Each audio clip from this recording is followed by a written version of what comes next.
The sixth door.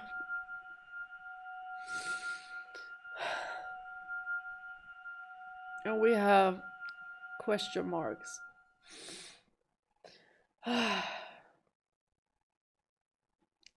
Let me just save.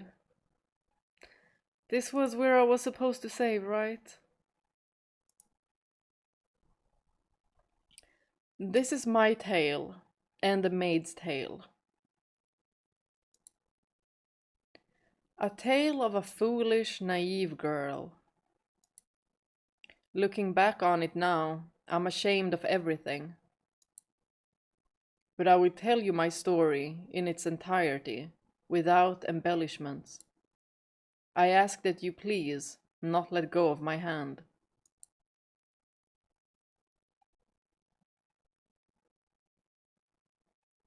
The only things the knights left behind were a garment and a large pool of your blood. Blood had seeped into the fabric, and it was beginning to dry.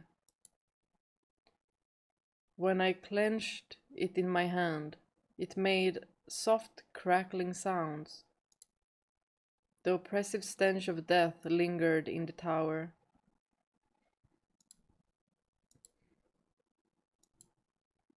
Michael, there's no point in life without you. You know that, right? Have a wonderful family. You know I can't do that. Hey, Michael, answer me. Come back to me. I don't care if it's as a ghost. I just need you here with me. Come back to me. Talk to me about nothing and about everything. Be irritated with me when I do something stupid. Scoff at me whenever I tell a bad joke. Trounce me at chess again. Put your arms around me one more time. Come on. I'm begging you. If you won't come back to me, then I'll go to you. I don't care if that's not what you wanted for me. This world without you is meaningless. Dying won't guarantee you get to see him again. It's the witch.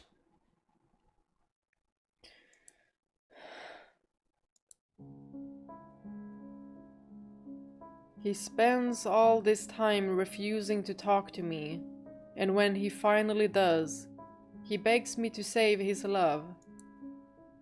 Oh, how the mighty have fallen. Rather disappointing, to be honest. Who are you? Oh my god, this music is so beautiful. Where are you? Ha, quite daft, aren't you? Within these walls, I am everywhere. And you've heard of me before. Well, I have no... Heavens, you are slow. Is that pretty head of yours only for decoration? What? But no, there's no one else.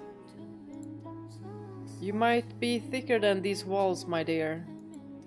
Although, I suppose I shouldn't be surprised. You never did believe anything Michael said about me. You thought he was going mad. This is brilliant. No, there's no way it can't be.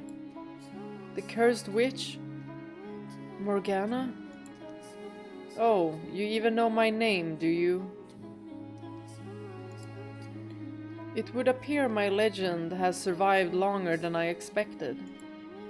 I suppose I should thank all the humans who passed it down for me.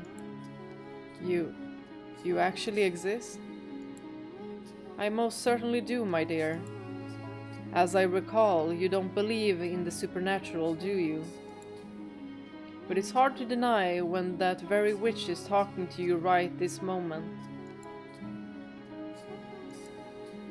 Michael was not even slightly mad, my dear. I told him he was better off without his sanity, but he refused to listen. He wasn't deranged. His surroundings were. His environment, the people around him, his whole world. Can you imagine how dreadful that must have been? To be the only sane resident in a world gone utterly mad. It's a miracle he managed to keep his head. Remember what you said just before he died, my dear. You said it was all in his head. You said he couldn't tell the difference between illusion and reality. You said he had long since gone insane. Shouted it at the top of your lungs. No, that's not what I meant. Ah, poor Michael. If only you had believed him about the witch. I feel bad for you, though. You have my pity. What did you ever do to deserve this? Oh, and just to be perfectly clear, I played no part in either your or Michael's misfortune. The only force to blame for that is fate. You were a good, honest, joyful, lovable woman. And look at how the world treated you. Hehehehe. May I ask you something? Was it you who sealed me in the tower? Yes, it was. That was what Michael wanted. Once, I told him I would grant his wish, so I did as he asked. Though it looks like that ended up causing you even more pain. How tragic. So, you're planning to die? Are you hoping to reunite with him in heaven? That plan's destined to fail from the outset, my dear. God teaches that suicide is a sin, and you'll go to hell for it. Then, I will not kill you. Why not? Because I swore to Michael that I would save your life. Poor Giselle. If you have any other wish, I'll be happy to grant it. I can't bear to see you so miserable. A wish. You have but a single desire right now. To see him once more. Isn't that right, Giselle? Are you saying you can make that happen? You'll bring him back to life for me. The forces of life and death are outside of my realm. That is God's territory, or the angels. However, I can guarantee you this. His reincarnation, no, his reconstruction, his reconstruction? Please go into it a little bit more, Morgana.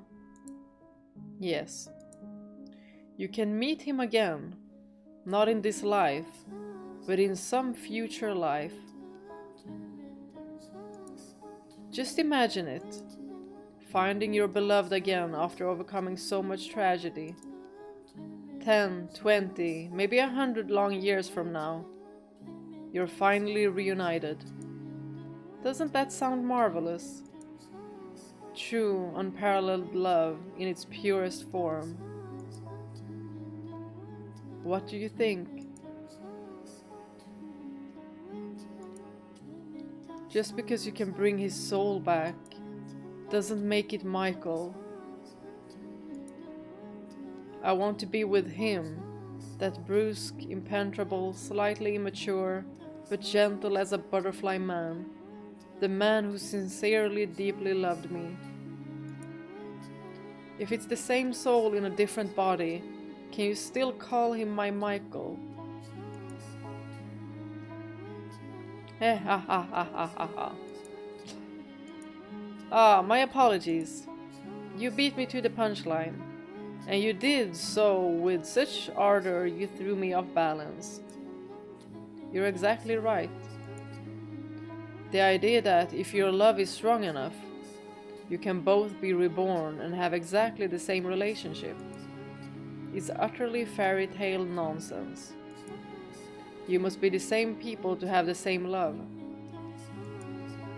Which is why I'm not promising his rebirth or reincarnation, but his reconstruction. Your wish can become reality, Giselle. As long as you wish for it with all your heart, it can come true. I'll wish for his reconstruction as well. You have a witch asking to make this happen, my dear. So you can be confident that it will bear fruit. And you wish for him to remain as himself. If he truly loves you and he too wishes to reunite with you, your wish shall be granted. Will you really wish with me? I most certainly will, my poor, pitiful, dear Giselle. I shall offer up my most heartfelt prayers for you. I'll wish for it. Until the moment of my death, I'll keep wishing for us to be reunited as the same people. I can't guarantee your reconstruction, though. What? I only said I guaranteed his. Michael's is the only reconstruction I will wish for. I will not ask for yours. Why not? You're not looking at a benevolent wish-granting goddess or an angel with a magic bow and arrow. You're looking at a cursed witch. Then how am I to be with him again? I can offer you but one option that will allow you to reunite with your reconstructed Michael. Tell me, what do I have to do? You must live. Here with me. Live with you. What do you mean? It was Michael who resurrected me, but he could not serve as my guide. I have work to do, but I cannot do it alone. I need a guide to assist me. Because as you can see, I have no body. If this house did not exist in this world, then perhaps I might be able to give myself form. My soul's form. I don't understand anything you're saying. You don't need to understand. All I need from you is for you to show your utmost hospitality to the people I'm expecting to show up at this mansion someday. Entertain your guests? That's right, my dear. Michael isn't the only one whose reconstruction I'm wishing for. There are others. Several heinous sinners.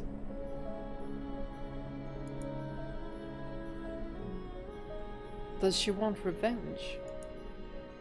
So I want you to serve as a maid and watch over them when they arrive. And until then, keep the house in good condition. What are you scheming? Is that something you truly need to know, my dear? All you need to do is wish. Pray for the day your beloved appears before you again. For the day he wraps his arms around you once more. One word, Giselle. That's all I require. Do you want to see him again? Do you want to hear his voice again? I can promise you, you'll have your happiness back.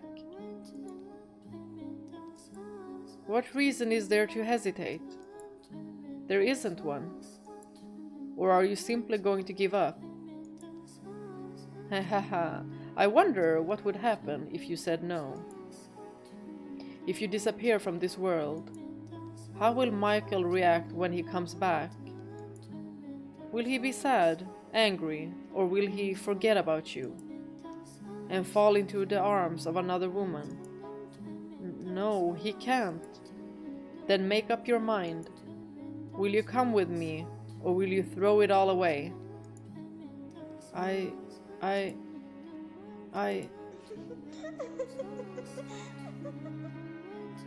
If I had given it a little thought, I would have realized she was manipulating me. That she was just telling me what I wanted to hear. But I believed her. I accepted her proposition. As unbelievable as it sounds, my desire for it to be real overpowered everything.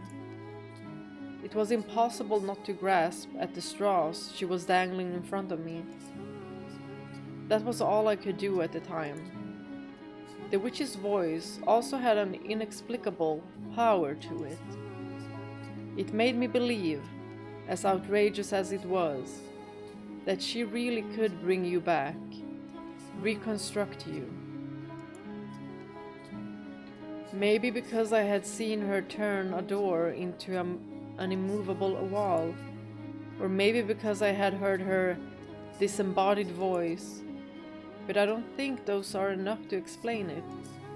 My guess is she had me under her spell. That was the moment I became the maid.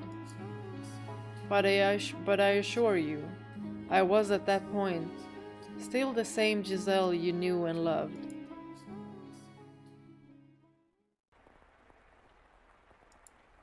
The sound of the rain never seems to stop.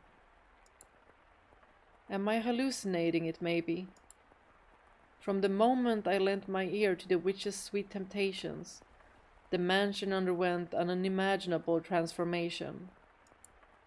No light shone through the windows, despite them still being unobstructed.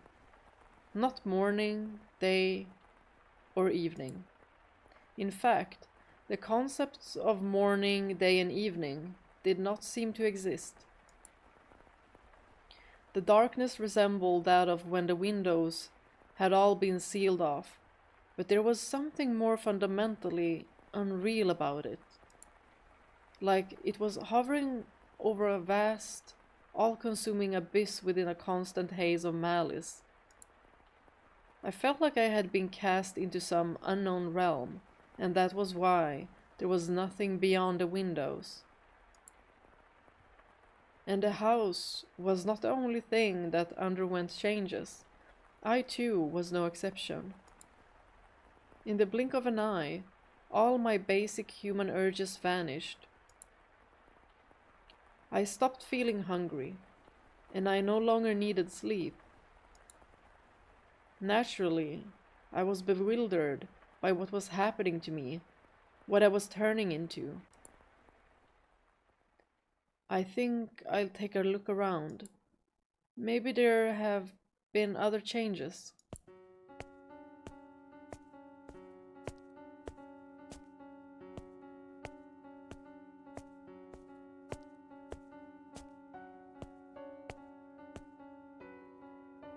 So I meandered through the mansion's halls. My original intent was to explore the entire house, but I found myself drawn toward one room in particular. That's right, your bedchamber.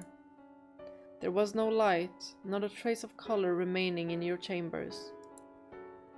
But the bed was the same shape, the walls the same texture, the curtains the same design as when you had been alive.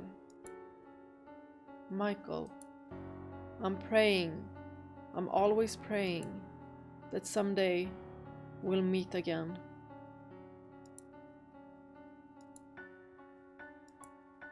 Oh, there's something hidden under the bed. What could it be? It's that painting.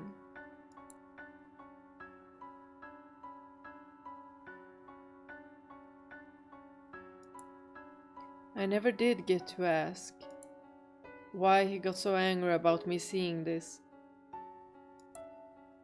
I'm sure it's something he didn't want to be reminded of. Perhaps having to do with his family. I was right not pressing him about it.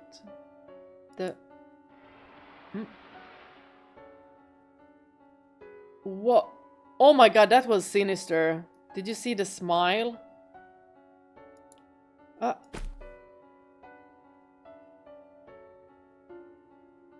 The painting is moving? What the... Did the painting just... smirk at me? Oh god. Oh my gosh, what is happening? Oh jeez. Giselle, what are you doing tripping over yourself? It was just that accursed witch messing with your head. No need to get spooked over a tasteless prank. When I stumbled, I guess I knocked a drawer open. There's something inside. Letters, it looks like. I shouldn't touch these. They're not mine. But I want something of Michael's to have. Something to remember him by. His letters would be in his handwriting. They would contain his words. Please forgive me, Michael. I don't mean any ill will, but I'm going to take these. I must say, there are an impressive number of... What on earth? It's like someone dumped an inkwell on every page. But why? Was this the witch's doing too? Yeah, it has to be. It must have been her. It definitely wasn't you, Michael, was it?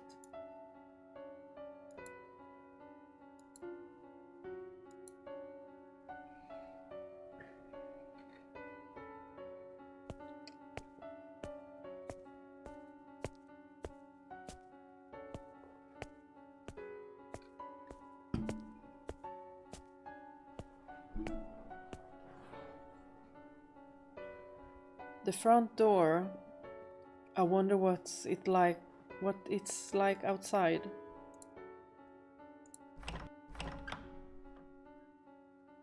I can't get it open. What's going on? The bar isn't set, but it won't budge an inch. It's just like up in the tower. Oh, is she imprisoned by the witch? I know. The windows. They should open, then I can... What's going on here? What the heck is going on? It's like there's an invisible wall in front of the window. My hand won't go any farther.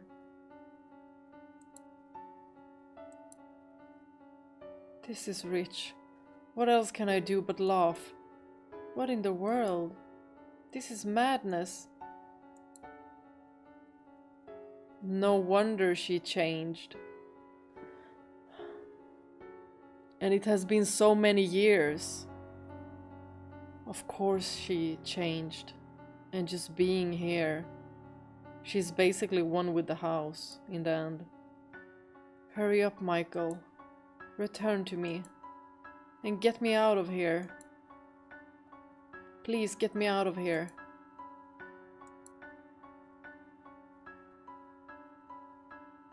I had no idea how to explain anything that had happened to the mansion. But it was clear enough that I was imprisoned within its walls. I was all alone in a nebulous sphere of bleak darkness, and beyond its walls lay void. The layout of the house remained unchanged. but I felt as though I had wandered into a twisting labyrinth. I could cry, but there was no one there to soothe me.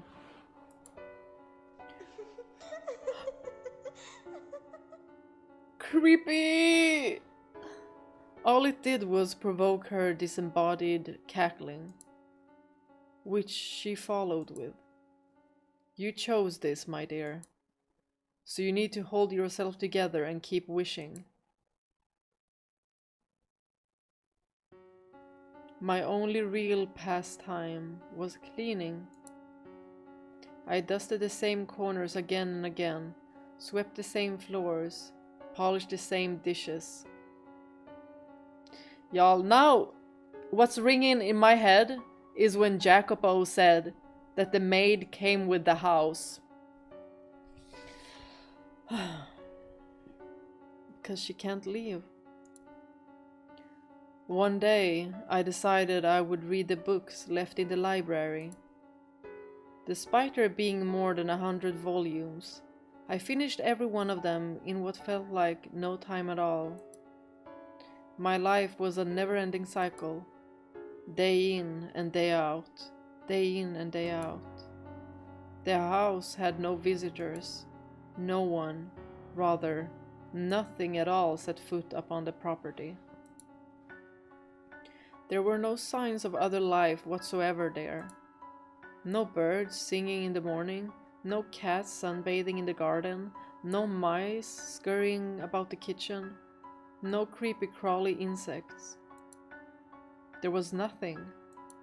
Nothing at all. The only thing that broke the long stretches of silence was her voice. Tell me, was she kind to you? Was she friendly and courteous? Because she was quite harsh when she spoke to me. These were the kinds of things she was always saying to me.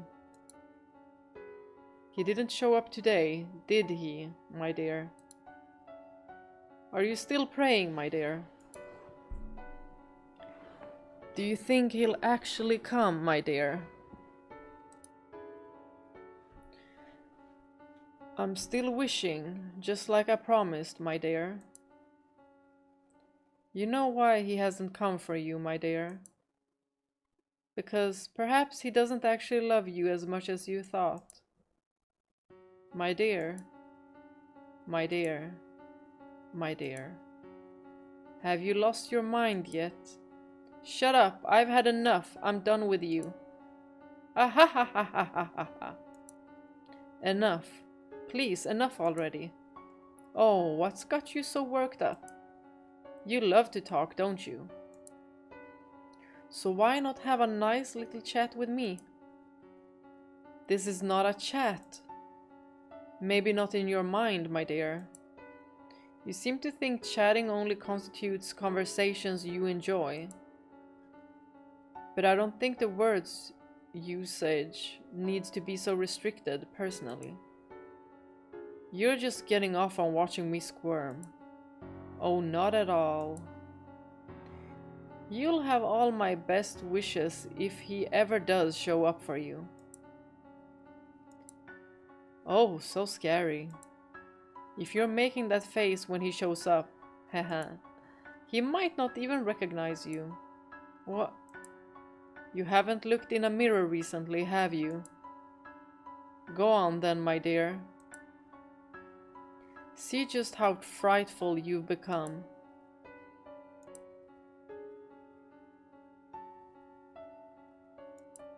No.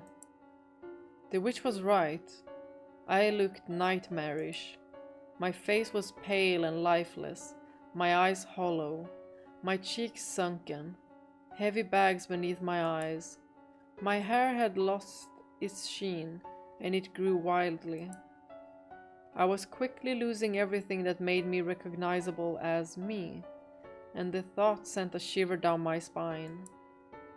No, this isn't me. This is some kind of trick. You're trying to deceive me. Baseless accusations. You really must stop blaming people every time something doesn't turn out the way you want, my dear. But But my face was more what? More expressive? More cheerful? Brighter? Rosier? You're right. You were never this gloomy, were you? Right, I wasn't. I was always more cheerful than this. Naive girl. Could you be any more narcissistic? Huh? What you're looking at is undeniably exactly what you look like now. Time did not do that to you, nor did I. The negative energy oozing from within you is what's causing you to take on this form. Did you think you didn't have any dark, ugly emotions inside you? Did you believe you would always be able to smile no matter what? Did you assume you were pure and beautiful? No one likes that. No one like that exists, my dear. What you see in the mirror is the true you. Your hideous, twisted heart. If you weren't always being so nasty, this would have never happened. Anyone's heart would be twisted listening to you long enough. So, you're saying Michael's heart was twisted too? I spoke to him for years. No. Hehe, I'm just teasing. I suppose I may have crossed the line there. I mean you no ill will, Giselle. Honest. Allow me to give you one word of advice, though. Look at yourself in the mirror often. If you continue deteriorating at this rate and end up looking like a corpse, when Michael comes and sees you, he won't jump for joy, but run away, screaming in terror. Stop talking. Please just stop. You know, Giselle, this is only the very beginning. He might not show up for hundreds of years. I can't live that long. Absolutely brilliant. You still think you're alive? What? The moment you agreed to come with me, you ceased to be of this world. So don't worry about time, my dear. You can wait as long as it takes. As long as it takes for him to arrive. Ha ha ha. As the witch had suggested, I started checking my appearance in the mirror every day. I wanted to ensure I didn't turn into some horrifying creature. My hair grew, so time seemed to be passing. But I didn't appear to age at all. The flow of time had become perplexingly vague and uncertain. Was it stopped, or was it moving? I couldn't tell. On occasion, I would practice smiling in front of the mirror. My smile was, after all, my one really distinctive feature, and I was certain you had seen me smiling more than anything. Even if my appearance had changed drastically, I thought, you would still be able to recognize me by my smile. A woman standing alone in front of a mirror practicing how to smile. I'm sure that was quite a comical sight. And that was about how my days went, for an incomprehensibly long time.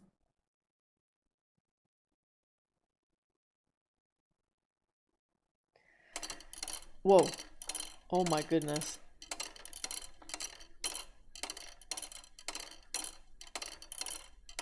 That's a long time!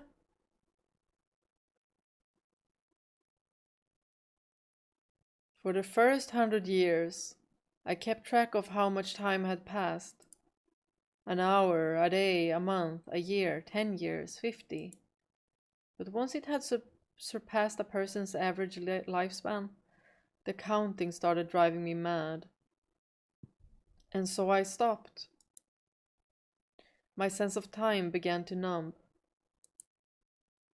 In place of sleep, I spent my days in a trance-like state.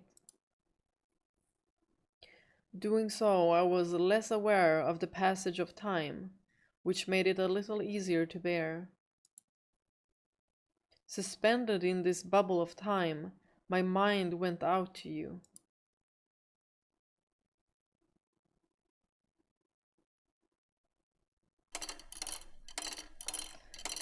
Oh my gosh. The next thing I lost a sense of was myself. I lived as a human for 21 years. After spending nearly 10 times that trapped in the mansion, I began to feel like that was all I had ever been.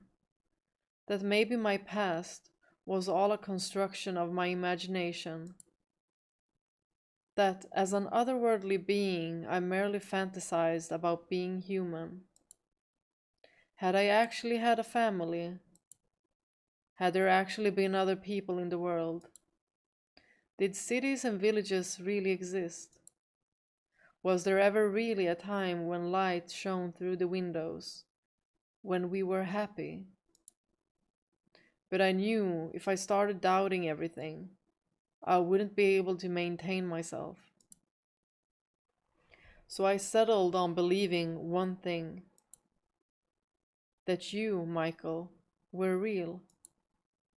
That you had been with me, that I had loved you, and that it was you I was waiting for. I tried to always remember that one fact.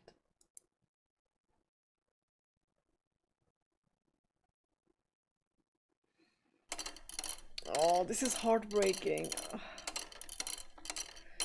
Giselle. My characteristic energy and cheer were disappearing. Yes, this is what I believed. By then, I hardly ever raised my voice anymore.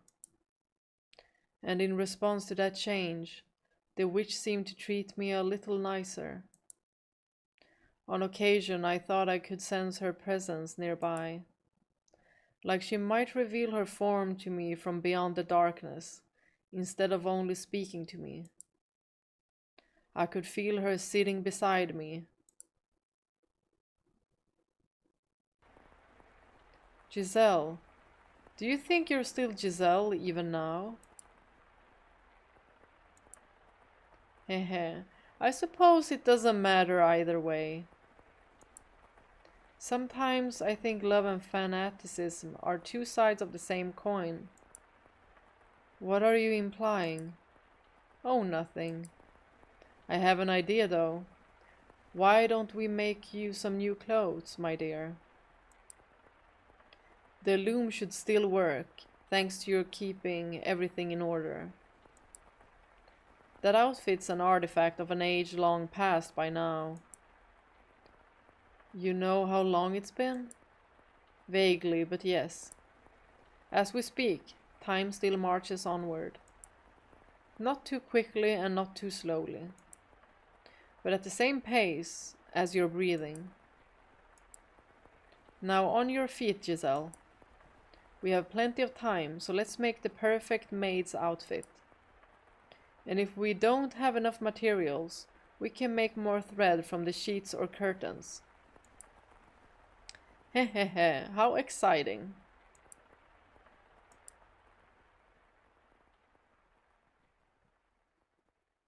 I also believe, like, at some point, Giselle is probably, like, thinking that even if Michael comes back, he's not gonna like her anymore because she's not the original Giselle.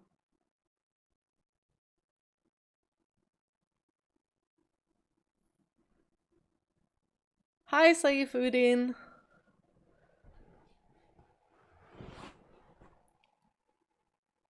Did anyone else also come in that I didn't say hi to? Hi, Nuno!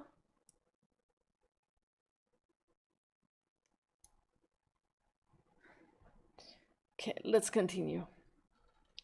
Following her instructions, I wove garments in a style that did not exist in my era. They were quite strange to behold. The old me might have been stricken with fascination by them, but at that point, I wasn't even sure how to rejoice, how to be impressed, or how to be moved anymore.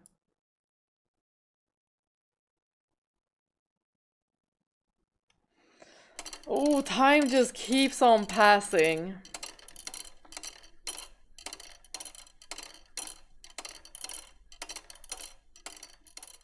And she's all alone.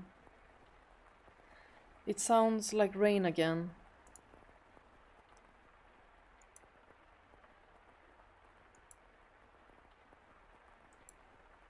What year is it?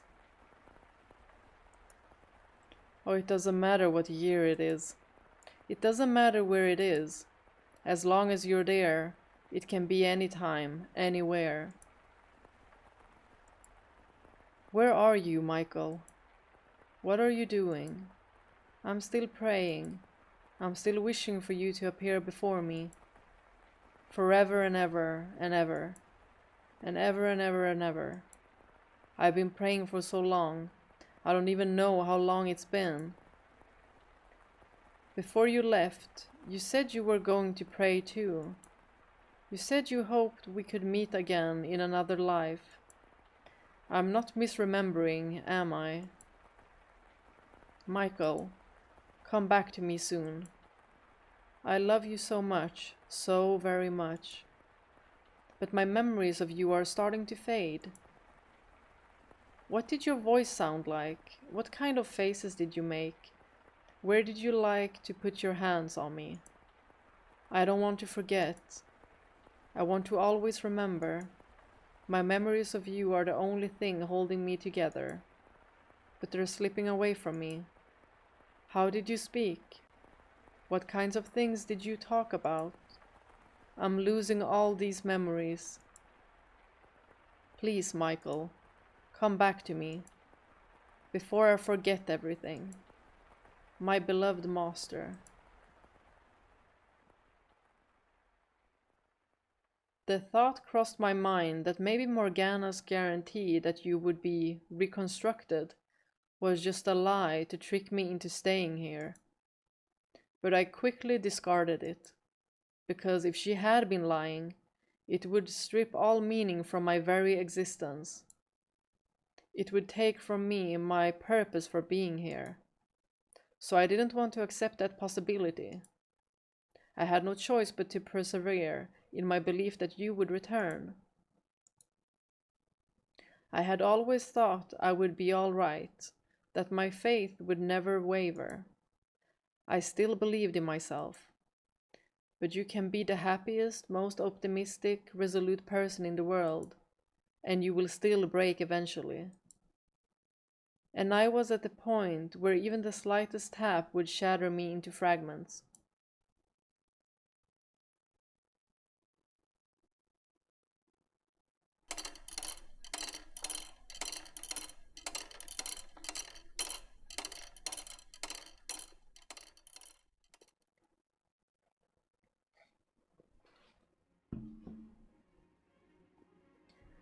Several hundred years after I was enslaved within the mansion, something changed for the very first time.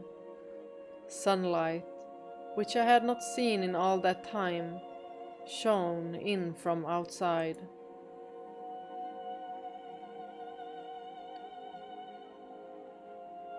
Is this when he comes? At first, I did not believe it was real. I thought it was a hallucination, born of my inner desires, and I thought I must have completely lost it for my fantasies to have escaped my mind. But it didn't matter if it was all an illusion. The gentle breeze blowing in through the window felt wonderful. The smell of grass, the chirping of birds, the glistening blue sky, it was like 1,000 memories rushing back all at once, and it brought tears to my eyes. The time has come, Giselle. It's time for you to get to work. And as she always did, the witch's voice crushed my elation, dragging me back to reality.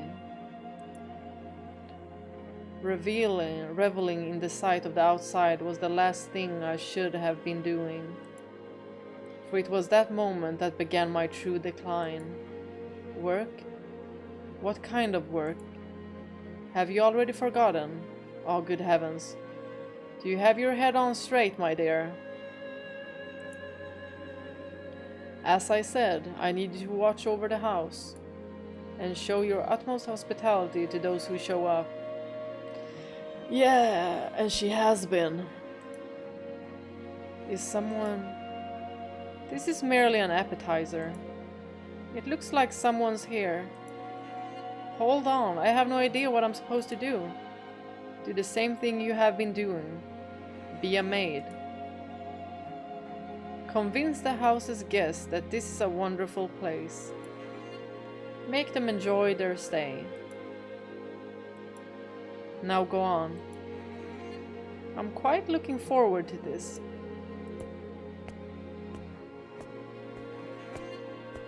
The bar has been removed, but will the door open?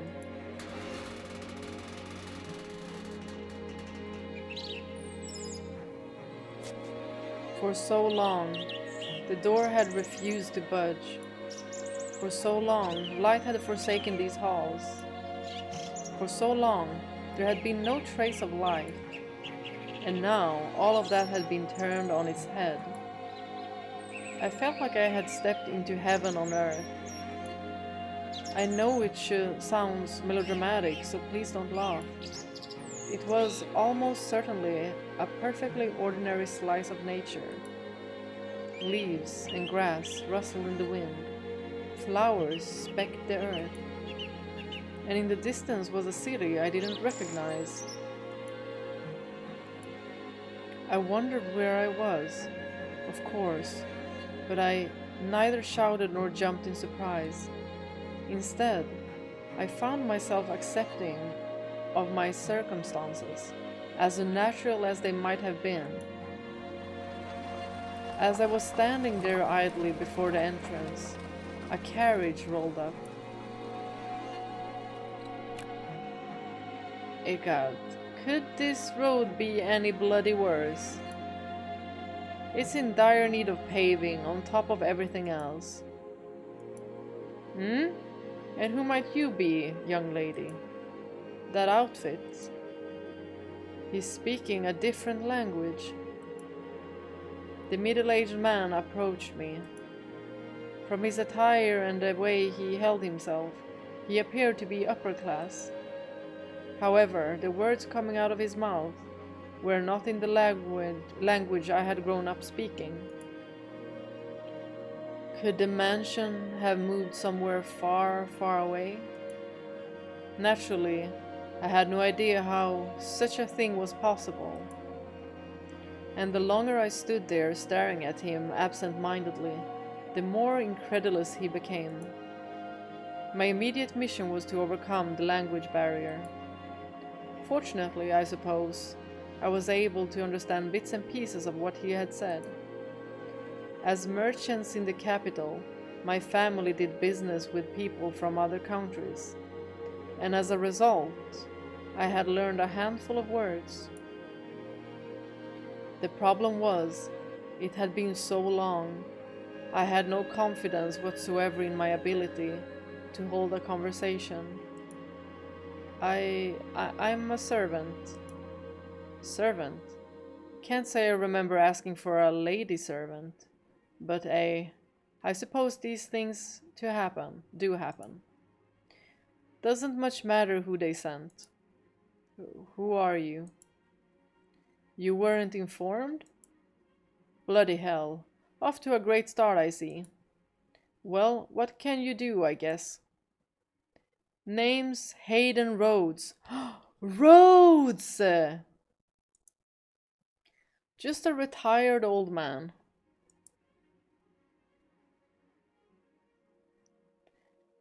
As I am sure you have already guessed, This man was the Rhodes siblings' grandfather.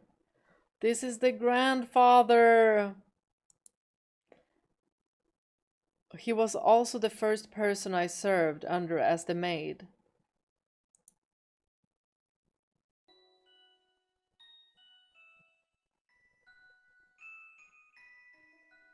For a member of an esteemed noble family, Hayden was a bit on the eccentric side. He only hired a handful of servants, claiming he was not fond of clamor. There was a single chef, a physician, a servant to take care of all the cleaning, and then me, who served as his personal assistant. Whenever he got the chance, Hayden would chase me down and make me practice proper etiquette. According to him, I had much to learn. You are at least technically a servant of the Rhodes family, young lady, so I can't have you going around playing country bumpkin act.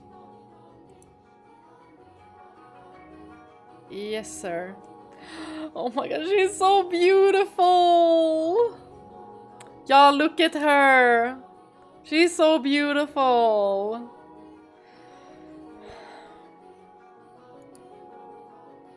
And it's the same music as door 1. And we'll have to do something about that accent too, while we're at it. Y'all, are we about to know the story about the grandfather? You know, the specific way he died?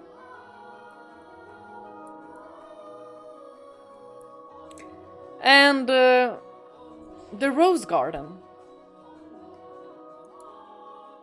I have an accent? Thicker than bloody molasses. Now I have no interest in sticking my nose into your business, asking where you hail from. But while you're here, you must act the part, young lady. Lucky for you, I'm retired and have all the time in the world. I'll teach you everything you need to know about proper etiquette. All right. Speak up, will ya? Yes, sir.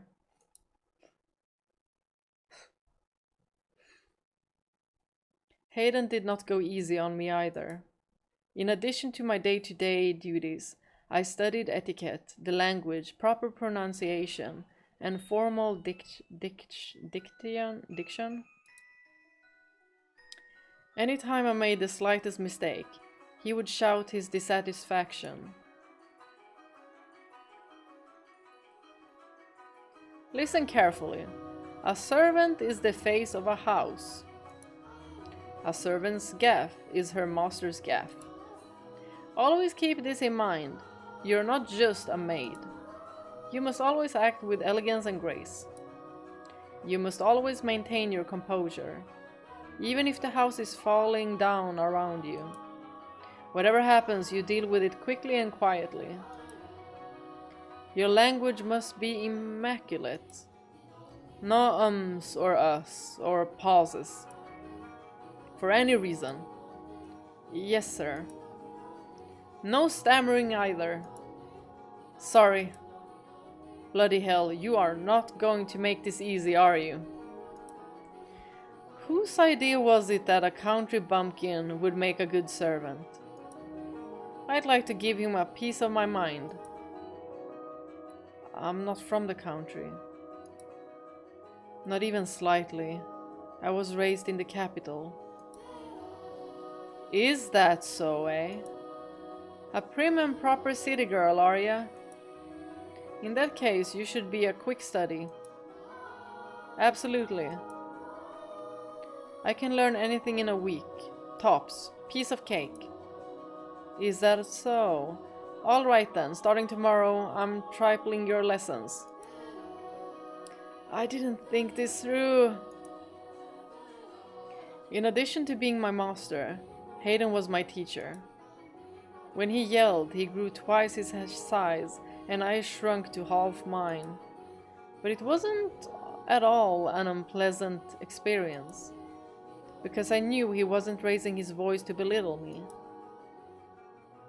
His instruction may have been harsh, but it was human interaction. There were people around that I could talk to, and that was wonderful. I was starting to regain some of my humanity. Unlike me, you've still got a long life ahead of you, young lady. If only you knew, Hayden. I don't know what kind of life you've lived, but I can't imagine it's been all that easy. Not many servant girls your age without a home to go back to. Which is why you need to learn this. Once you've got all the rules and customs down, you'll be able to hold your own at any noble's estate. You shouldn't have any trouble keeping yourself employed. I'm sure you think I'm just a loud, obnoxious old man, but I believe we met for a reason, so I hope you'll stick with me. I don't think about you like that at all, master. You're a remarkable man. One more time.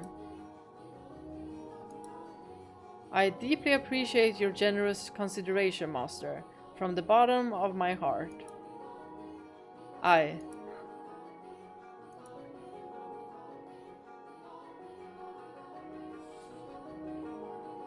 I didn't know much about Hayden's situation, why he had retired to this mansion all alone, away from the rest of his family. But anytime I asked about them, he would say, "It happens sometimes," with a melancholic frown. Before long, 2 years had passed. By that point, my etiquette had improved enough to satisfy his high standards. In that time, the mansion underwent a number of decor changes, as Hayden brought in sculptors to work on different areas of the house. He also sealed off rooms that were not in use, such as the observation tower and the chapel. It was a sad thing seeing areas with so many memories for me falling into disuse. But as a mere servant, I had no say in the matter. In addition, Hayden seemed to greatly enjoy renovating the house, so I watched him warmly. The furniture was all gradually replaced. Gorgeous paintings hung on the walls, colorful patterned curtains installed,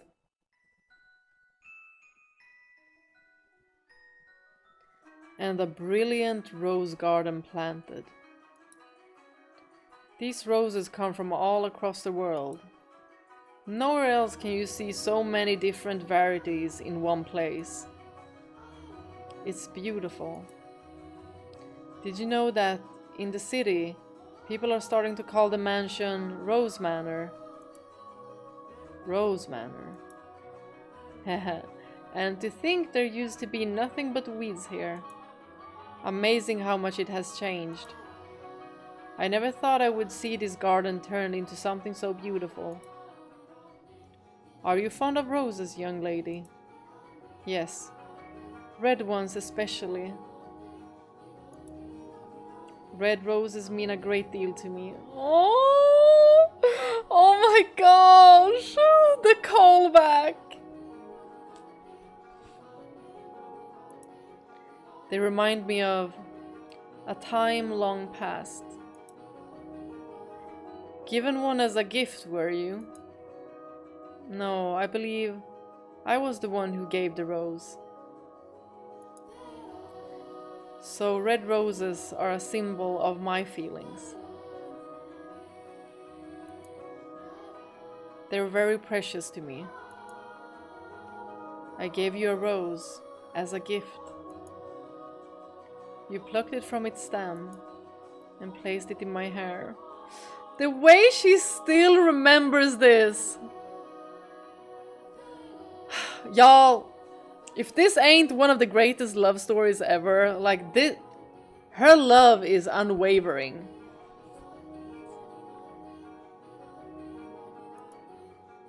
Am I remembering correctly?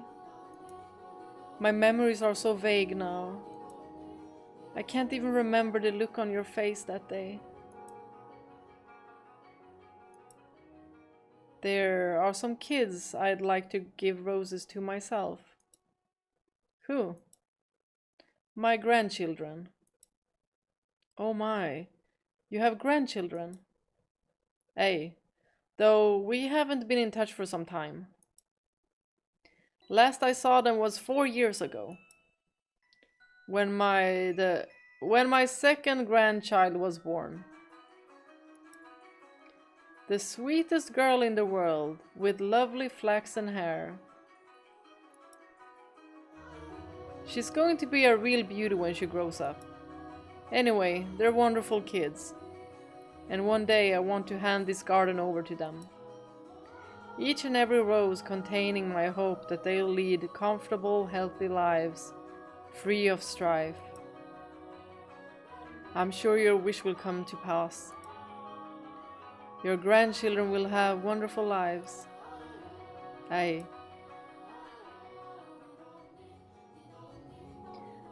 The grief of not having you around still weighed heavily on my mind, but I was slowly approaching contentedness. Life with Hayden was slow and uneventful, peaceful and relaxing. I imagined my heart was seeking anything to alleviate its pain. And it found that in the beautifully remodeled mansion, the garden blooming widely with roses, and my time with Hayden, I was even beginning to think this life was enough for me. That I would be okay with this being the end, if it meant more of the tranquility I felt. I was like a coward, considering giving up the fight. Please do forgive me for ever considering such a thing.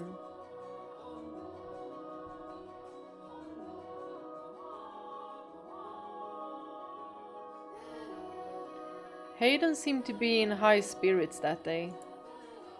A gift had apparently arrived from his son, who lived far away. In it was a tea set, some leaves, and a small jar of sugar. Miss, how can I be of service, master?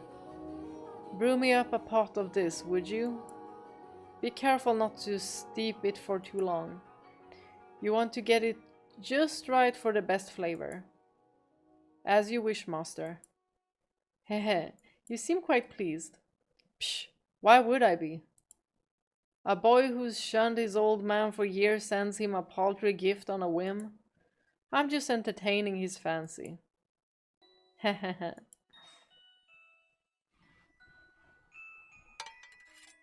Your tea is ready, master. Ah, what a wonderful smell. Tea and roses are life's best damned spices. Now let's see what that boy chose for me. If it's no good, I'll be sure to write him an angry letter. He looks so happy. He must really love his family. It's a little bitter. Shall I brew another pot? No, it's not your fault. Must be something in the leaves. Would you like to add some sugar then? There was a small jar of it with the tea set. Now that's some bloody fine sugar he's procured. White as snow and sparkles in the light. He chose it just for you, master. Bloody hell, what demon possessed him? Alright, give me 2 spoons then. Yes, master. Here you are. Ah, splendid. This is some exquisite tea. The sugar balances the bitterness of the leaves perfectly. I guess that boy does have some... Master? What the... Did he get like a heart attack, or was he poisoned, or what? Allergies? Master! Oh my gosh. The doctor, I need to find the doctor. Uh, water, water. I'll get you some water right away. So please, please hang in there.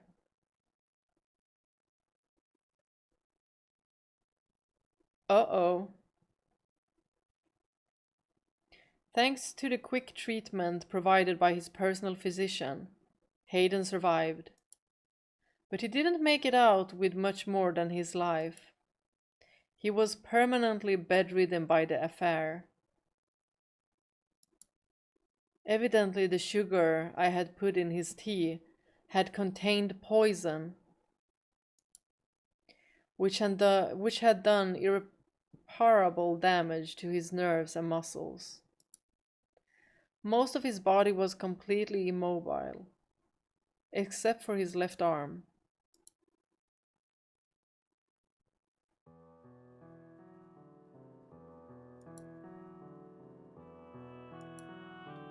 Can I bring you something? Some water? I have more than my fill of water. You don't need to wait on me hand and foot.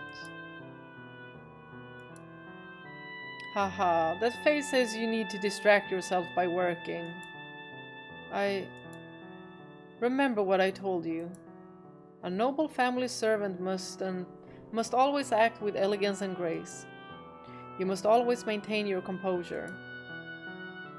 But how can you expect me to remain composed? Uh, if I had only examined the sugar more thoroughly, you never would have noticed, young lady. I examined the sugar and didn't see a bloody thing wrong with it. He was damn crafty, that's for sure. Why would he do this? His inheritance, I presume. Something must have come up, and he needed money quickly. That's no reason to poison your own father. Blood is nothing but an obstacle to ambition. Or maybe he just hated me. How could anyone possibly hate you? Perhaps that could be said of the me you know. But when you live as long as I have, you're bound to make an enemy or two. Mine just happened to be my son.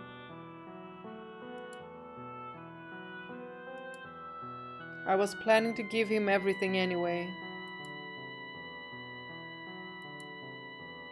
He didn't have to do this. It all would have been his. Master. Killing me doesn't accomplish anything. But I guess it doesn't much matter. Say, could I ask you something, young lady? What can I do for you? I don't want you to get out that Hayden Rhodes was poisoned. So could you tell people... Wait, is this where that story now comes from? That I passed away peacefully with a beautiful nurse tending to my every need. And then the story got a little twisted once it got passed down.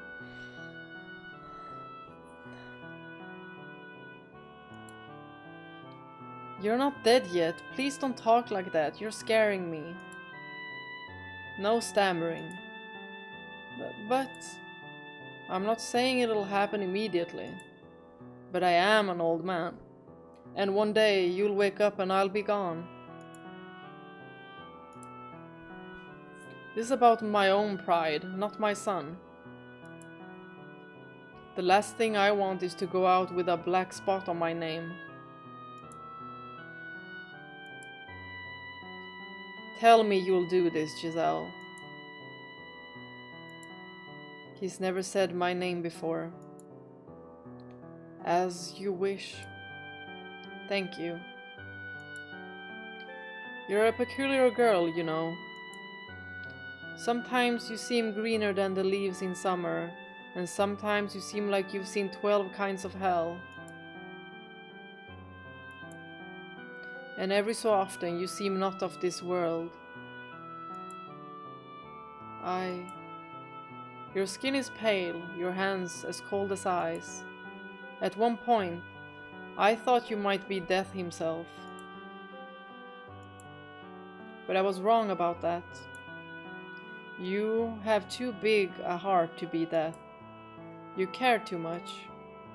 You must be carrying a very heavy cross on your back. What am I supposed to do? I don't want to lose you, Lord Hayden. I don't want to lose this life. You have someone, don't you, young lady? Someone you're dying to meet again. Yes, but I don't know anymore. I don't know how long I'm supposed to keep waiting. If something doesn't happen soon, I don't think I can hold myself together much longer. I was so close to breaking down, and it was you who kept me on my feet. I'm sure you've tried to remain strong plenty of times, so I'll give you some different advice. A trick for when you think you're losing hold of yourself. Build a cocoon. A cocoon? A sturdy shell to keep your weak inner self safe. This world has no interest in protecting you, only swallowing you whole. So you mustn't readily expose your true self. You build a cocoon and you play the role you need to play. That way, the real you will remain unharmed.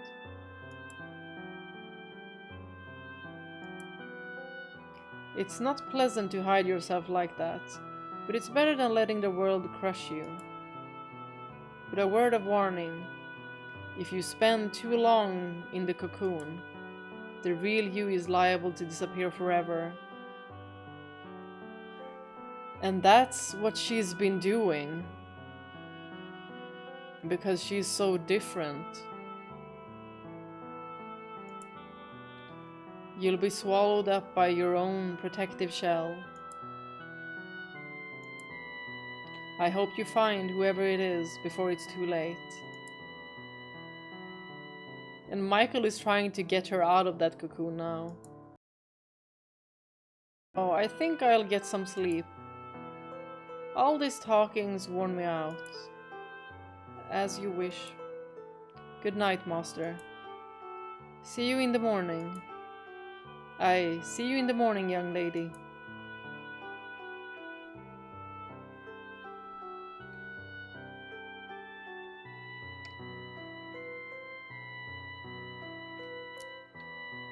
The next day, Hayden was dead. He had strangled himself with his left hand. I should have been more attentive. I should have recognized how much pain he was in. How much it crushed him to have been betrayed by his own family. I should have realized how he truly felt, how fragile he really was.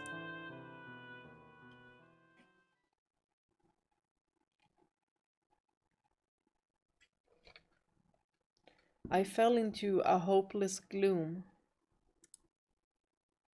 I could hardly believe that the quiet life I had finally attained had been shattered in the blink of an eye. Hayden's other servants quickly went their own ways, and I vividly remember the dirty looks they all gave me. Everyone who knew how he had died assumed that I had done it. I had no reason to kill him, though.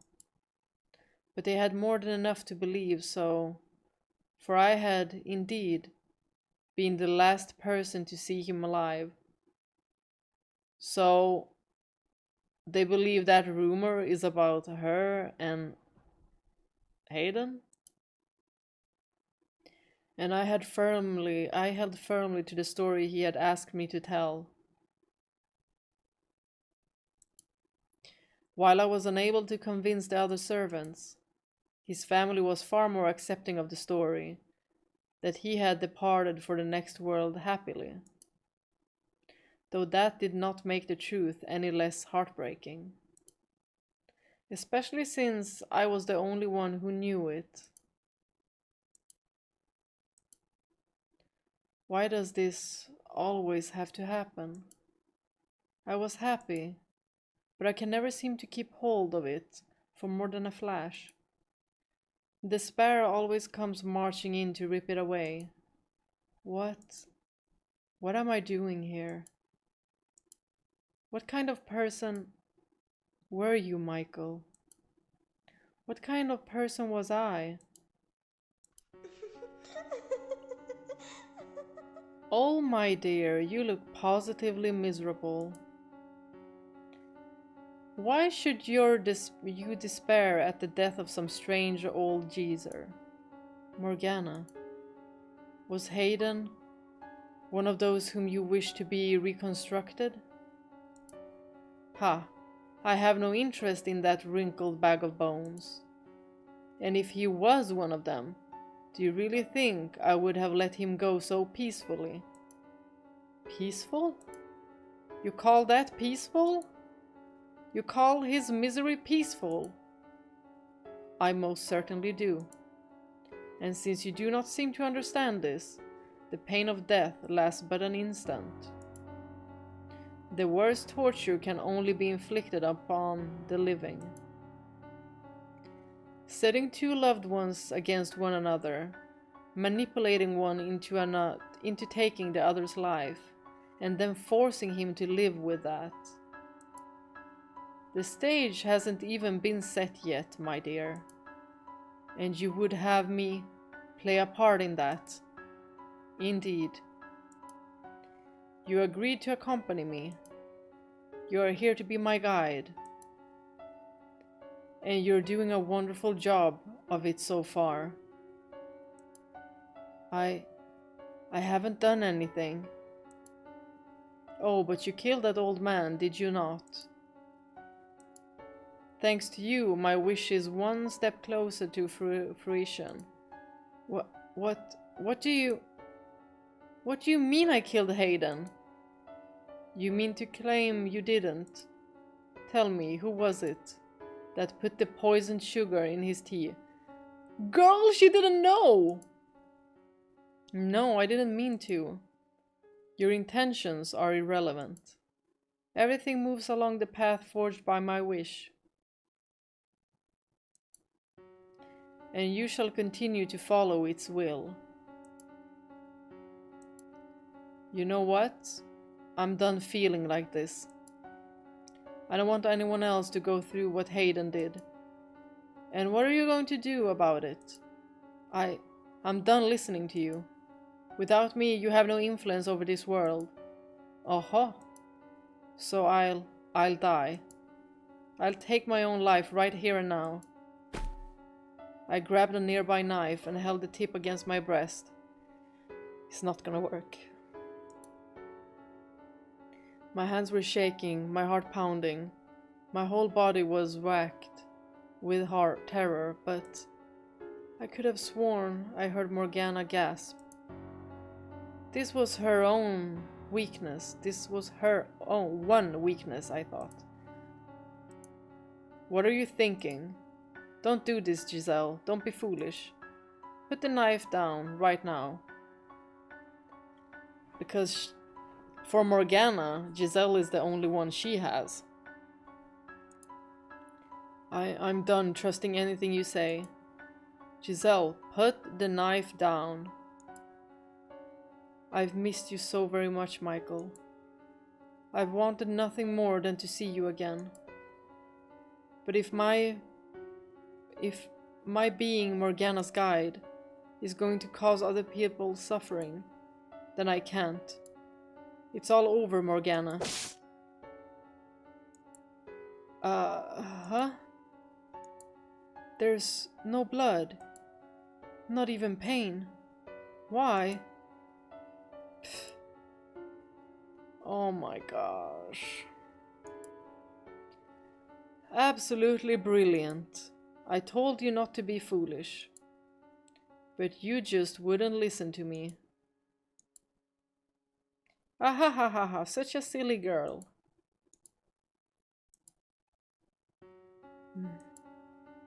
I really am.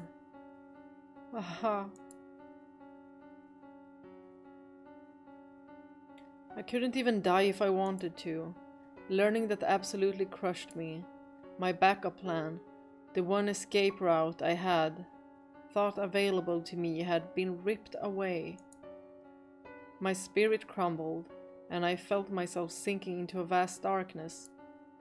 I began losing my grip on myself, which is when I recalled Hayden's advice. Build a cocoon. It was the only option I had left. My final chance at protecting myself. Although ultimately I was unsuccessful in that endeavor, as you know. But by that point, my mind and spirit had all but been lost, eroded away by the years of solitude, the witch's whispers, the brief glimmer of happiness, and the eternal, boundless darkness it had left me in. It was in that moment that all light drained from my eyes, and it was in that moment that the MAID was born.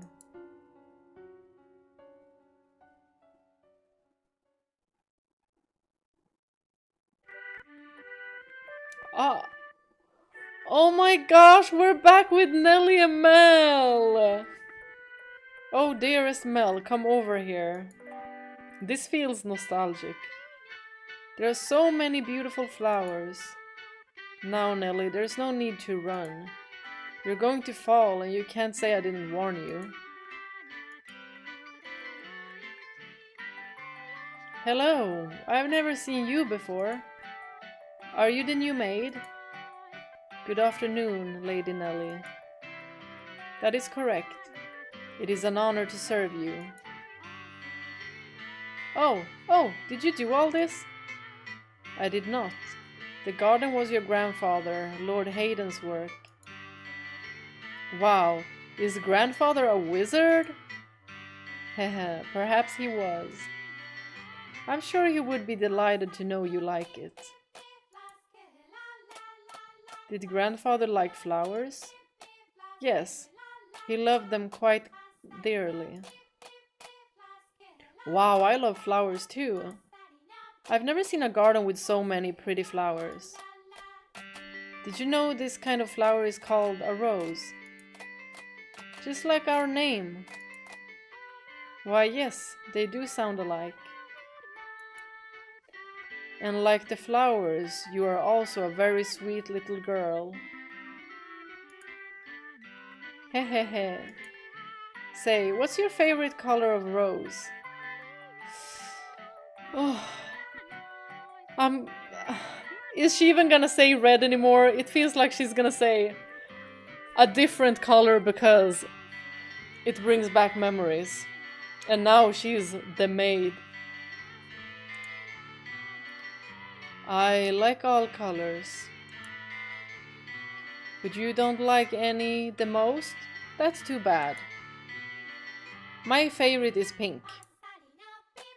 Pink roses are so pretty. Indeed they are. Ah, geez, there you are, Nelly. Oh, my apologies. Oh my god, it's so nice to see Mel again. Ah! Please don't mind my sister. Oh, not at all. We were having the most wonderful time. That's good. I imagine we'll be seeing each other around, so it's a pleasure to... Dearest Mel, let's see what the inside's like. Mother says I have my very own room. Slow down, Nelly. I beg your pardon.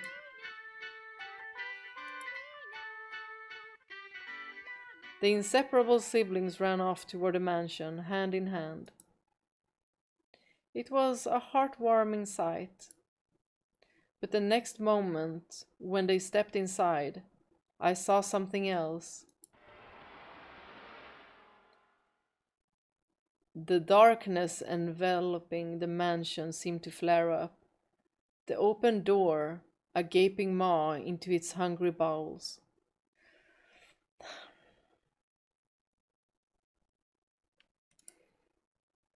The whole house looked as though it was cackling. It was, I presume, the witch Morgana's madness taking form, a manifestation of how she felt now that her centuries in the making wish was bearing fruit. I wonder if we're gonna see the white-haired girl as well. And also, if Morgana and the white-haired girl are the same. Or if she's someone completely else that we haven't met yet. And why she wanted to strangle Mel. Those two children were the ones Morgana had been waiting for. Had I still had any willpower to fight left in me, I would have taken them by the hands and sent them somewhere far away. I would have done something before the house swallowed them up. But instead, I just gently lowered my eyes. And I'm also thinking, like, what if Morgana is like two parts of a whole? Like, it's not just one person. Misfortune would surely sink its teeth into those two children before long. Pain and misery would befall them. I knew no good lay ahead for them, but my heart had all but frozen solid. I had my hands full taking care of myself. So I let Hayden's beloved grandchildren fall into the witch's hands. I was, for all intents and purposes, Morgana's marionette.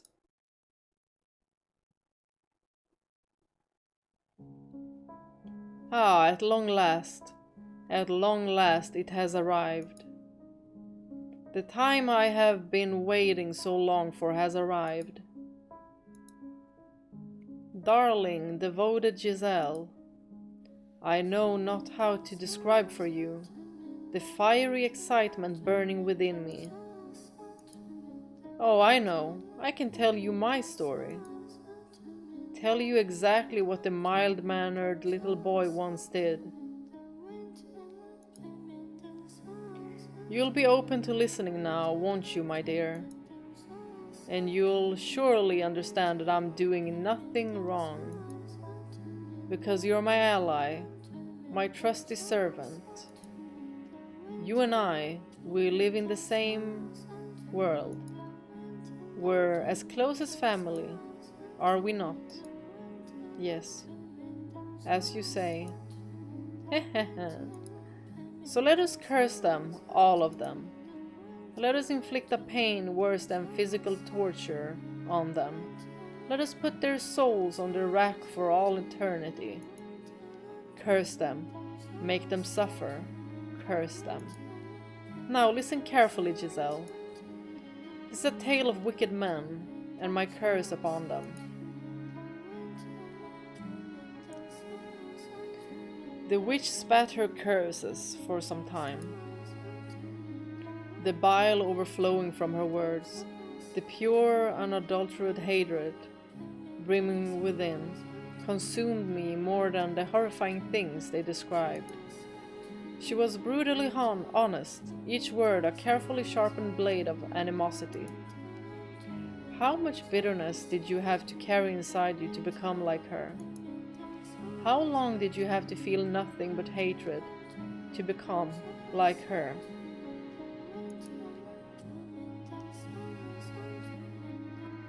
I felt like I let my guard down. I would be consumed by her enmity.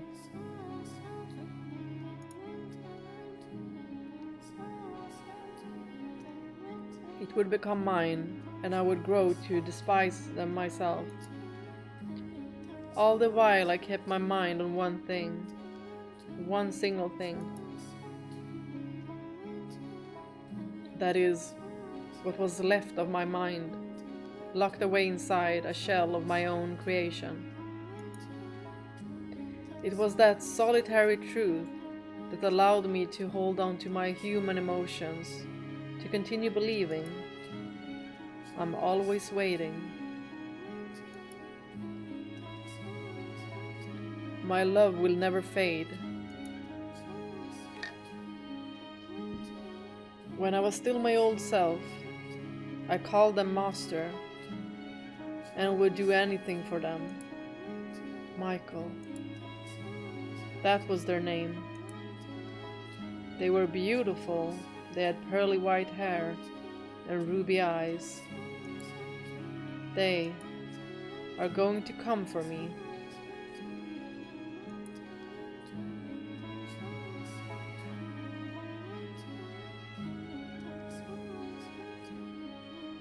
Oh no.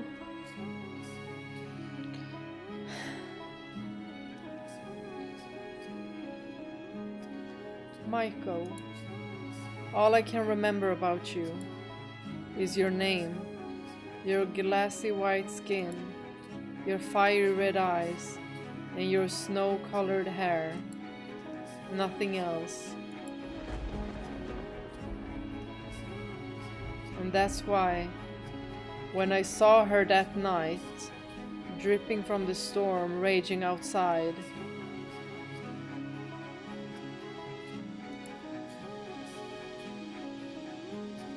I thought, you're finally here.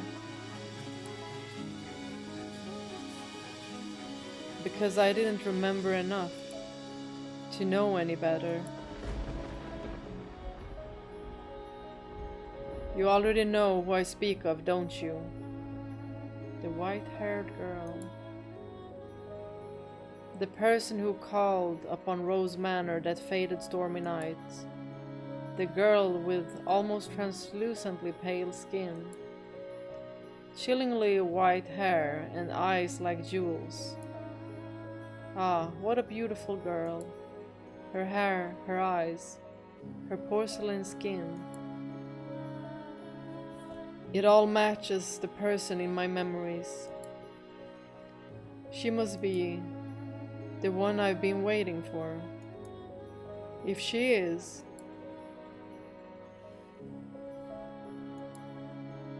is something the matter? No, I just thought I felt someone watching us. Mel. It's only your imagination, I'm sure. If not your imagination, then perhaps some unseen force was watching you. Unseen force? Are you familiar with how people refer to this mansion? Rose Manor. Yes, indeed. It is called Rose Manor because you can smell the sweet fragrance of the rose garden even at a great distance. But that is not what I meant. It is said that a witch resides within the house. A witch? I have not heard any such stories. You probably wouldn't have. It was a very, very long time ago.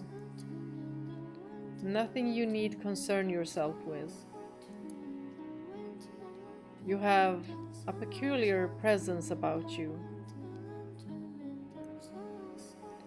Should I consider that a compliment? A peculiar presence, she says. Does she sense something in me as I do her? This has to be her, then. Her name. I need to ask her name. It's getting late. You should get some rest. Our room has already been set aside for you. But first, may I ask you one thing? Yes? I do not believe you have given me your name yet. Okay, let's go, let's go, let's go. My name is Michel! Oh my god, it's so close to Michael!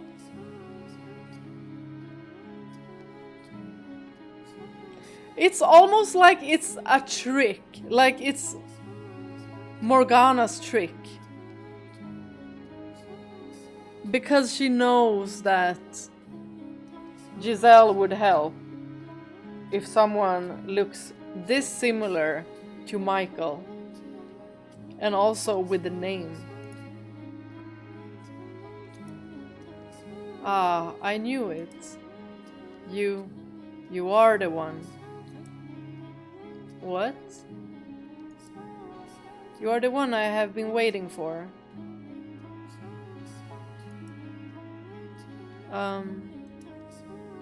I have endured so much in anticipation of this moment.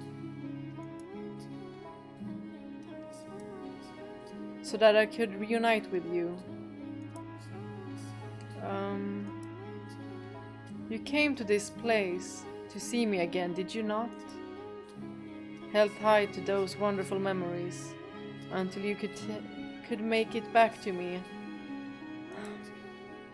I never gave up hope. She's confusing her. I always believed, and I hope you'll praise me for that. And I ask you to please say my name. To please make me, I don't know anything about you.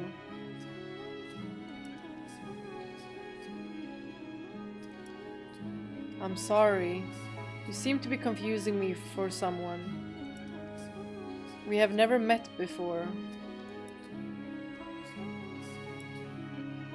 Hey, you jest.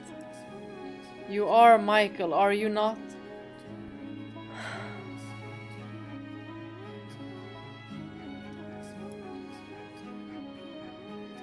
That is my name, yes, but it's a fairly common name. Oh! Then the name must be very similar. It must be like the same pronunciation. Michel and Michel. Michel and Michel.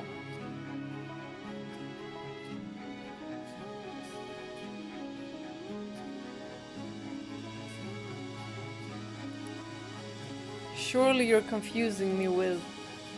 That cannot be. That white hair, white skin, those red eyes, and that name, the name of the archangel. Everything about you is the same. How can you say you are not my Michael? Please, Michael, remember for me. Stay away from me.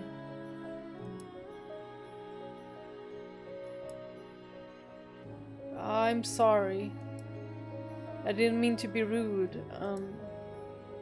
You would reject me. I'm so sorry.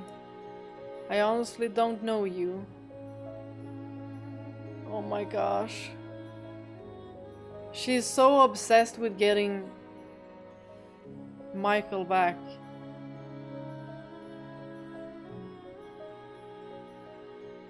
Y'all, I'm gonna keep calling him Michael because it's easier for me.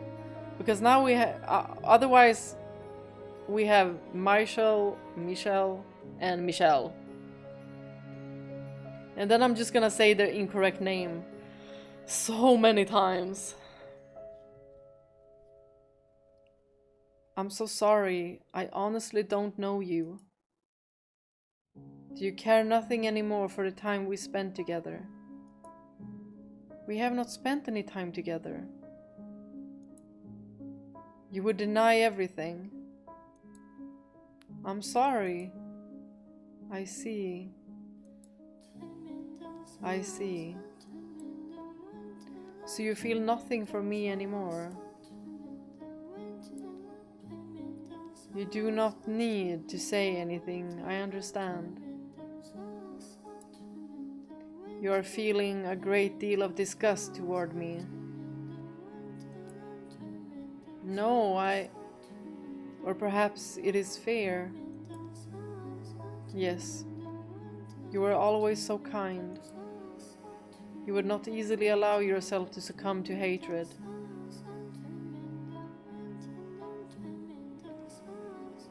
The white-haired girl could also be like a reincarnation of Michael.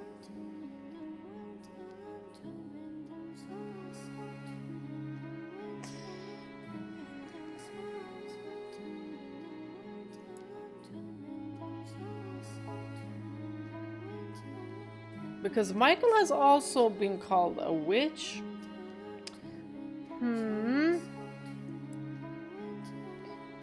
I understand. Please forget everything I have said. Who are you? I am but a simple maid, nothing more.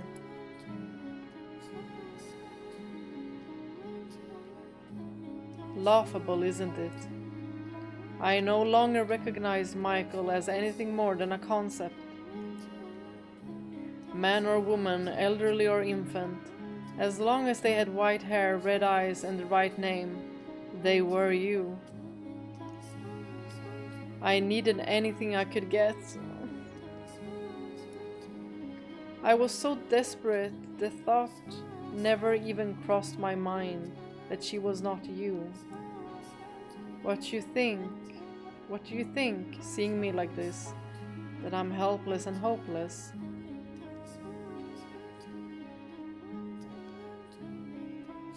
Listen to this, Morgana. Michael is back. She's finally come for me. But she does not remember anything, it seems. Not me, not our past, nothing. She saw me and was afraid, in fact. Are you listening, Morgana? Ah, darling, devoted Giselle. You poor, pitiful soul. That must have been quite harrowing. But don't worry, you still have me. Or maybe they are different, too different. Morgana and the white-haired girl. Besides, this might not be your only chance. As long as you continue on, Michael could appear before you again. Do you think she will remember me next time? I can't say. That's up to Michael. You do have another option, though. Forget Michael yourself and seek out a new master. Someone who can be yours. Someone dictated and faithful. Who needs you. Someone worthy of this mansion. Someone who needs me. That's right. Michael didn't need you after all.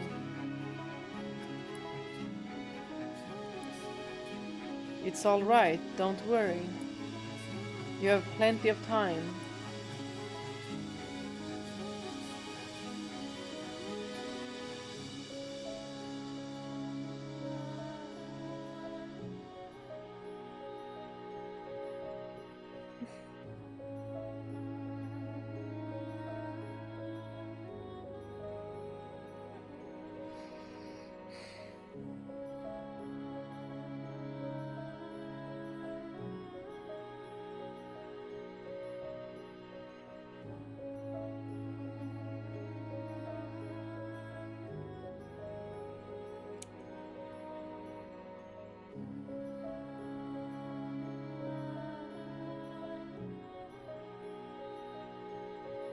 We're seeing the events.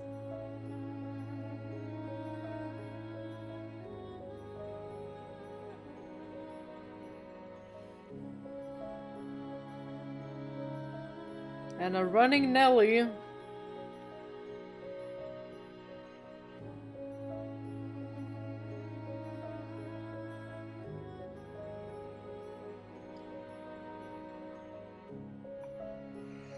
Oh my god, she's wearing the dress, y'all. Let me get some candy. Oh my gosh.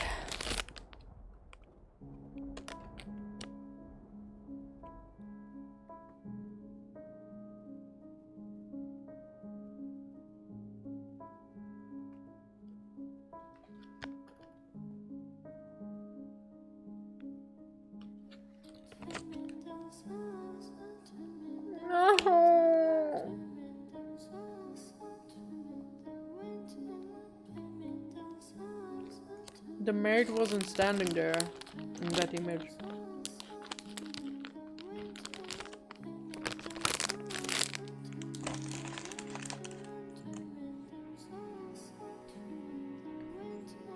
She makes these sounds a lot. Like these sounds of rain. Almost as if she's cleansing herself. It's raining again today. Oh wait, is she? Yeah, I mean, it says the maid. Right under. Otherwise there would be no the maid text and just the text would be here in the middle. I kind of wonder what happened to him after he fled from the mansion. Although I suppose it doesn't matter much matter to me. The witch is surely watching him. Such a dreadful storm. It sounds like someone crying.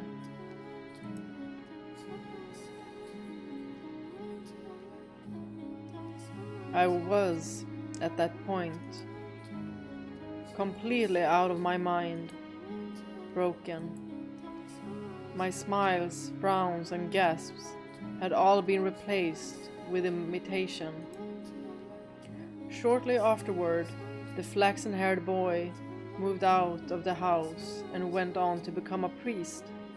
Oh, so he became a priest! The girl fell ill a few years later, her disease eventually taking her life. Oh no, Nelly!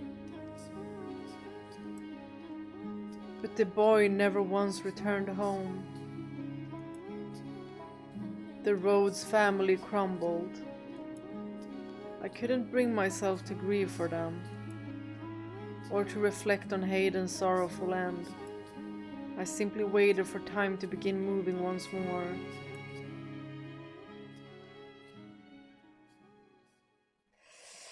Oh my gosh.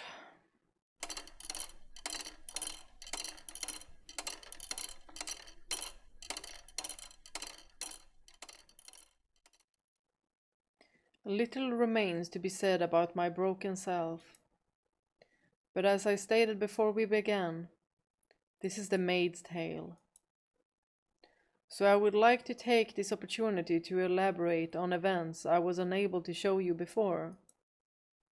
That is, if you can bear listening to such a dismal, miserable story. Oh, I already told you of my meeting with the beast, so I will begin the second tale from here. I mean, Yukimasa went in here when someone else was here as well, so maybe we'll know. After Bestia slaughtered the merchant who showed up at the mansion, his mad laughter echoing through the halls.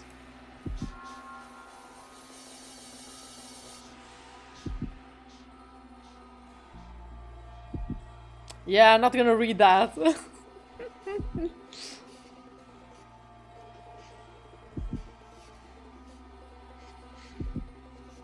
Crazy.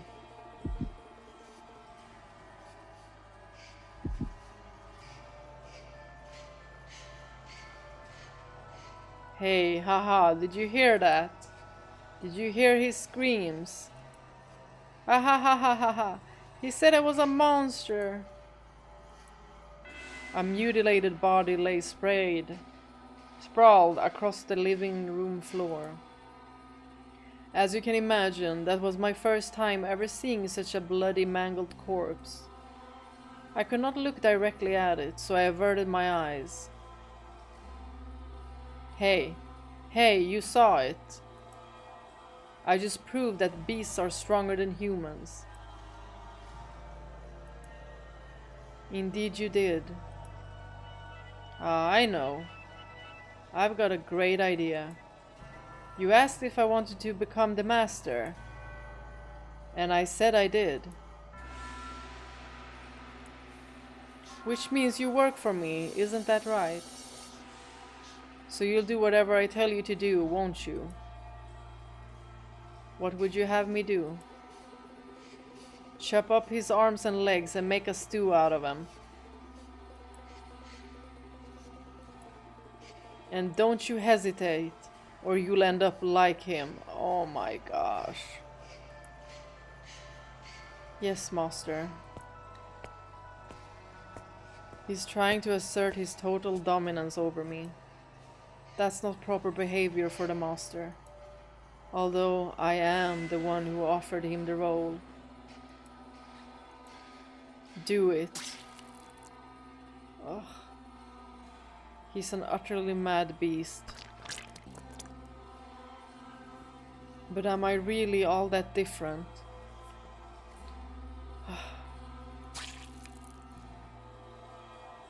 Oh, there's blood all over my hands.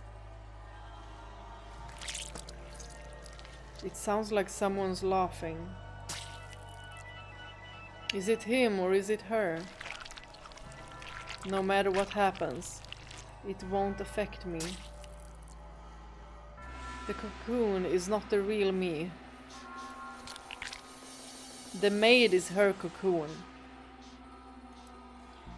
I was looking down at what could only be described as a pile of human debris. I had done this. But that fact did not register with me. I felt nothing at all. She's disassociating. Not regret, not anger. Not sorrow or despair. Put it on the fire. He said he traded in spices. That should give him a very unique flavor. Oh my gosh. Y'all, if this ain't the most evil man with Antonin, y'all, those two take the cake. How am I supposed to work with this? I was quite simply puzzled. No one had ever made such a request of me in my hundreds of years at the mansion. That's all I was. Puzzled. But he interpreted it as his hesitation or fear. So he grabbed me by the shoulder, knocked me to the floor, and skewered me with that curious blade of his.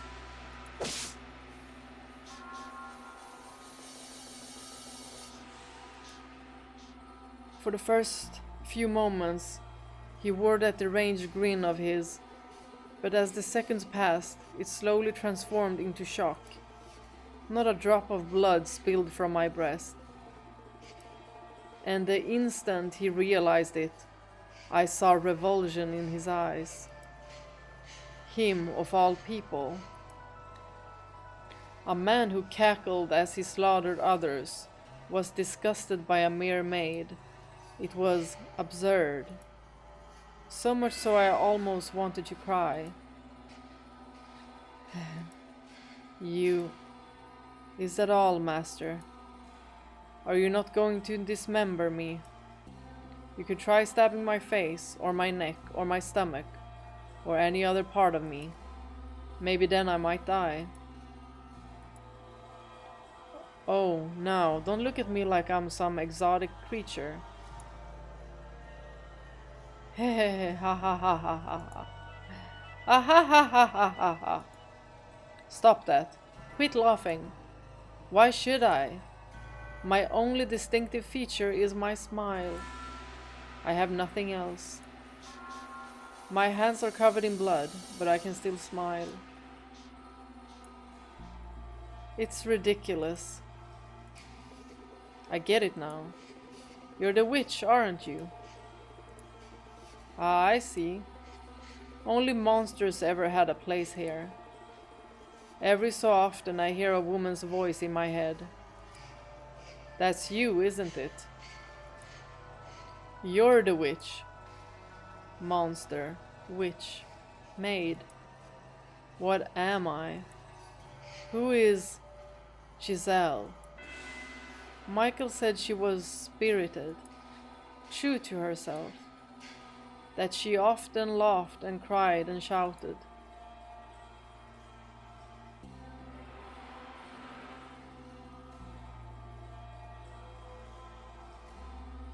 But I don't know anyone like that. I'm just a maid. Nothing more than a servant. The woman's voice he had said he heard was probably the real witch's. But I had no interest in that. I almost would have preferred not having to think about anything at all. Nothing would cause me to waver if my head was empty. A world without joy or sorrow sounds quite wonderful. But nothing ever went the way I planned. For the white-haired girl, whom I thought I would never see again, appeared before me once more. I was quite nearly in a panic. Beneath my perfectly practiced smile was a veritable storm of emotions. Faint hope flared up within my shell. Perhaps this time, Michel would remember me. But that hope was, unsurprisingly, in vain. Let's see what her name is.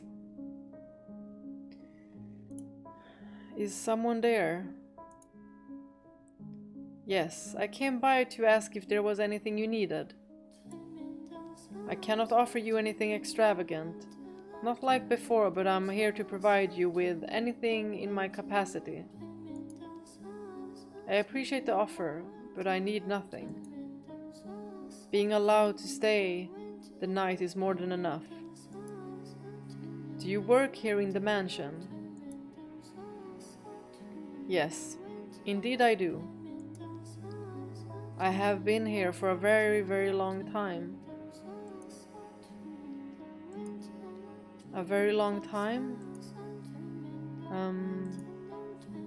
You might think this is an odd question, but have we met before?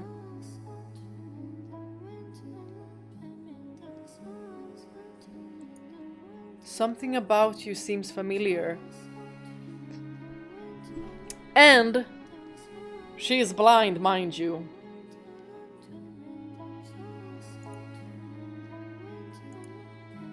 And I get the feeling I have been in this mansion before. Yes, we have met. It was quite some time ago, though. When was it?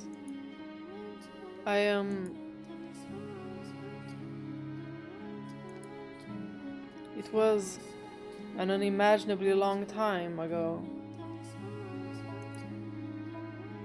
Do you remember a boy and a girl with flaxen hair? Flaxen hair. I apologize. My memory fails me.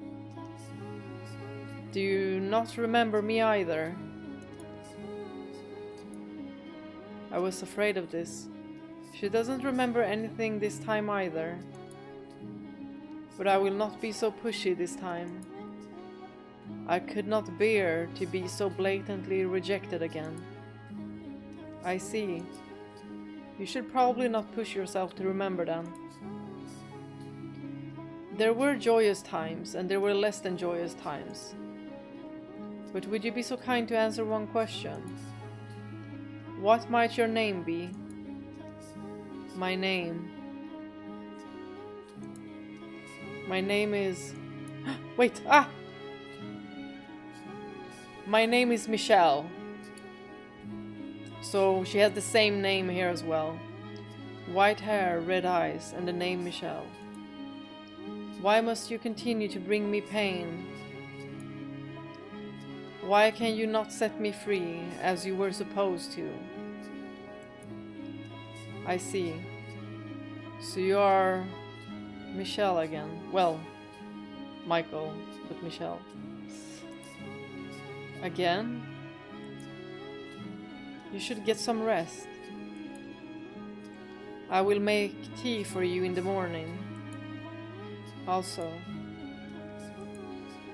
Go on, close your eyes.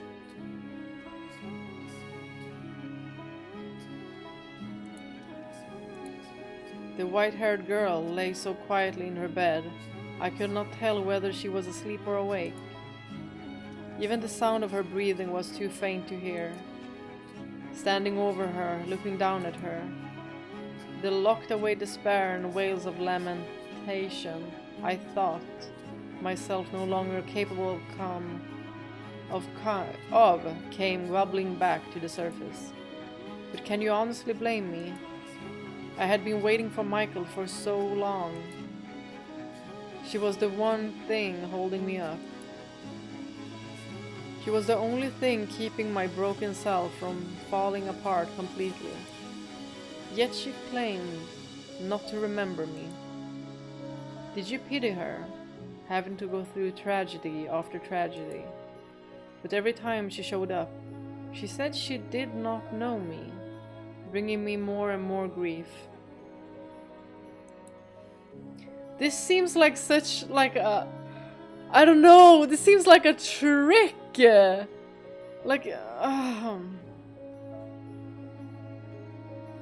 Because why does she keep on coming here? It's as if Morgana is just taunting her. I had been waiting for hundreds of years. Waiting for her for so long. My mind slipping away with every passing day. Waiting and waiting and wait. My apologies. I have to be careful, or I'll slip back to what I was then. If you weren't here holding my hand now, Tell me, you are Michael, aren't you? That's a relief to hear. Yes, thank you. I'm alright. Do you think I'm as muddled as I feel? Let us return to the tale then. You don't know what it feels like. You don't know how much it hurts for someone you've waited so long for to say they don't know you. You have no idea how much it crushes me.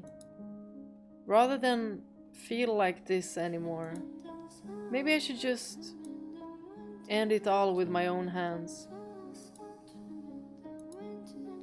I reached my hands out toward her slender neck. I was not an especially strong woman, but I thought even I would be able to suffocate her with relative ease. She was blind at that, so she wouldn't be able to run.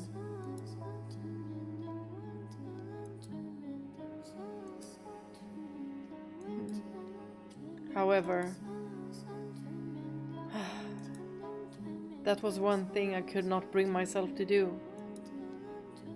I can't do it.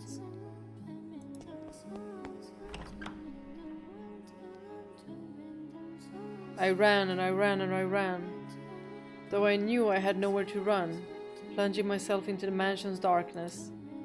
I did not want to be there any longer. I did not want to have anything to do with her.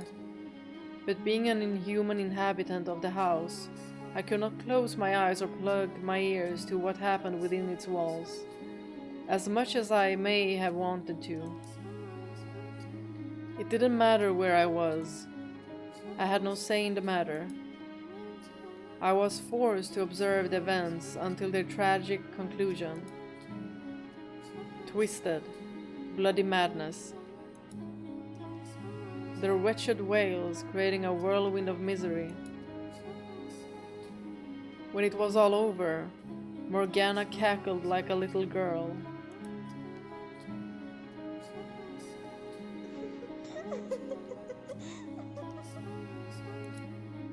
Go on, you have a laugh too, my dear. There's nothing in the world better than this.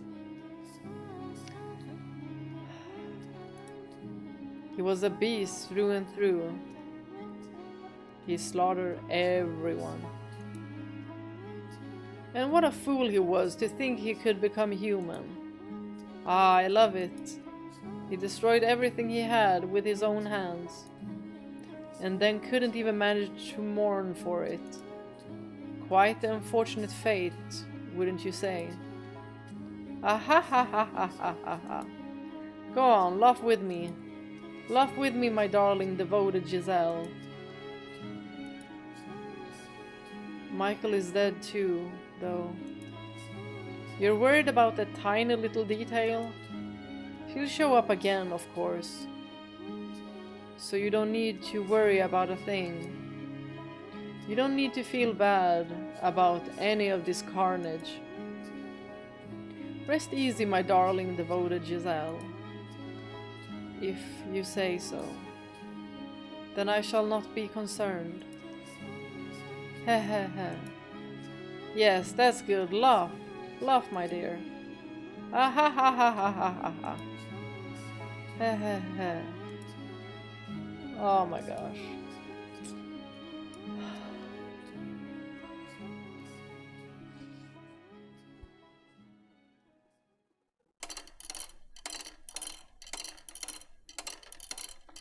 (1863).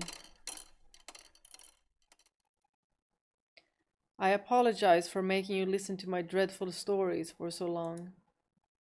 You must be quite weary of them by now. But worry not, for this is the final door. And despite being the end, it is neither dramatic nor exciting. It was a single phrase, the most insignificant of things, that caused me to completely lose myself and forget I had, long ago, been the woman called Giselle. There was no malice in it. It was but a simple greeting. Do you remember how, the first time she arrived, Michael said I had a peculiar presence about me? Jacopo said so too, right? She felt something there between us. And the second time, she said something about me seemed familiar. She did not remember why, but her soul recognized the bonds we shared. So I assumed that the next time she showed up, she would feel something even stronger. Or perhaps even have her memories. Despite having been let down again and again, I still held on to the faintest glimmer of hope. But when she appeared, she was someone else's wife.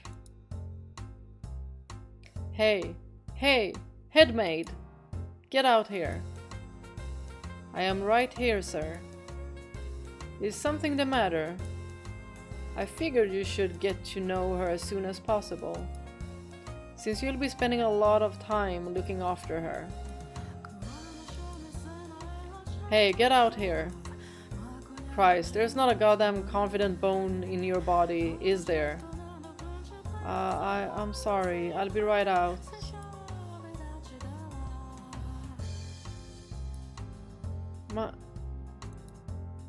The first thing she said when she saw me was, "It's a pleasure to meet you." It's a pleasure to meet you.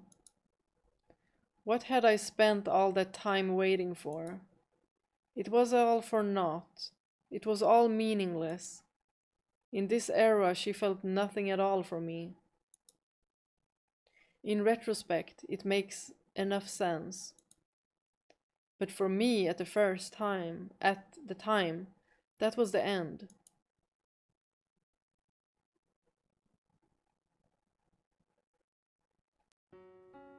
Morgana, Morgana! Cast me into the darkness. Make me a formless being like you. I don't want to be here another second. I don't want to look at her ever again. Morgana, Morgana! Please listen to me. I'm begging you. Now, what's the matter, my dear? It's not like you to throw a tantrum. I can't take it anymore. I can't do this. Michael again? Oh, you poor thing. Betrayed 3 times now. Morgana, you pitiful girl. Don't groan like you're having a bad dream, my dear. No wonder she didn't want to get rejected again. I'm here for you. Please, Morgana. Erase me from existence.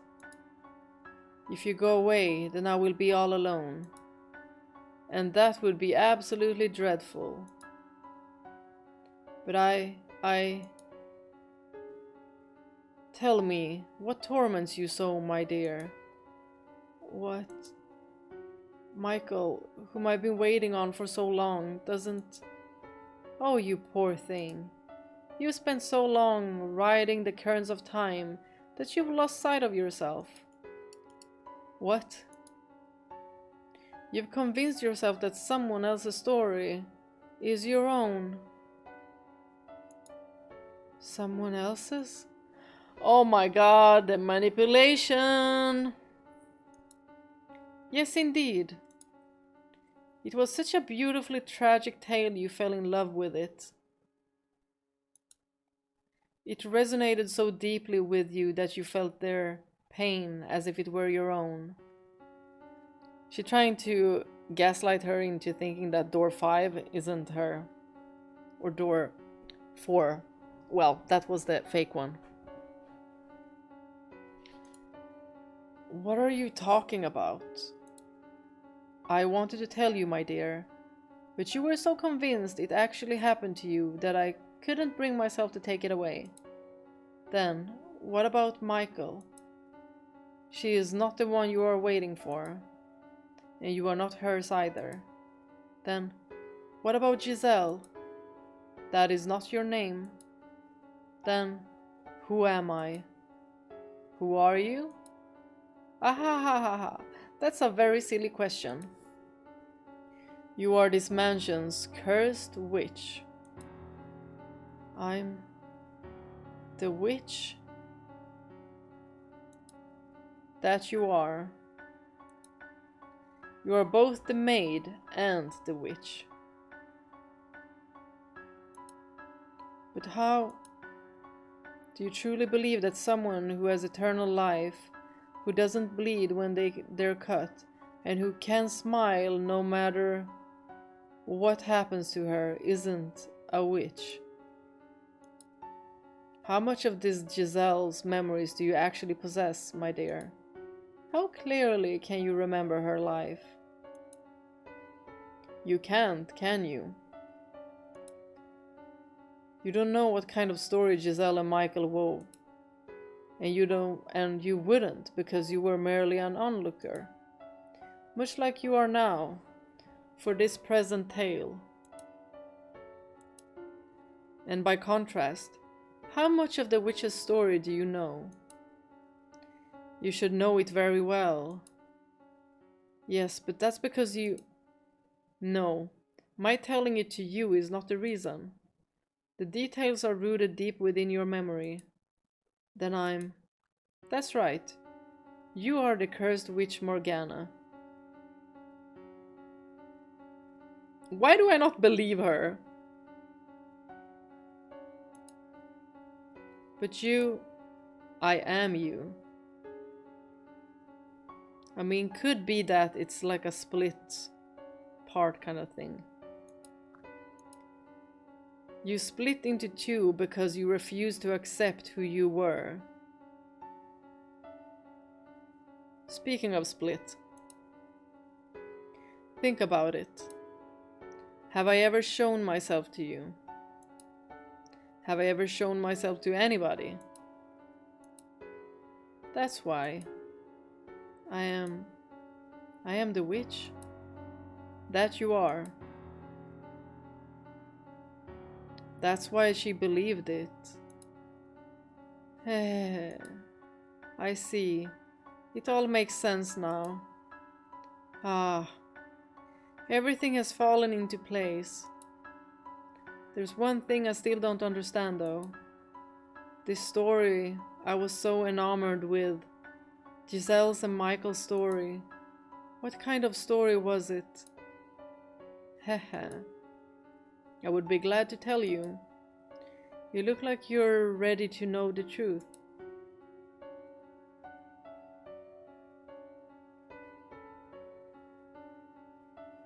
I believed every word she said. All my worries melted away like they were nothing.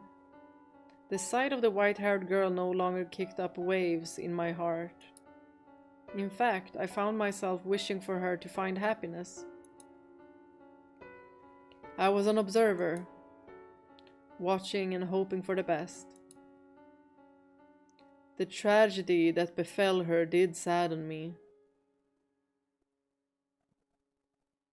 Y'all, Morgana, you tricked Giselle!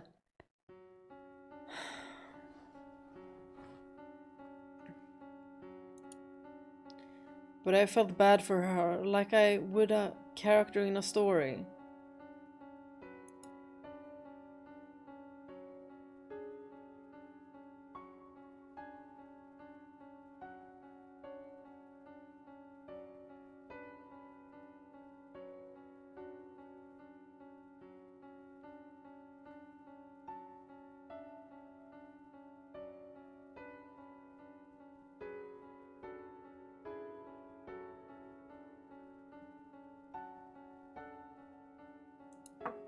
I brought you your medicine, master.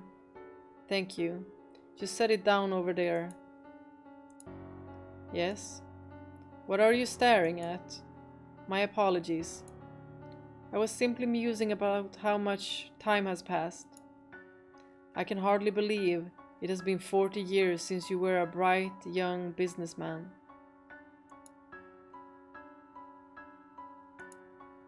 And you haven't aged a day.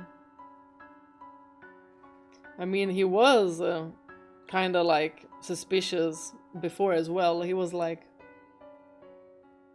how old is she even? So, why thank you. I'm a witch after all. Well, I don't much care what you are. You could be the Grim Reaper for all I care. You still work harder than anyone else. May I ask you a question, master? What is it? Why have you not returned to your homeland? I thought it was a place quite dear to you. I can't wait for her back there. Oh, this is probably gonna trigger her. She's gonna be like, waiting for someone. Do you still believe she will return? To a degree, I understand how difficult it can be to wait. Though for me, waiting now brings more joy than pain.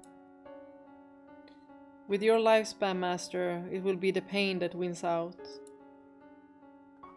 Perhaps you should consider letting go. Tell me, was her name really Michel?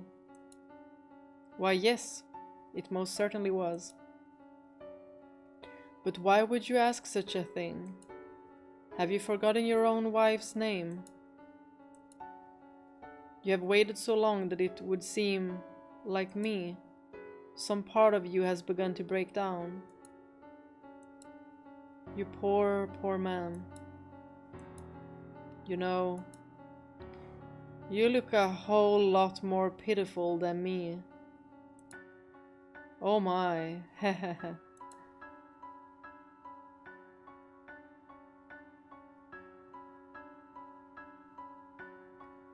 Oh, there you are. What has you in such a flurry, my dear? You are a noble servant. You must maintain your composure at all times. But the master... What about him? He was found deceased in his chambers.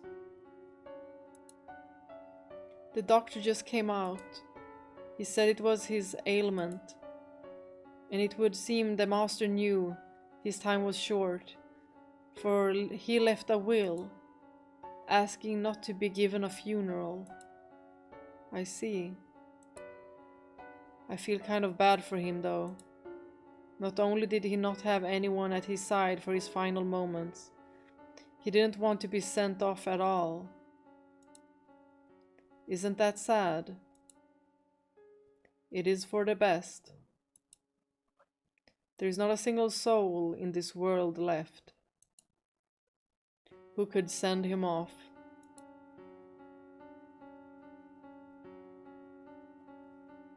With your era drawn to an end, this mansion will soon return to existing nowhere in this world. I wonder what the next one will look like. I wonder if misfortune will befall her once more. That would be quite regrettable. Perhaps if I could convince her of her tragic fate, she would be willing to disappear from this realm with me. And if she wishes to fight that fate, perhaps she will become my next master. Calling her master seems inappropriate, but I cannot think of a word that fits better. Hehehe. I eagerly await the next era. Please do not keep me waiting for long, master.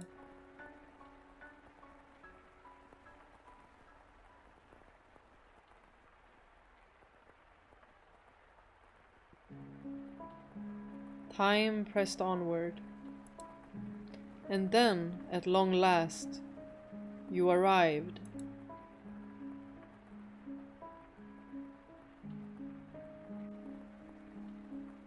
Oh, splendid. You have finally awoken.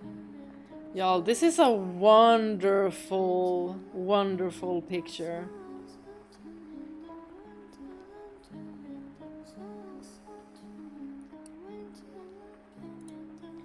I have simply been waiting so long for this moment.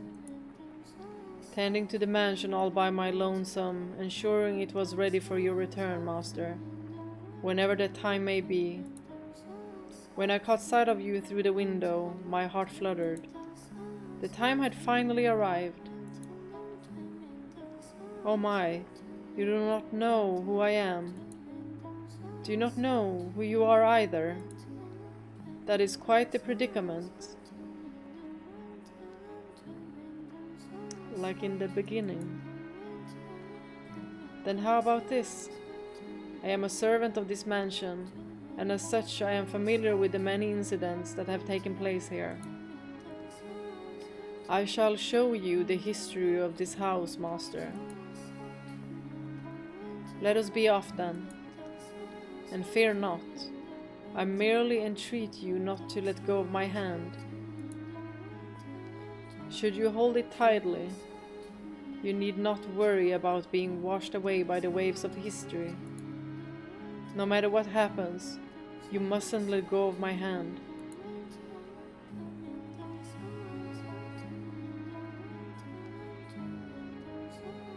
You can even see that it's Michael's silhouette. No matter what happens, no matter what you see, never again let go of this hand.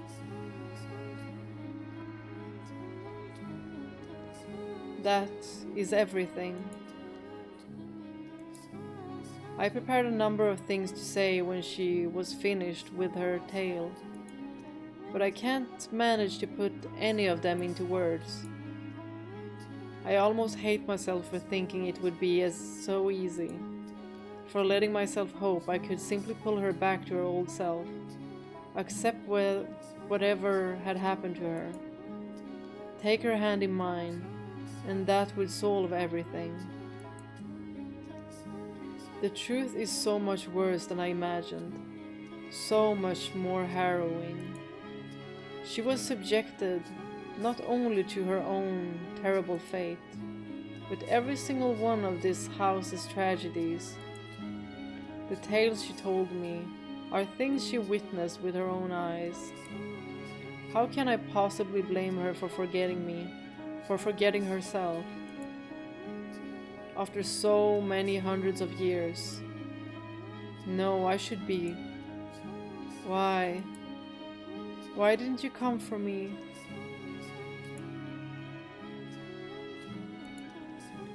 Why couldn't I have returned before she was so far gone? Why? Why did you show up now? Giselle. Because you opened the door to my memories, I now remember everything. But I didn't want to remember. I didn't want to be reminded of all those empty years. Of the people who passed on, leaving me behind. Of you, who refused to show up no matter how much I begged. I'm not the Giselle you knew anymore. I may have my memories, but I cannot go back to that time. My hands are stained with blood, my soul worn thin. The girl who would laugh at the simplest things, who would tell silly jokes, and wasn't afraid to speak her mind, doesn't exist anymore. That Giselle is dead. How can you say I'm the same girl? How can you say I feel the same way I did? How can you be sure that even now, I still love you? Can you deny the possibility that I no longer yearn for you?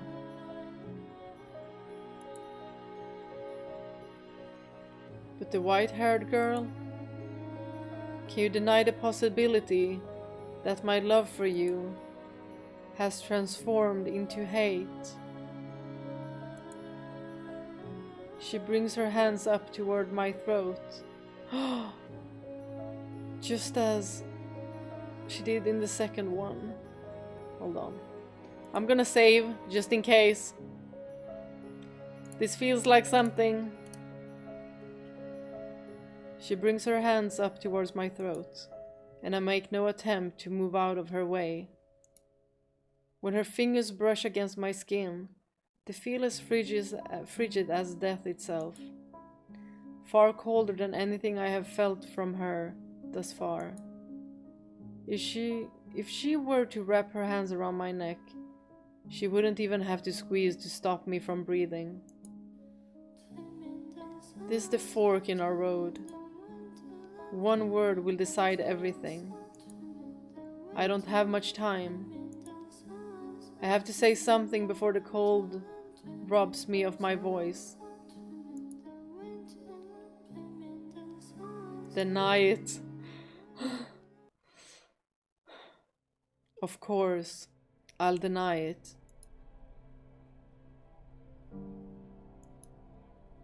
While I was floating in the darkness, I heard a voice.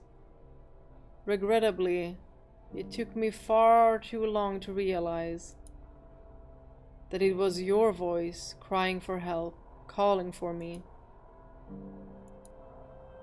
You may have lost hold on your old self, but somewhere deep down, you kept calling for me, which is how I found my way here. I refuse to believe that isn't real. I refuse to stomp on a love that survived for hundreds of years. By all means, hate me.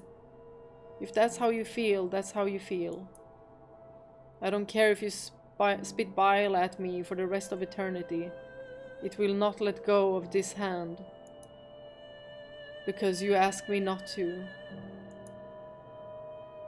I could kill you right now. If that's what you want, then go right ahead. But I'll fight you with all I've got, Giselle. I've missed you too much to lose you again.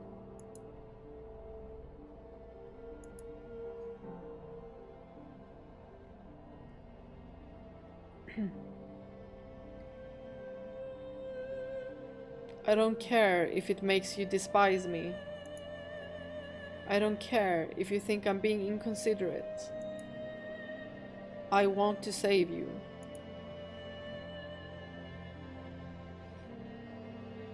But I'm not the Giselle you once knew.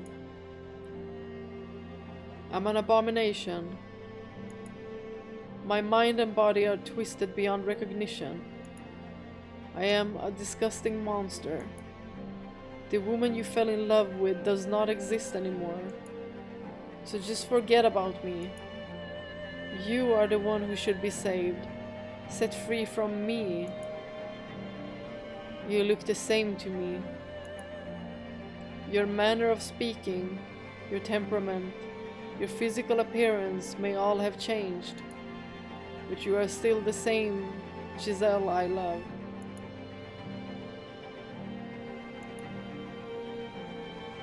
You should never have done anything for a foolish girl like me.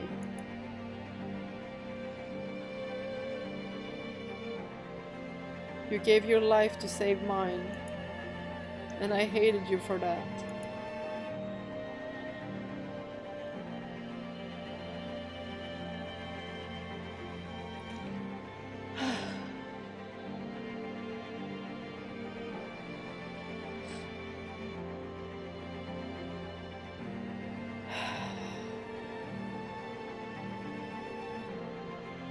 I never once considered how you felt with those knights pointing their blades at you, or what drove you to allow me to live. I should have, but I didn't. I was the one who trusted the witch, and yet I complained when you never showed up. I unfairly resented you for it. I'm a horribly self-centered person. You would be so much better off with someone pure and unburdened with all this nasty suspicion and doubt and animosity.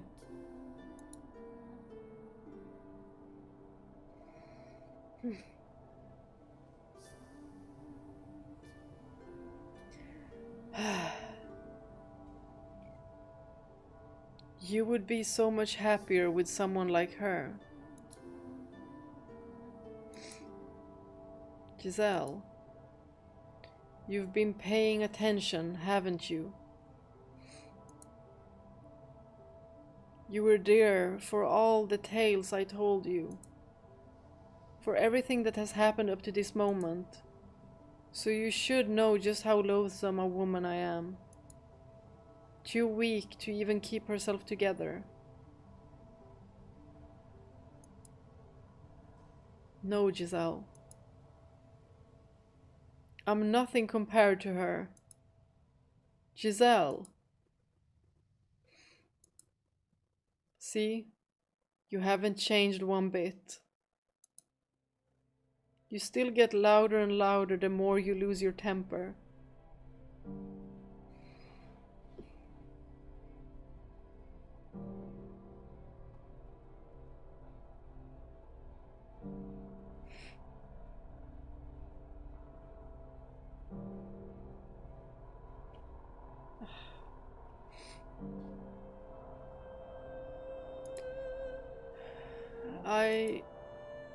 Why do you feel the need to compare yourself to her? Because she's a better match for you. Giselle, I want you to listen very carefully to what I'm about to say. I'm so sorry for keeping you waiting. And I want you to believe me when I say that I dearly missed you from the bottom of my heart. I wanted you back, and that has not changed.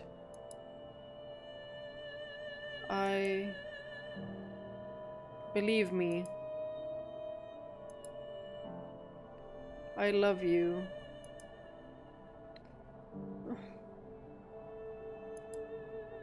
I missed you so much too.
She leaps into my arms, and she's just as cold as ever. Her warmth-deprived body feels like the embodiment of all my mistakes. I wrap my arms around her, and I'm immediately filled with unparalleled relief. Even as she sobs into my chest, her body cold as ice. And then... Oh my gosh, what is happening? The darkness parts. Please don't separate them in any way.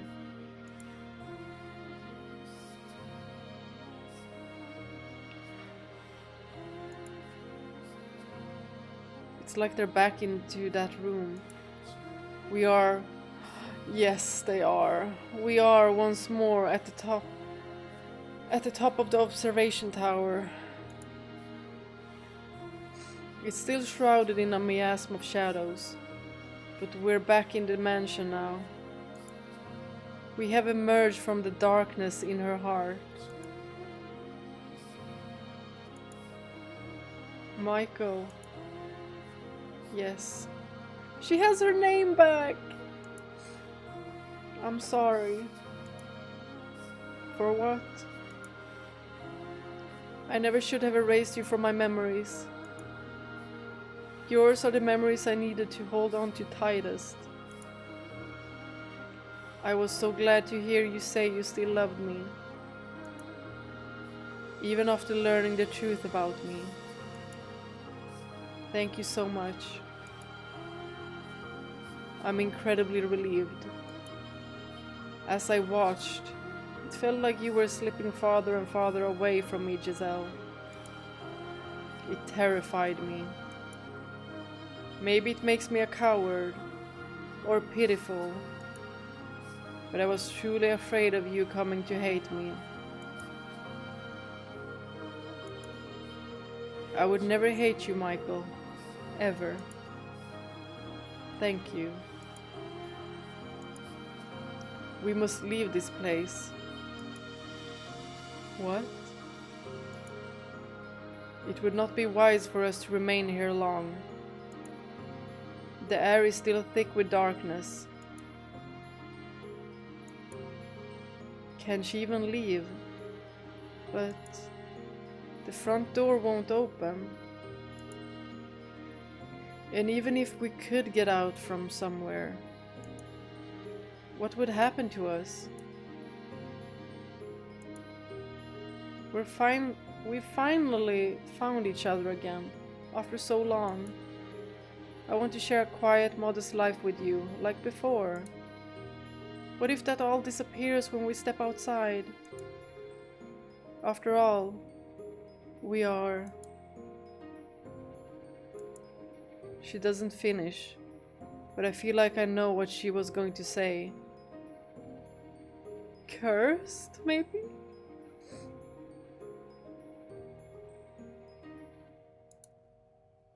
We're different now. She's stepped far outside the bounds of mortality. And the same could be said of me. I am... The man known as Michael is long since dead. The mansion itself does not follow the rules of nature either. As beings no longer in possession of their proper forms, stepping outside these walls could very well mean the end of us. I can't say what might lay in store, but we must return. Even though by staying here, we could be together for all time. I don't imagine that would be a very happy life. There is no sun here, no chirping birds, no trees, or breeze to rustle the leaves. That's exactly what she said. If we stay here, the nothingness will eat away at us. We have finally retained our old selves. We need to take action now, while we can. What if I say I want to stay here? Then I'll drag you out.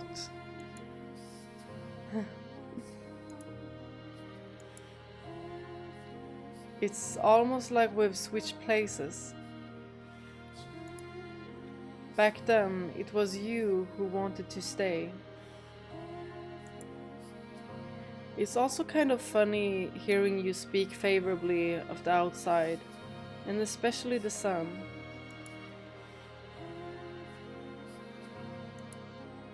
The words, "that's all thanks to you," are on my lips, but before I can say them, I find myself hypnotized by her smile.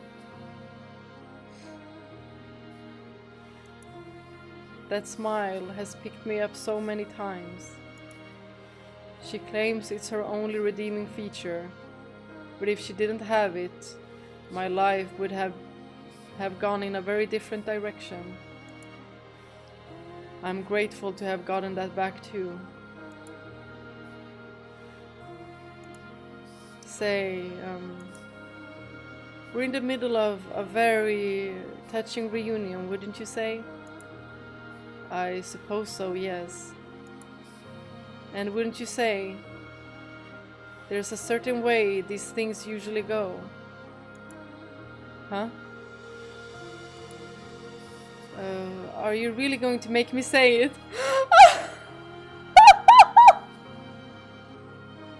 Is she implying the same thing? Is she implying the same thing as she did back then? Where she was like, man, do I have to say it?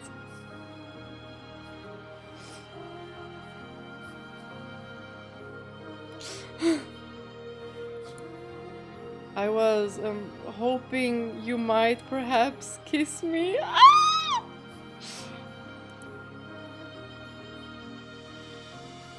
What?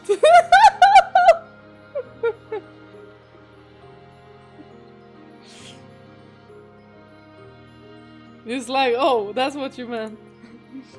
What? Y'all, she's back to her old self. Like, look at her pouting. Oh, seriously, what? Where did all that boldness from a second ago go? What happened to all that momentum you were building?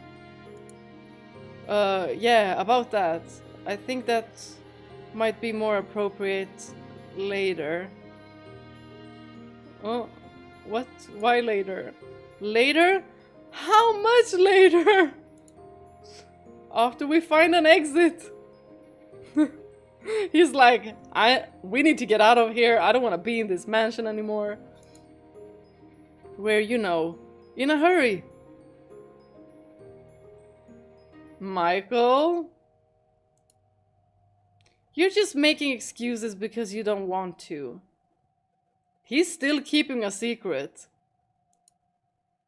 I swear that's not it. Giselle. Let's save that for when things aren't as crazy. I can't relax and enjoy it right now. What are you, 12? She's been waiting for hundreds of years. Oh, hush. Alright, fine. But you'd better keep your word, got it? Promise. Let's go then. Let's find our way out of the mansion. There, our frozen time should begin moving again. That's hopefully where our future awaits. It will be. No, we'll make it so. Yes, we will. Y'all, I'm so happy seeing her happy!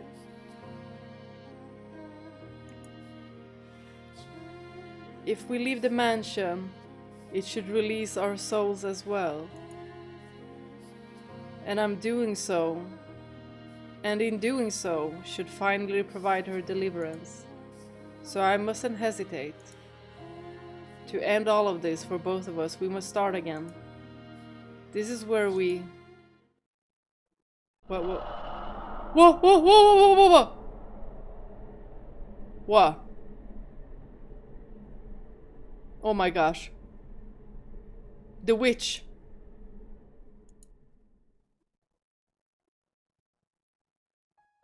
Darkness. No. No, do not separate them again. It's a blackness purer than anything I've experienced in this house. Oh my god. Please hold on to one another. Not a trace of light anywhere to be found. Why did I ever think the house would let us go easily? Why did I ever think our time in the darkness was over? Michael! Oh my gosh. The darkness surges through the open door like a wave, flooding the observation tower. Like ivy growing wildly to cover every last inch of every surface. Consuming, defiling, eroding. Our fingers slip apart. No, no, no, no, no, no, no, no. And concentrated rancor rains down upon us. Ah, how hideous a world this is. Ah, no, Michael. Please, please. No! Don't let go of my hand. No! No! No! I'm not ready for this! I'm not ready for them to get separated again! No, no, no, no, no! This cannot be! This cannot be! Michael, grab her! Giselle! Michael! I said I would never let her go again. I said I would get her out of this place. I swore I would. But as hard as I try to stretch, I can't reach her hand. No, no, no, no! Help, Michael. I can't move. I can't move my body.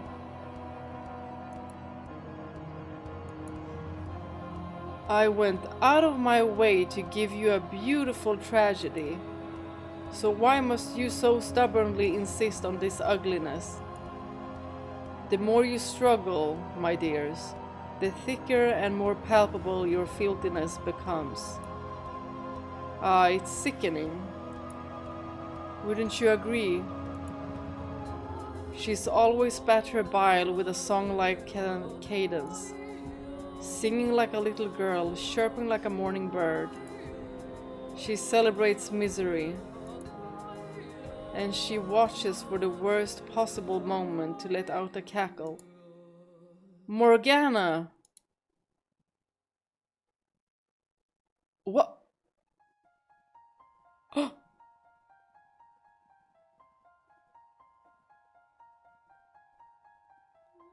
There she is!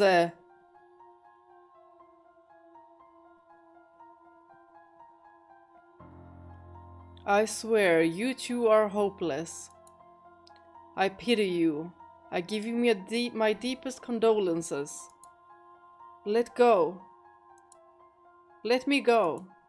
Don't take me away from him. Giselle. The darkness seeping into her grew thicker by the moment, and its black tendrils weren't just wrapped around her, but me as well. Stop this, Morgana. Let her go. Ahahaha, wow, nothing more original. I need a devoted puppet to protect this mansion for me. So I can't give her up, not even at your request. Besides, why should I give back something you threw away? Something you abandoned again and again? What are you talking about? You still haven't figured it out, my dear. Or are you just feigning ignorance for your own convenience? You always did like to withhold anything that might prove disadvantageous. Is she saying that he's the white-haired girl as well?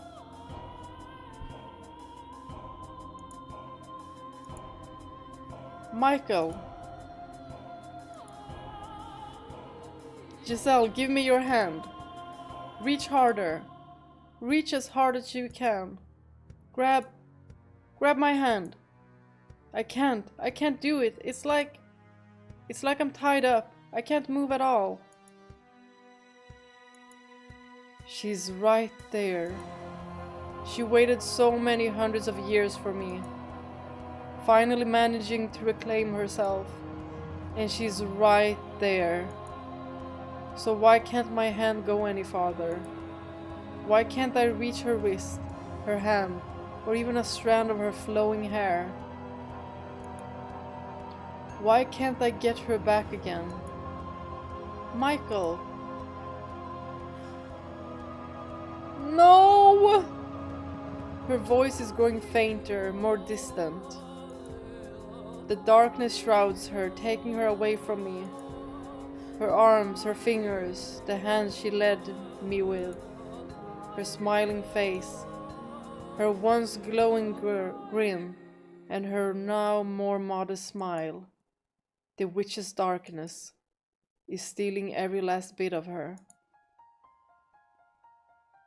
No! Michael.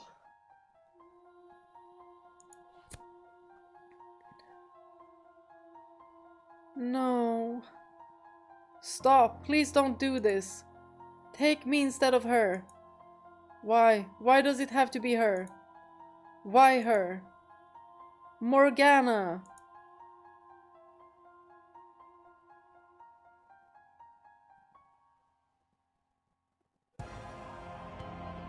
Why? Because your work is done, my dear.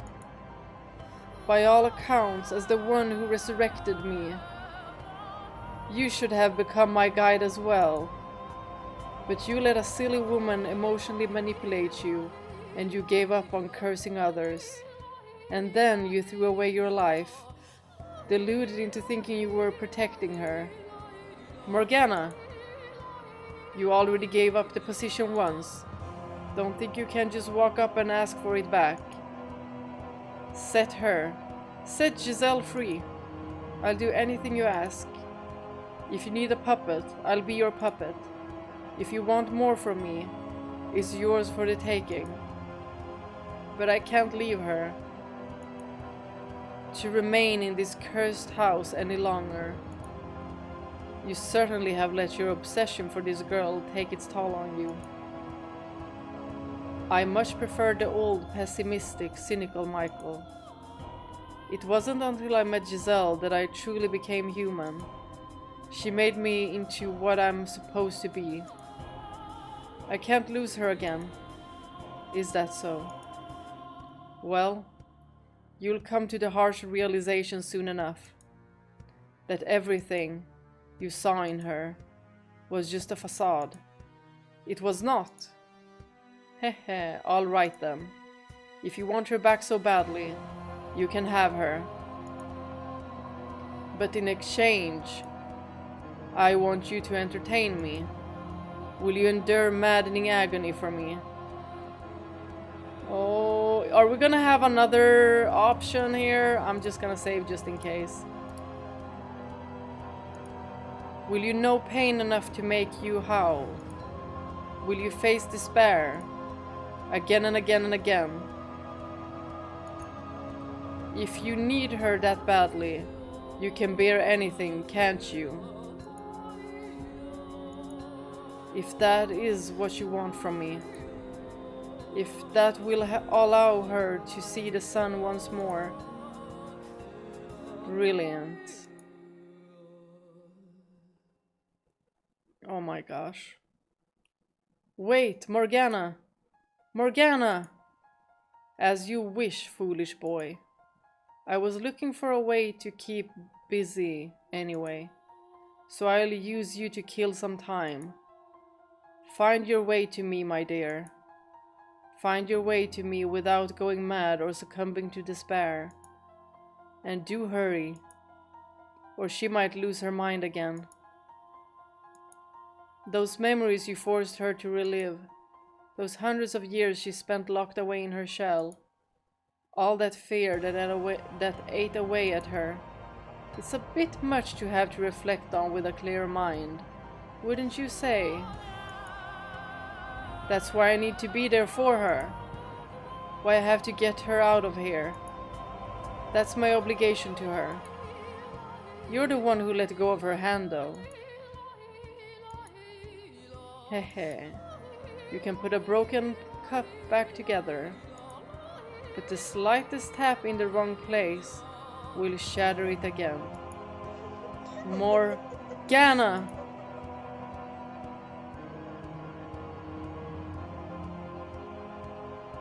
The witch's cackling fades into the distance. My outstretched hand is completely enveloped in shadows. I can't even make out the faintest outline of it. And I can't tell if I'm sinking, floating, being pushed along some invisible stream, or falling with incredible speed. My eyes are open, but they can detect nothing. The complete lack of sound is almost painful. Nothing, anything, anywhere. Void. My consciousness begins to drift. Vague remnants of the feeling of her hand in mine are my only link to reality. My one and only landmark. Giselle. I must get her back. She waited, enduring for hundreds, no, almost 1,000 years. And now it's my turn to act. I have to hold that resolve, hold it firm, so that I never forget her again, so that I never lose myself again, even if I'm consumed by the darkness. You must never back down. You must never look away. You must never lose her.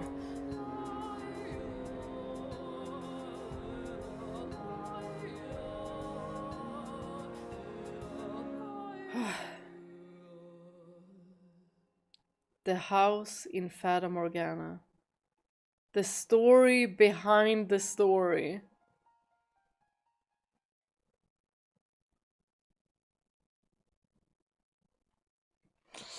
Okay.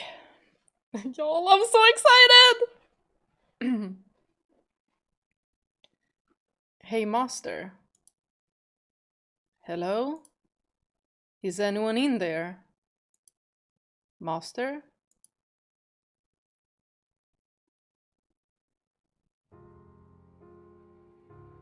Oh, good. Welcome back. What's gotten into you? Girl, you was kidnapped! I thought you had fallen asleep with your eyes open. I'm not accustomed to people needing my attention. Or, I suppose, talking face to face at all. This is my mansion?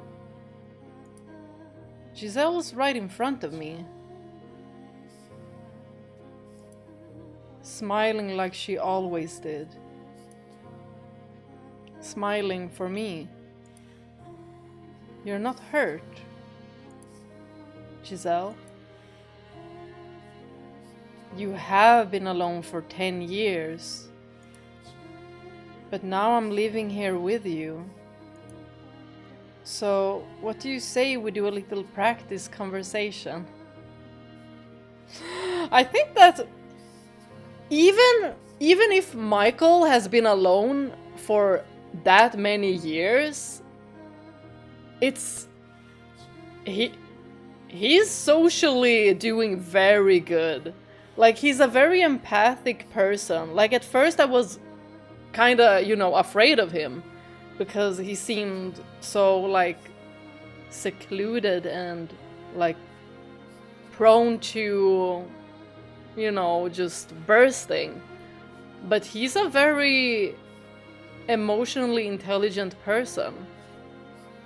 And I mean, even if you are alone like this, you could have always been like that, but being alone can really stress your body and mind. So I think that not being bothered by it, not being altered after so many years, I don't think a lot of people would not be changed after that socially. So, what do you say we do a little practice conversation? Practice conversation? What exactly do you think I am? Yeah. No offense intended.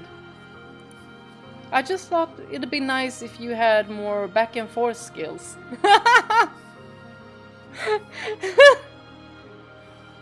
Is he not asking enough questions? So in short, you're saying I'm such a poor conversationalist, I need training?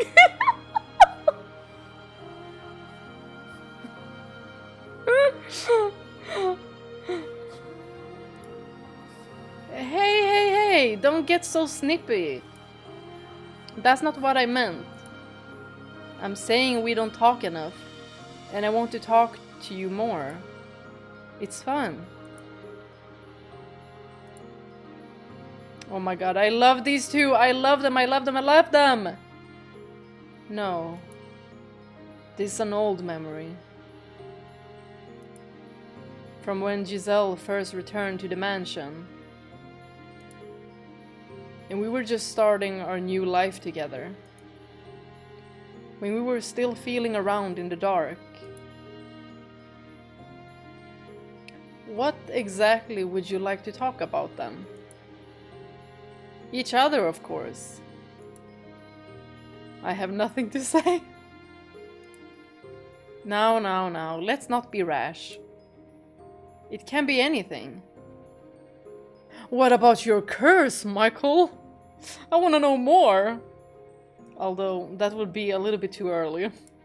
He hasn't even told her now, like after 1000 years. Well, he's been gone. Things you like, things you don't like. Start with something small, insignificant. Does that serve any purpose? It does, yes. The more you know about someone, the closer you feel to them. And the better friends you can become. Is that how it works?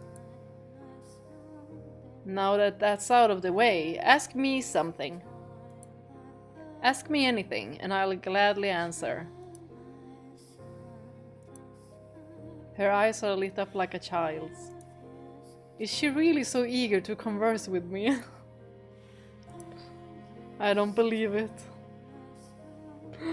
As if you're not interesting, Michael. You're super interesting. Like, you lived in this mansion your whole life almost. Alone. And then you're supposed to be dead. And then you have this curse. You're rather interesting. And we don't know much about him, so... What's the matter? I'm ready for anything. Very well, I'll ask whatever comes to mind. Go for it.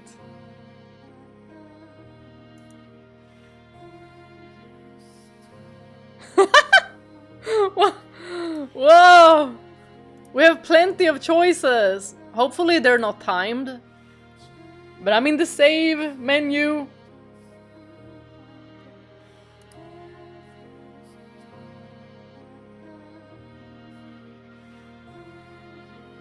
I want to know everything.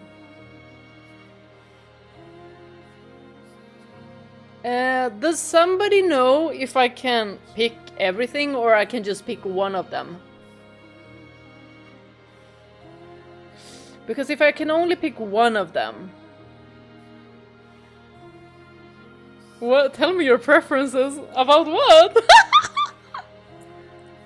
You can ask her all of them. Woo! Nice! Thank you, Siglis. Then I'm gonna start from the top. You haven't told me your age.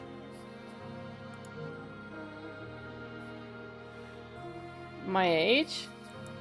Hey, take a guess. I thought she said she would tell me anything. Okay, I'm gonna guess 22.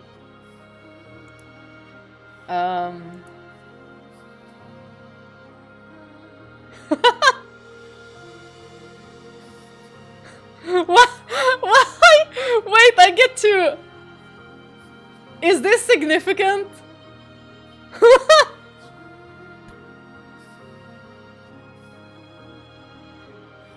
Do I have to get this one right?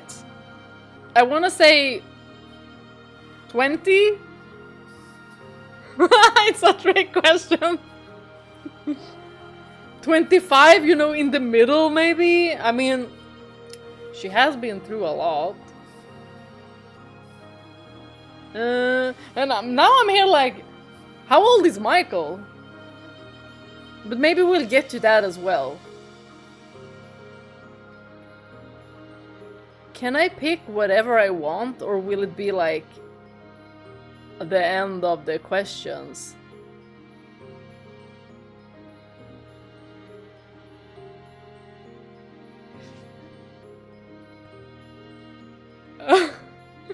I'm curious how she will respond to 30. Okay, let's go with that.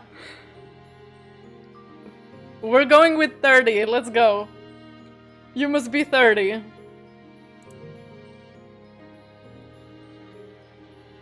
Oh! Why are you looking at me like that? 30 is not old.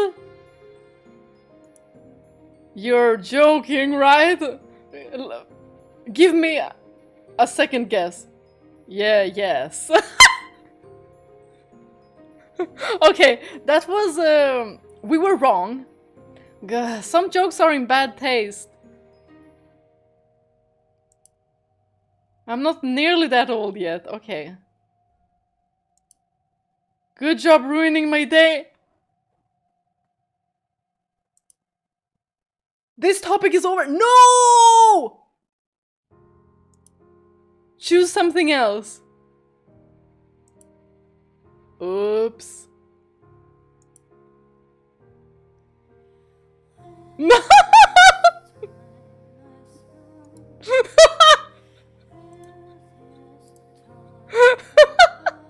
We're gonna go back. We're gonna go back. I'm gonna pick 20. Are you 20? Whoa, you're exactly right. Yes! Woohoo! You're surprisingly astute, Master. Oh, thank you. And what's surprising about that? Well, that was a little bit of a backhanded compliment, I must say. I didn't expect you to get it on your first try. Have you been secretly watching me? Oh, Master, you're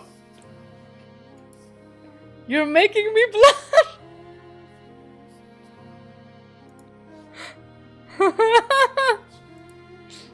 Well, why the silent death stare? I'm struck with an overwhelming urge to hurl you out a window! Michael, you would never. Besides, you don't have the strength because, you know, the arm wrestling. Oh, you're no fun. Okay, it's your turn now. How old are you, Master?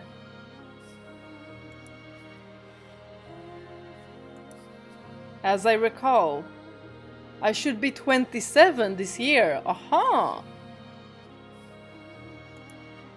Oh, wow. You're much older than I expected. What was she thinking? What did you expect? This is fun! You are very mellow, like I would expect of an older man. But every once in a while you give the impression of a teenage boy. I'd be like, I don't know if I like that.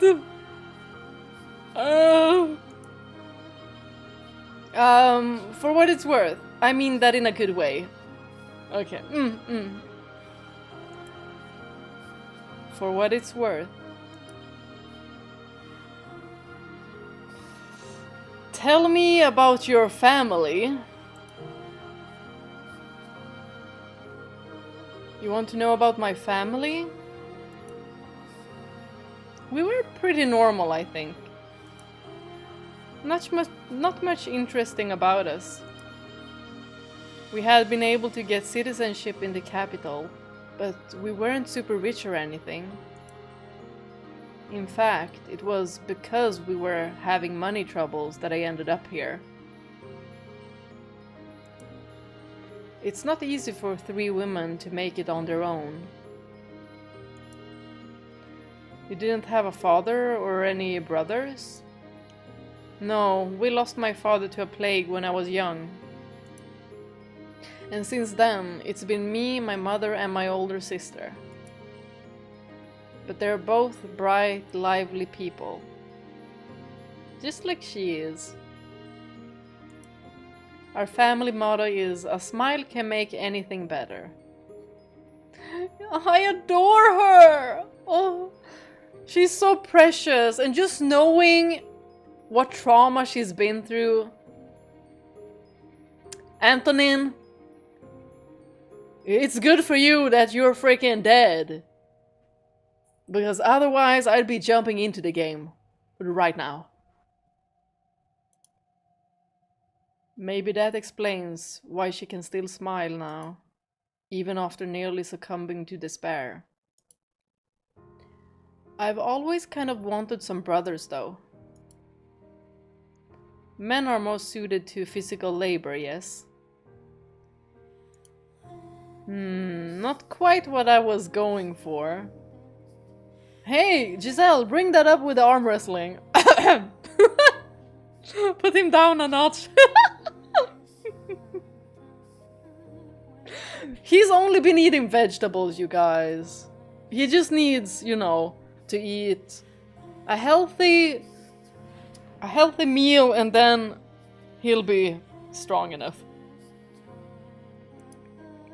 I feel like, I don't know, the kinds of things you would ask a brother and sister for help with are different.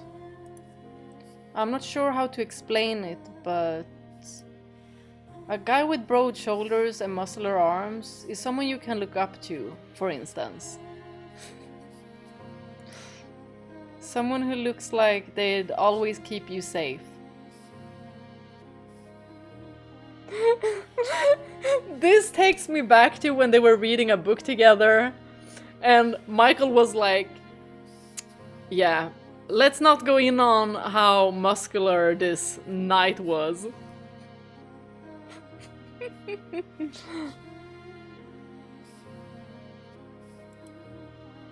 Oh, Michael, it's much better to be emotionally mature and emotionally intelligent than any muscles. She's never been betrayed by family, it would seem. He knows about that a lot. She can't even imagine family hurting her. She has no idea that those closest to you, those who are supposed to care about you more than anything, can be your greatest enemies. That blood is a bond heavier than any chain. Master? I believe your brothers are still on your side.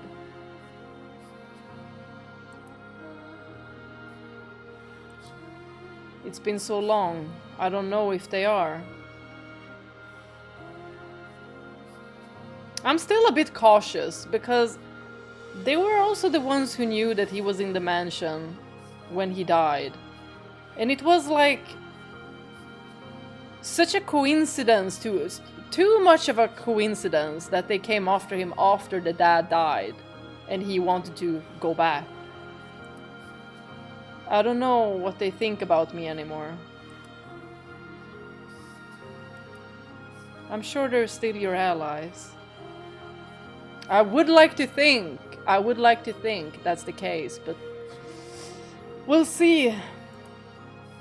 You want to believe it too, don't you?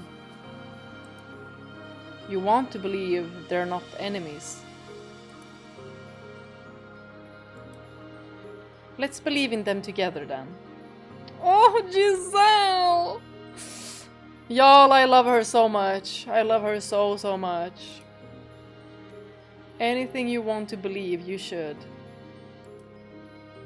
It's such a better way to look at the world than the other way around. I agree completely.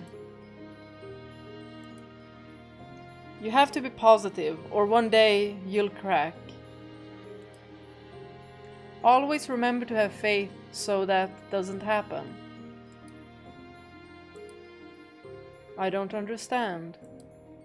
She's honest about her emotions in a way I simply cannot be. She's the exact opposite of me in that regard. And yet, she can still read me. I don't get it. How can she understand me like that? It's like she can read my mind. She knows people. She's perceptive. Empathic. If only I could just tell her everything. Make it all another page in our mindless chatter. Get everything weighing down on me off my chest. Is something the matter? You're cruel. What? I said you're cruel. No, look at her sad face! Michael, take it back! Take it back! I'm sorry, ignore me. Or was it the witch?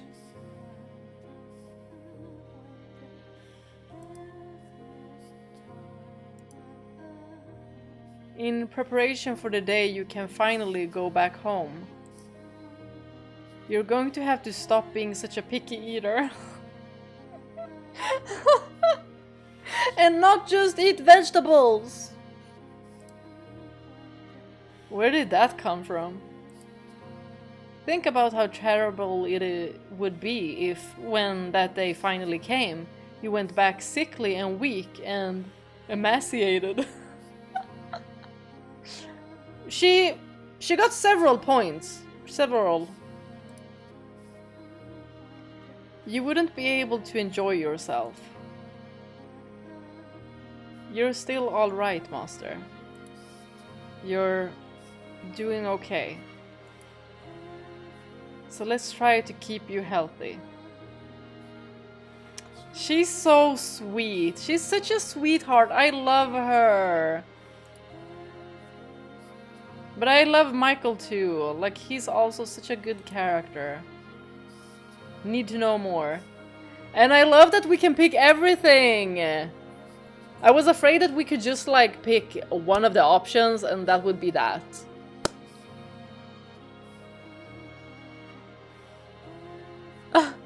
Someone needs to tell her that 30 is not old age, even in those days. Exactly. Like, that would be so depressing to have that mindset when you're 20, because you've just gotten into adulthood. Like, life is not over because you're 30. What do we think is tell me your preferences? I think that he means tell me your preferences, like what do you like in a man? Y'all, if I was Giselle, I'd be like, I like you. Just so we have that kind of awkward scene. That would be so cute. I could listen to this all day. I could listen to it all day and it wouldn't even... It wouldn't even be overused in the game then.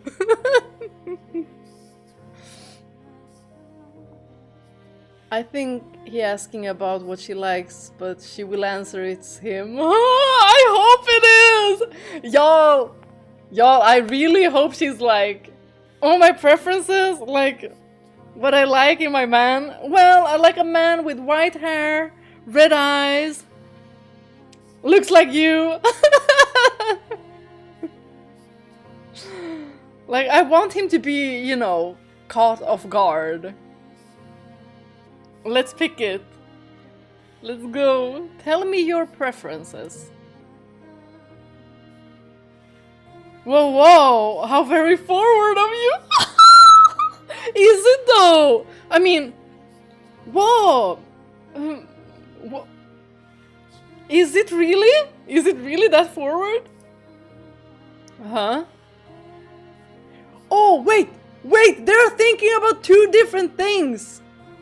She's thinking about preference for a man, right? And he's thinking like, no, preference for food or something like that. Oh, this is gonna be fun. My taste in men is the last thing I expected you to ask about, Master. It's gonna be like, that's not what I meant.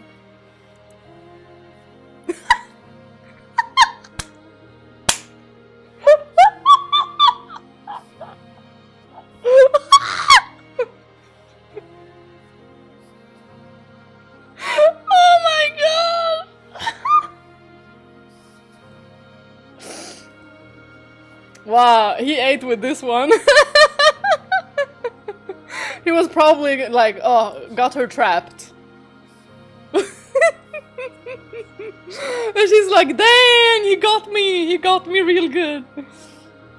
I don't recall specifying people. No, don't fret the details. She's like, oh shit! Oh! It's only natural to be curious, so let's make it about that. Just like, okay, I'll tell you. Oh, please, Giselle, make it awkward for him. Please, please, please, please. I need him to shiver. And that's the last thing I wanted to talk about. Alright then. Tell me about your first crush, Master. And I have to start? Oh my gosh, I love this. I love this. He's gonna be like, don't have one.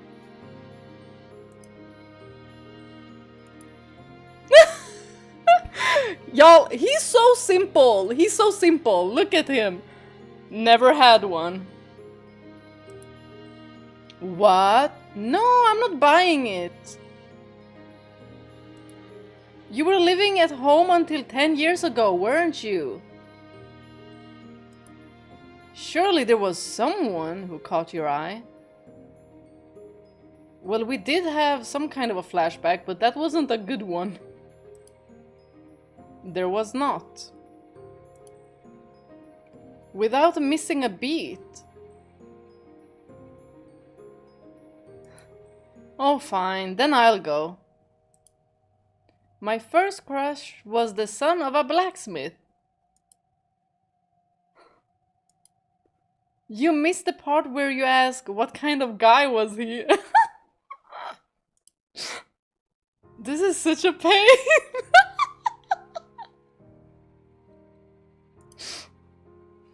Since you asked, he was a huge, muscular fellow. Oh my gosh. He was so tall. He would always hit his head on the doorway whenever he came to our shop to trade. Oh. Nice beefy guys really are great, huh? No, oh my gosh, why are you saying this to Michael? Oh, I would feel so bad. Giselle's gonna be like, oh wait, skinny guys are great too. Y'all, it's not about the appearance. They make your heart get all fluttery and tight.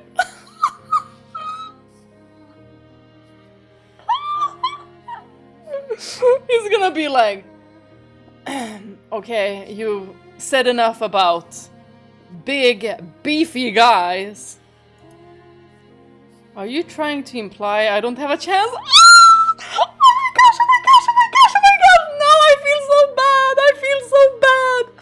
Oh my god, Michael, you angel, you sweet baby angel! You are you're simply a doll. Don't mind her right now. She's not thinking about that. She's not thinking that you don't have a chance because that was her first crush. You know, you don't have to like one certain appearance. It varies. And then personality will always carry. Like, ain't no way that personality, being an empathic person, will get triumphed by appearance. Like, no chance.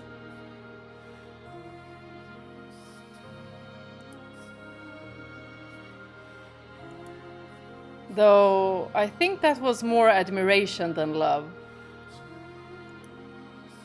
You know, the way a group of girls will get together and fawn over a popular, good-looking guy, it was like that. So like a celebrity.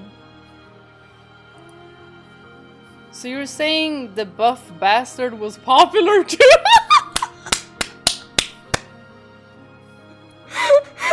Now Michael is like, the frick, he was popular as well. I've got no chance in hell now. No. Girls. We would pick Michael, wouldn't we? We would pick Michael. I mean, he also gets us to laugh. Very much so.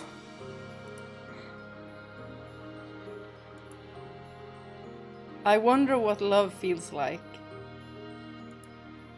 I never got the chance to find out before ending up like this.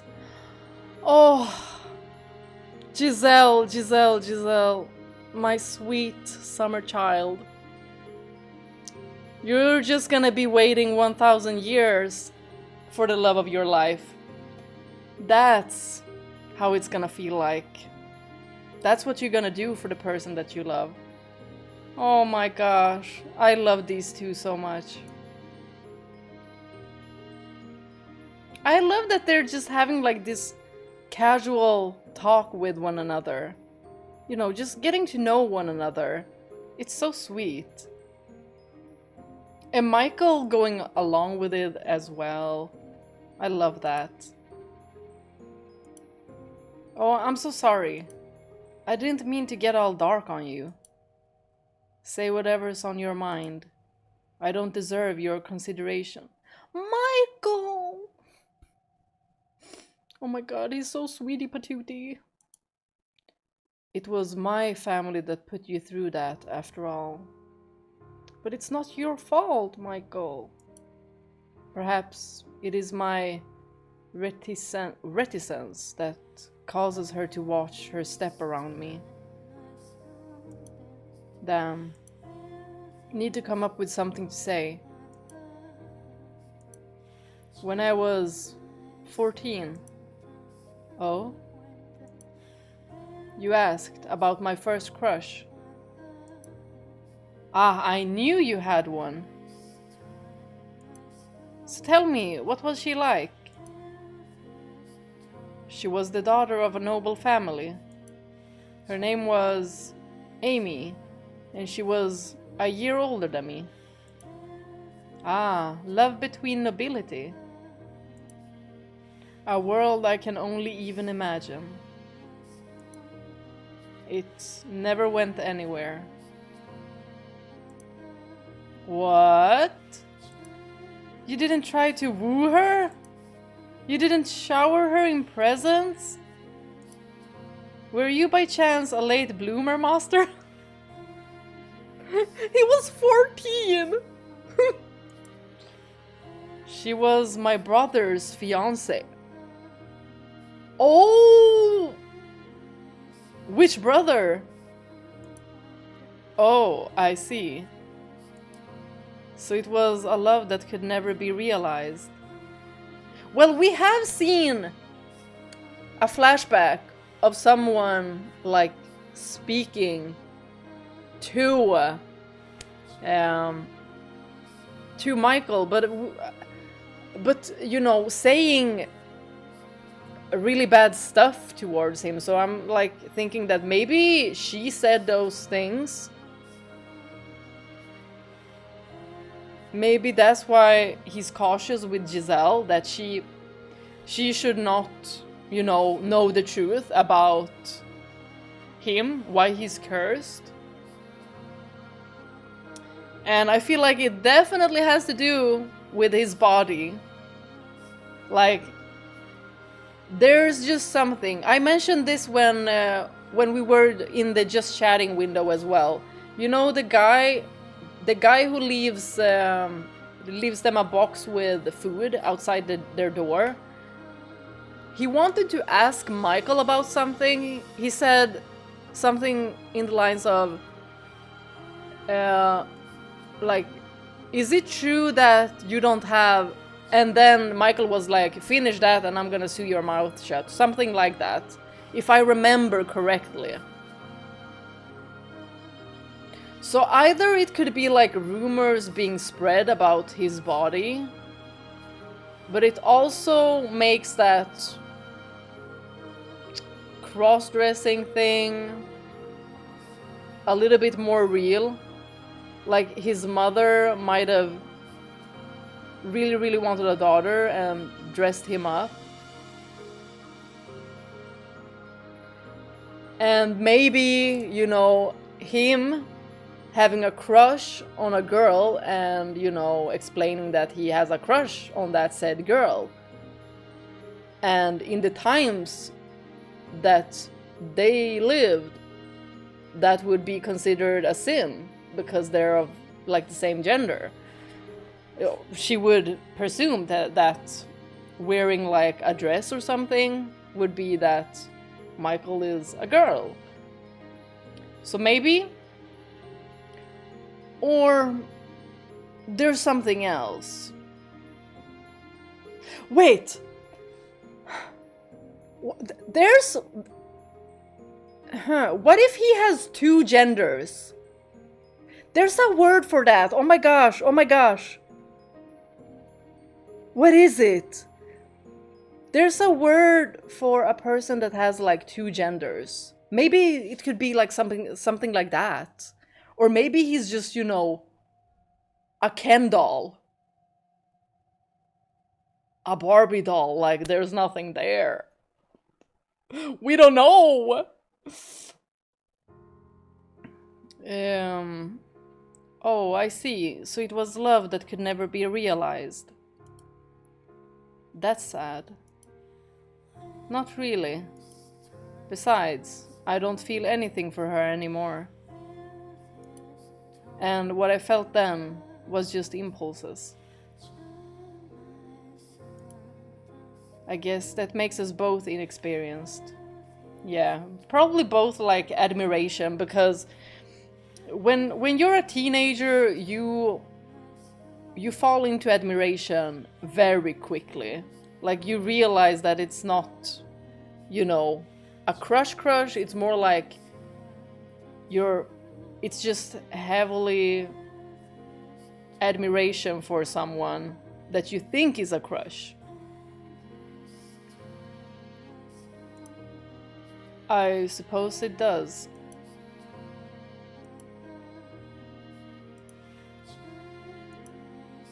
Okay, I think that's enough of that. Also, I don't think that they knew the person that well to be, you know, crushing on them. Because usually we make like a fantasy version of people, especially when we're like teenagers.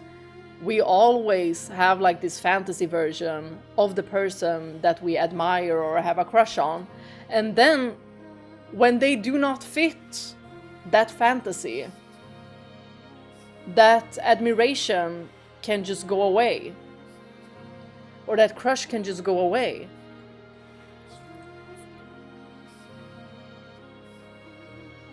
But as we get older, we also like understand that humans are flawed. Like you can't just fantasize up a personality towards a person and be like, this person is probably like this. So it would be out of character if they said or did something like this.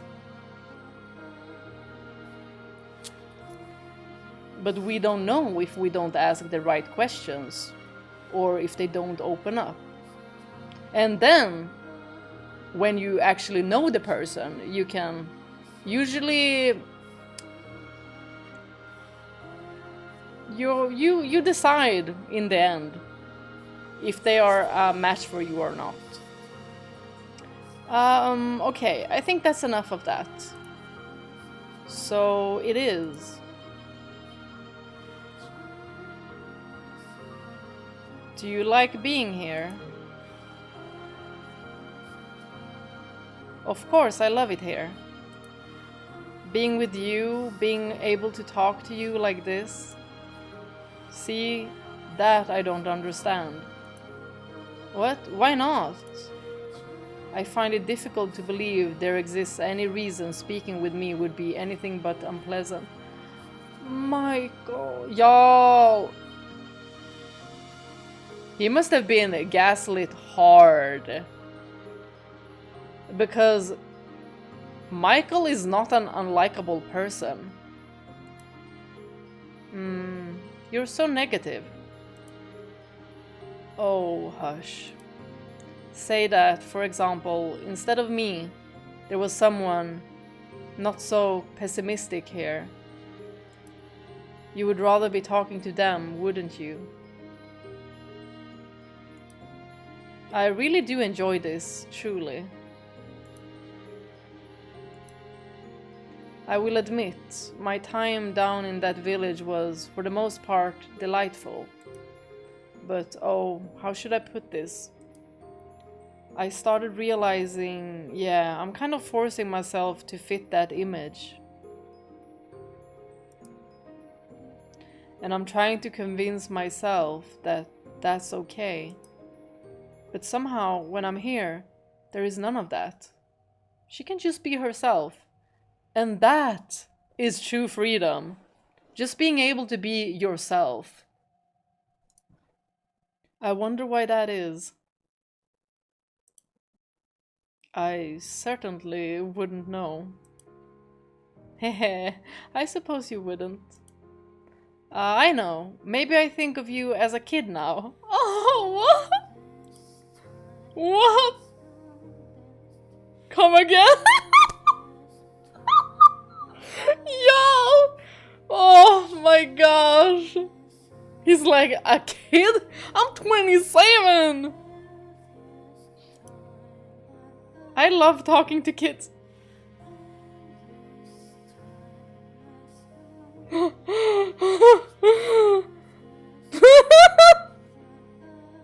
The way these two don't have Riz. Until they see that the miscommunication hit something and they're like, oh wait, something switched up in their face. Oh, I didn't mean it like that. But that's what I love about them, because they realize those things and are like, no, that's not what I meant. Well, hey now, don't give me that look. What I'm trying to say is that he's Maybe innocent? You're very sincere, Master. Kids are sincere. You're not going to smile and then stab me in the back when I turn the other way. I can relax around you, which is nice. I see. You just blushed, didn't you?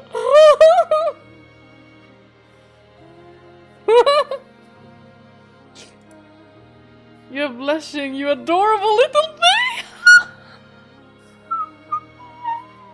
Y'all, I can't with these two! They're so cute! They're so cute! Oh my gosh, I am melting over here. They're just so adorable together. I love this dynamic so much. It's alright, you're allowed to fall for me.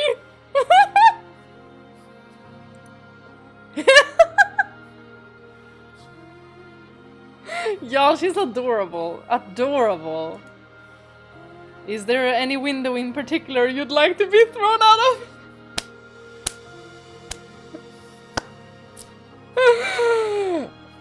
Giselle, now is the time to bring up the arm wrestling. No fun at all. I like her. She's so playful. I love her teasing way. See what I was saying, Master? With just a short conversation, I know you better than I did before. And you me. That's fine and well, but what do I do with that knowledge? Huh? You don't do anything with it. It's fun learning things you didn't know before. That's all there is to it. And what happens when there's nothing left to learn? There's always something. That's a day I don't think will ever come. People are always changing, growing, so there is no upper limit to what you can know about them. There's always something new to discover. Maybe we'll be here for many more years, or maybe you'll be able to go home sooner than you expect. But either way, I hope we can keep getting to know each other until then. And of course, if you're open to it, it doesn't have to end there. We can continue getting to know each other for years to come. Hey now, what are you looking away for? Is he blushing? What do you think? Because you keep throwing me off balance? Oh my gosh, he's so adorable! Y'all, he's so adorable. He's so cutie. I love him. Look at him being bashful. A few months ago, I was doing everything in my power to avoid her. Yet now that smile of hers seems so oddly enchanting. I don't understand. I will do my best. These two... Y'all, I'm about to cry. Like, they're so cute together.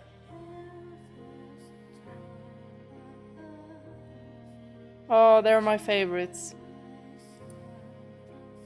I will do my best so that we can make this work. Make this work? I'm glad to hear it.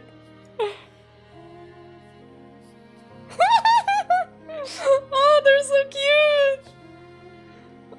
All right. That's not the present. We're getting back there. Giselle, I was too awkward back then. No, you were fine. To even compliment you on your smile. Oh. He's such a sweetheart. I love him. To put my feelings into words.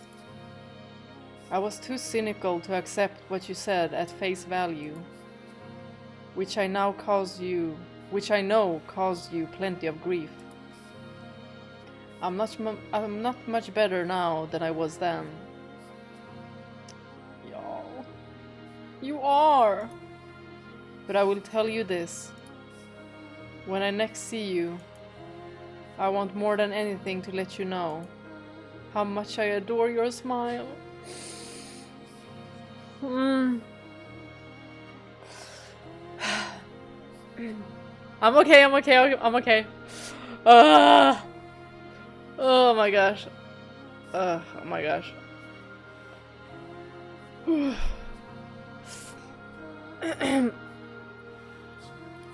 Oh my god. Okay, I'm gonna continue soon. I just need a little water before I cry. I mean, we did theorize in chat that he might have a genetic condition that may be chromosomally female, which is why all those reconstructed versions of him came by as the white-haired girl. Would make sense, but I'm also like, I'm just feeling like I don't know why. I feel like the white-haired girl seems to be so different. Like, even if the appearance is like him, it could just be like she's also albino and she comes back because there's a reason, but every time she comes back there's something tragic that happens to her or the people that end up loving her, like something like that, or being like attached to her. And she did try to strangle Mel in the first story, so I was like, that's when I thought that it might have been like some kind of revenge story. But we don't really know much about her, and in every single story she's mentioned like as a witch. Like she's synonymous. No, what is the word? Synonymous with a witch.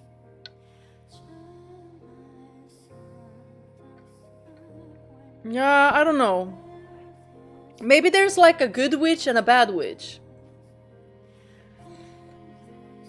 Yeah. And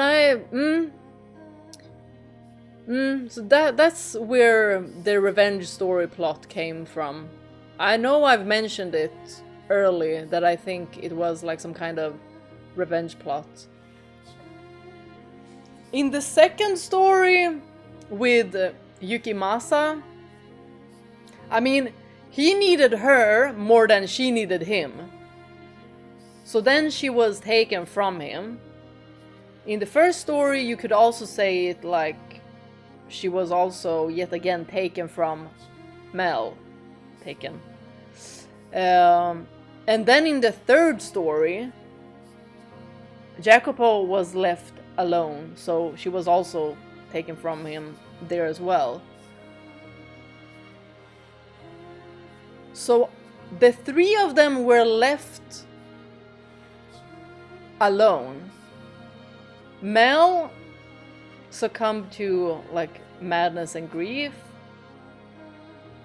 and like he felt the loss. And Yukimasa, he just succumbed to the beast. Like he tried to cling on to that little humanity he had left, and the white-haired girl was the only one who could keep him in check. And when she was no longer there, because he lost it. Then we have Jacopo, who realized too late that he loved her and died in grief and the solitude of being alone.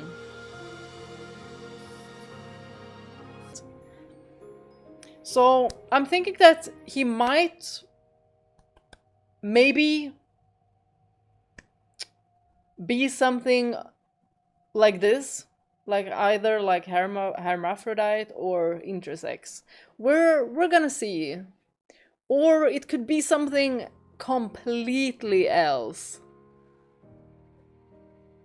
Like the thing where, you know, his mother just has him like cross-dress as a woman because she always wanted a daughter, but he's a man, even though she knew. But maybe she went against it so freaking hard that he didn't even have an option.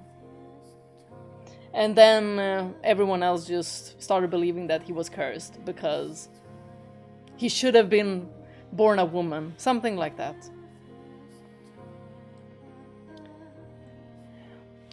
We'll see. Let's continue. How much I adore your smile. And how much I don't want to lose you or it ever again.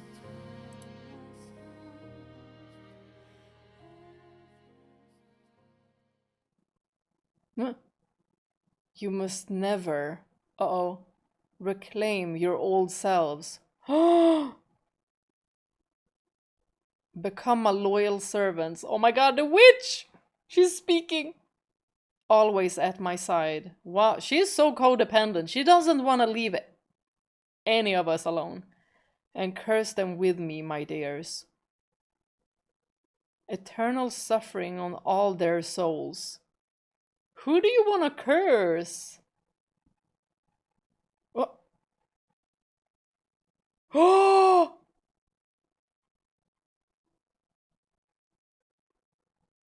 Y'all, maybe the witch Morgana wants to like imprison both Giselle and Michael to do like her bidding, because she's waiting for specific people to get revenge on.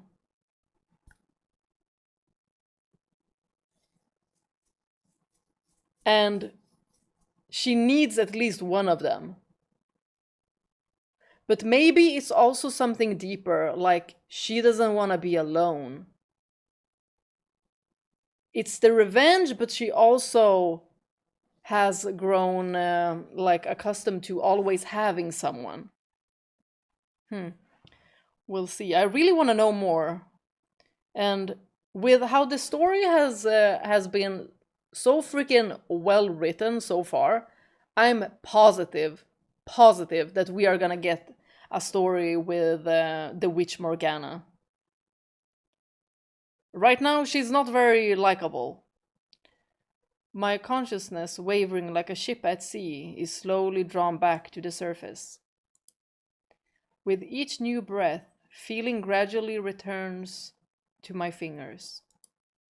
I can hear the pattering of rain from somewhere, and the sound of a crackling fire. Creak, creak, creak.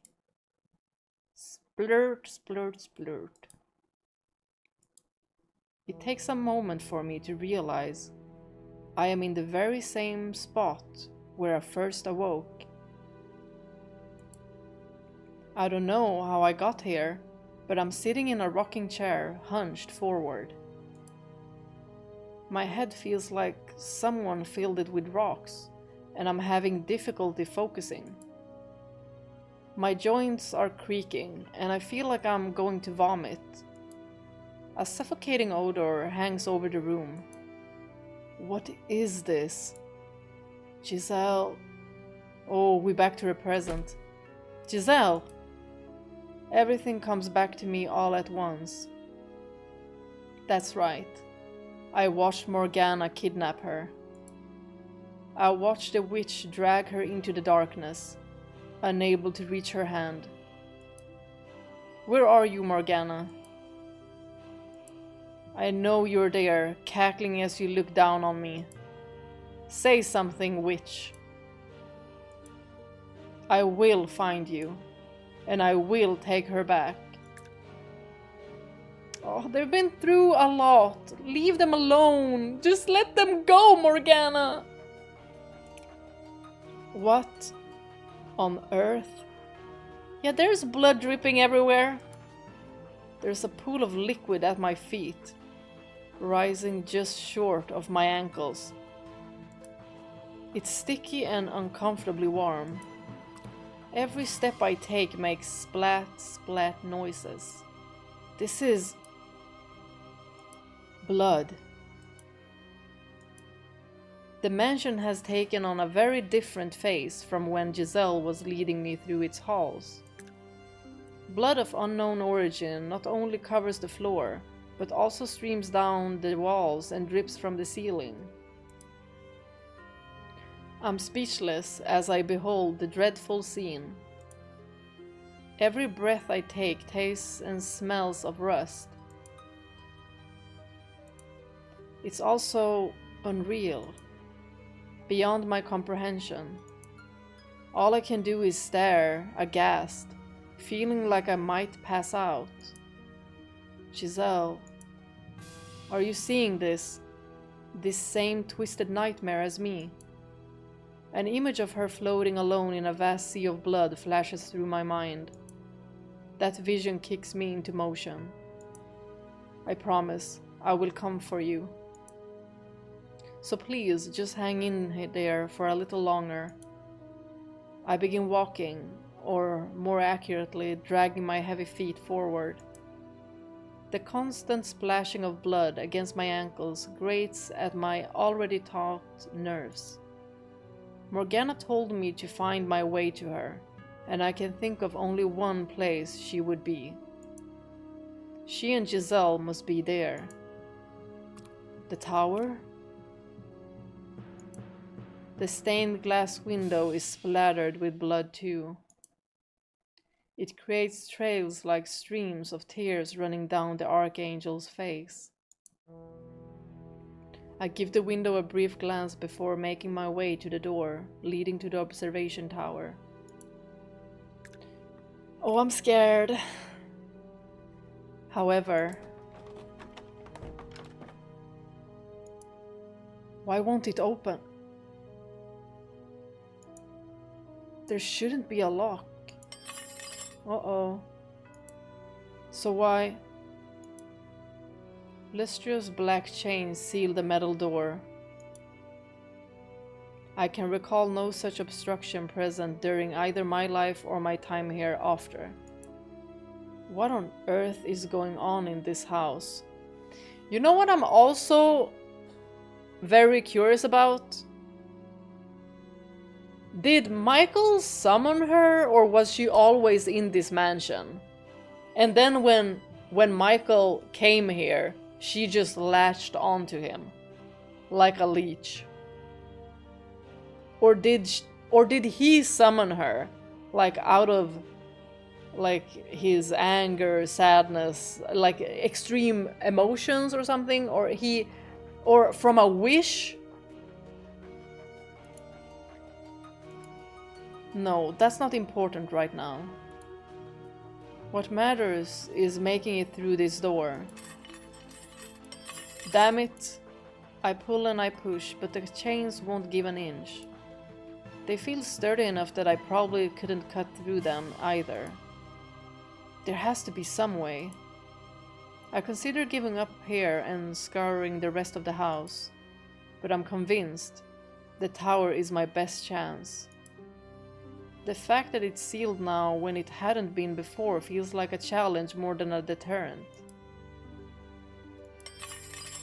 I trace a length of chain with my hand, and at the end of it, I find a peculiar looking lock into which the ends of several chains have been fed. There are 3 keyholes? Morgana fashioned a custom lock just for this? I need to find 3 keys to open the door then. But I have no idea where to begin my search. I don't remember a set of keys. We got a key from the man in the painting. Maybe he knows something if we can talk with him? I lived here for more than 10 years, and yet it feels like I've stepped into a strange land.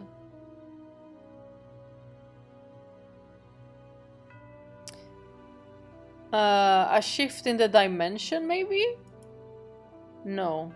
It's not the same house! So what year is it? Searching blindly is only going to waste time. And the longer I take, the more danger she's in. I met someone before who had a key.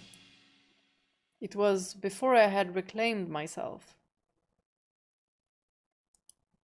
When I was exploring the mansion alone. Think, Michael, who was it? The painting. Oh! Yeah! Woo! You and me both, Michael!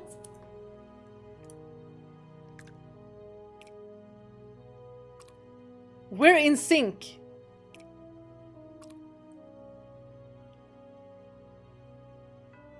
Does it look brighter than it was before?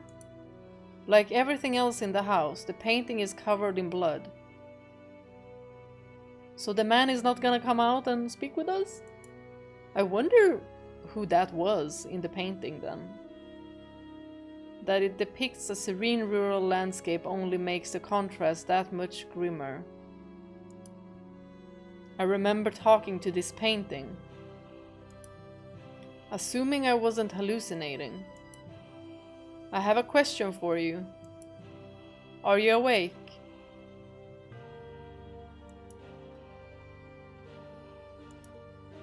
Please wake up. Didn't the white-haired girl in the first story mention something about... Like... Was she not able to read, but she was... able to, like, feel the paintings or something? It was something she said that stuck with me, but I don't remember now. Please wake up. Oh, it worked! Oh!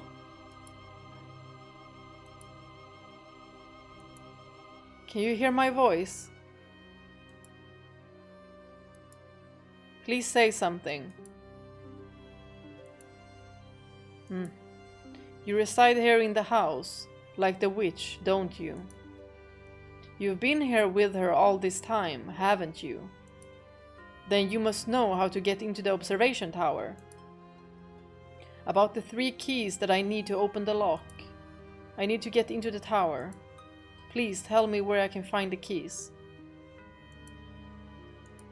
Say something, damn it. Answer my question.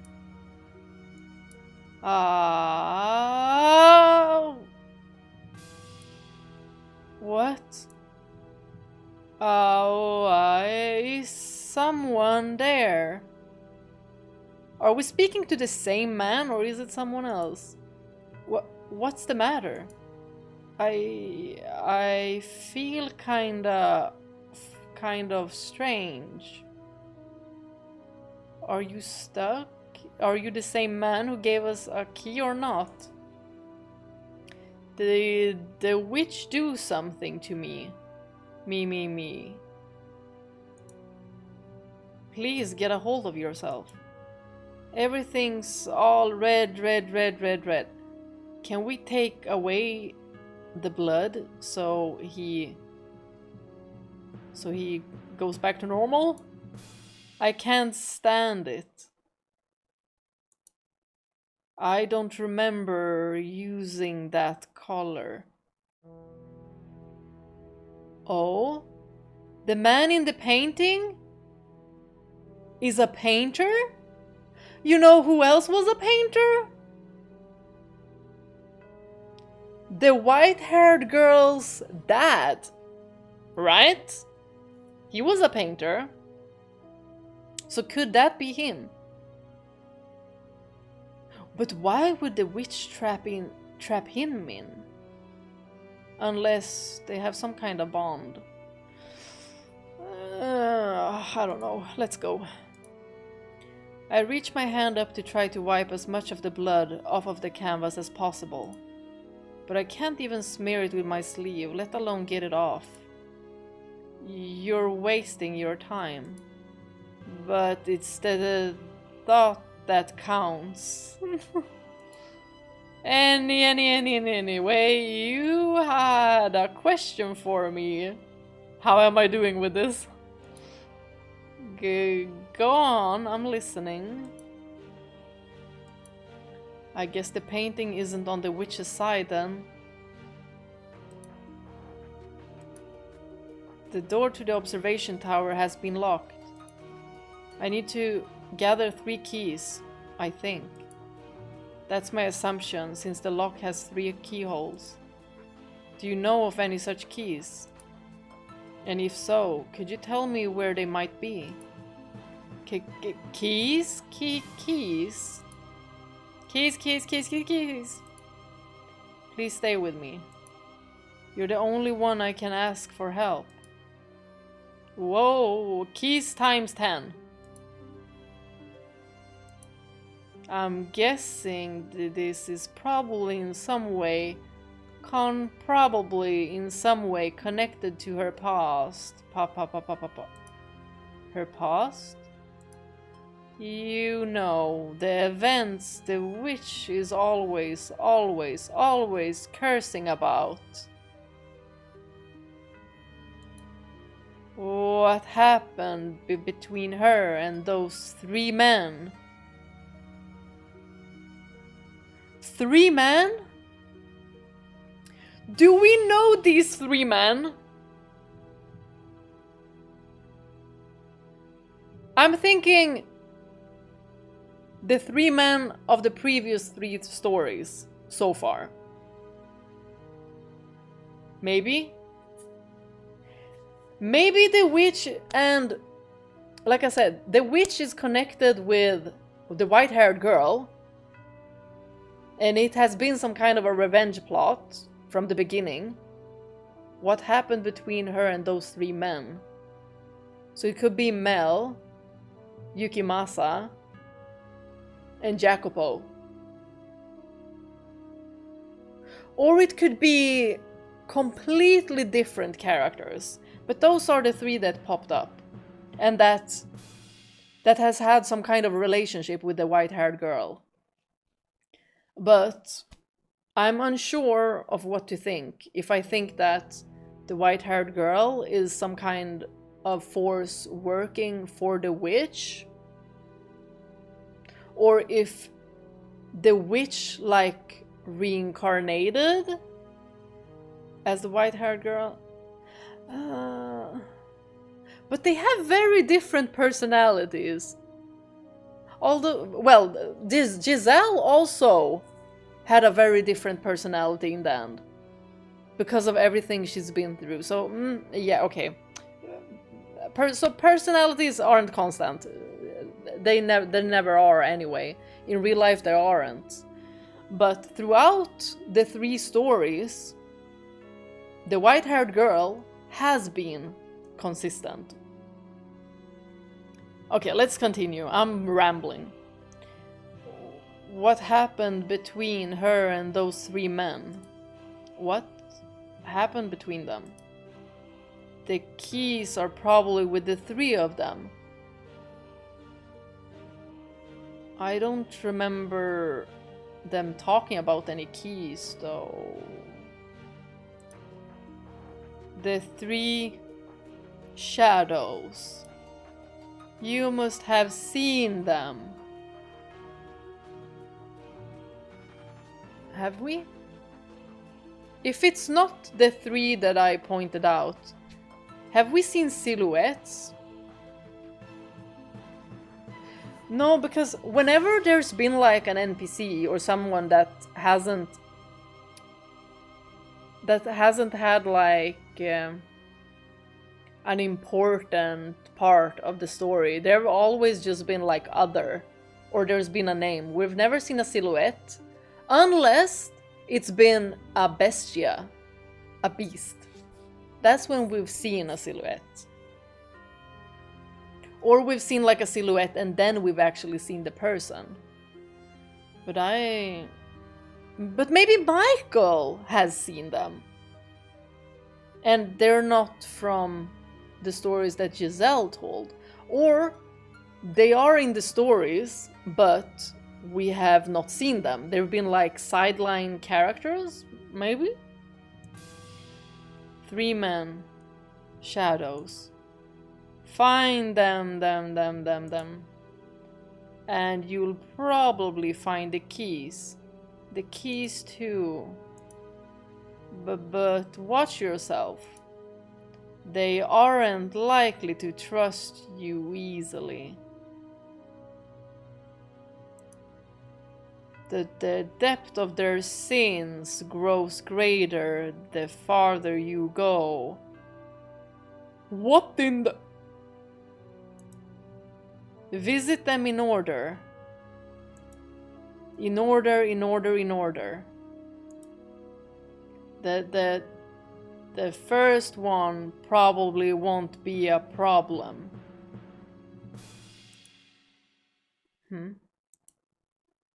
So tell me something. You're Michael, aren't you? What? The man in the painting knows him? I wanted to apologize to you for so long. Wait, what? Wanted to apologize for what?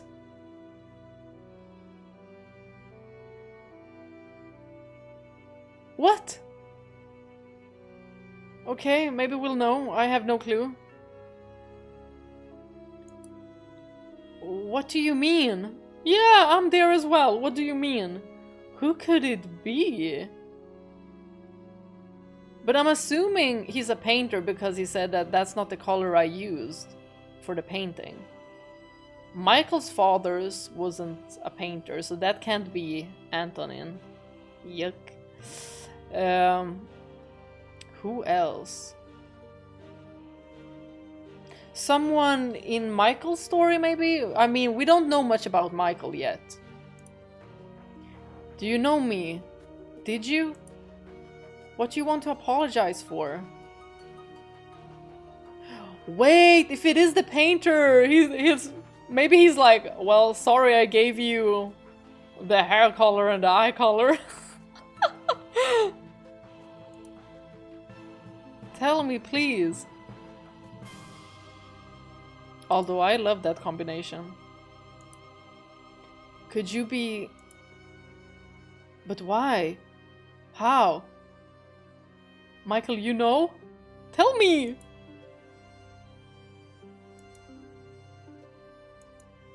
When everything else is finished, I'm going to need to visit this painting again. That's when we're gonna know who this is. But now, I have other things to do. The painting gave me a hint about where I could find the keys. I don't know anything about this past Morgana has with the 3 men. I never asked her about herself after all. So maybe I'm going to end up having to do more than simply take Giselle back. Has our involvement with the witch caused us to be swept up into her twisted maelstrom of fate? Regardless, I need to get to work. Yeah, I feel bad for him, I feel bad for Giselle as well, but this is a very interesting love story. First, she waits for him like 1,000 years and goes through hell and back for him. And now he's probably gonna have to do the same. Y'all, love so strong. I love this. This is my favorite couple. The painting said to visit them in order. I assume he was referring to the order I entered the 3 doors. So that does mean... Oh. But there could still...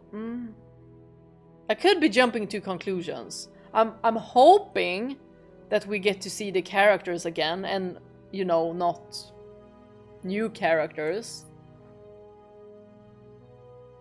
I mean, It would be more interesting. I assume he was referring to the order I entered the 3 doors. Save. So if we're going in order... Salvage. Go outside to the rose garden, because that's the first door. We were at the rose garden. Right? I'm not gonna get locked out of this if I pick the wrong one, am I? Or is this like a choice where you can get like a bad ending? I kind of want to know. Let me see the comments. I'm gonna pick the rose garden. Because that's the first door. I'm guessing that's what they want us to do. Den and cellar are bad ends. Ah, rose garden is right one. Yes. Okay.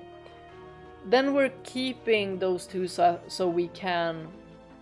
Since I have a save here, we can go back later on. Okay. Rose garden.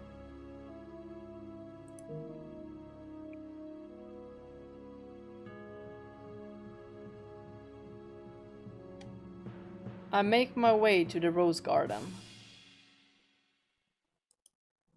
The corridor leading there is a mess, and the wooden door is rotting away. I can smell the flowers on the other side.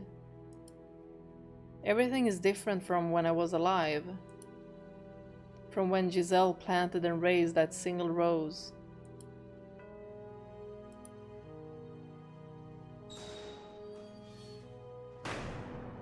A scene from the past spreads out before me.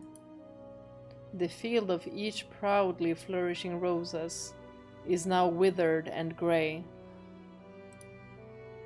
Knowing how beautiful it had once been only makes it that much more dispiriting.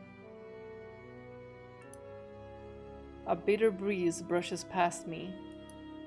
Solitude hangs over the garden like a thick fog, eating away at me. This isn't what I wanted. Someone get me out of here. Is that Mel's hair?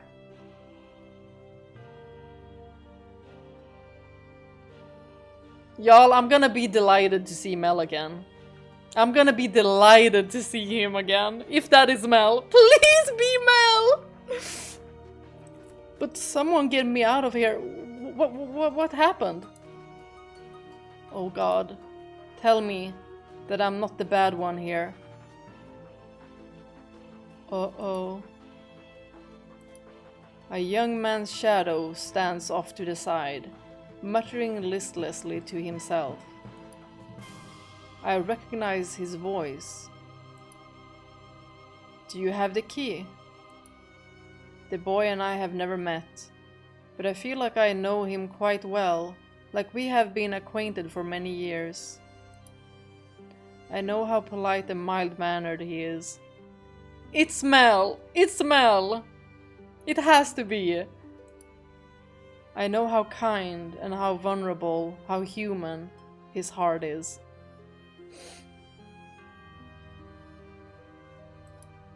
However, very little of that boy seems to remain. What happened? This isn't what I wanted. Oh God, please answer me. Someone get me out of here. Tell me that I'm not the bad one here. Oh my goodness. Did someone push him to do something? I can't fathom this sweet boy doing anything bad. Answer me, Mel Rhodes. I know that's you! Mel! You guys, it's Mel! Oh my gosh, oh my gosh, oh my gosh, I didn't think we would see him again! Wow, so lucky. Huh? As soon as I say the shadow's name, it turns to face me. I still can't make out much detail, but he seems slightly less tenuous. now. Who are you? How do you know my name? My name is Michael. I once lived here, in this mansion. Michel.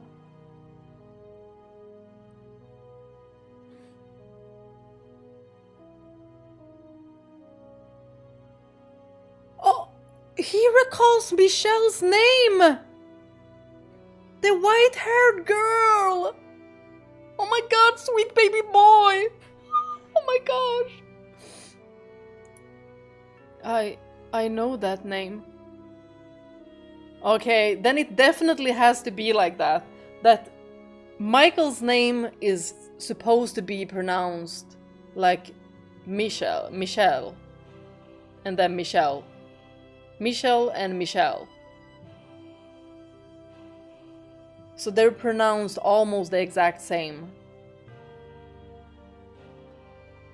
I know that name. I know it very well. But something's not right. He's like, "You a man, though. You look different from the Michel I remember." I'm not the Michel you know. Our names simply sound the same. There we have it! Sound the same. But I'm gonna have to distinguish them with Michael and Michel. Oh. That makes sense. She would never come see me.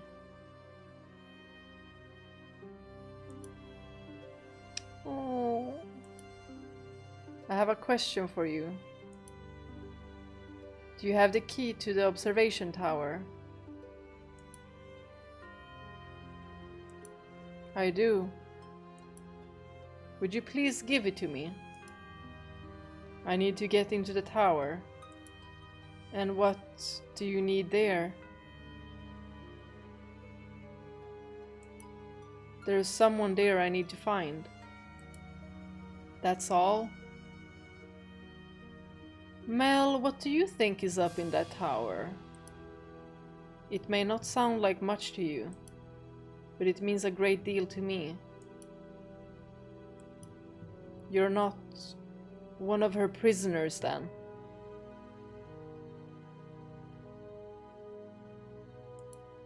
No. I came here of my own will. To find this person? Exactly. Then maybe you can help me. Help you how? Set me free. Yes! Convince her to release me from this place. Heck yes! I'm begging you. Y'all, is his soul trapped here for eternity? The anguish emanating from the boy's shadow is so thick it causes me to recoil. Oh my god, we have to help him. We have to help him.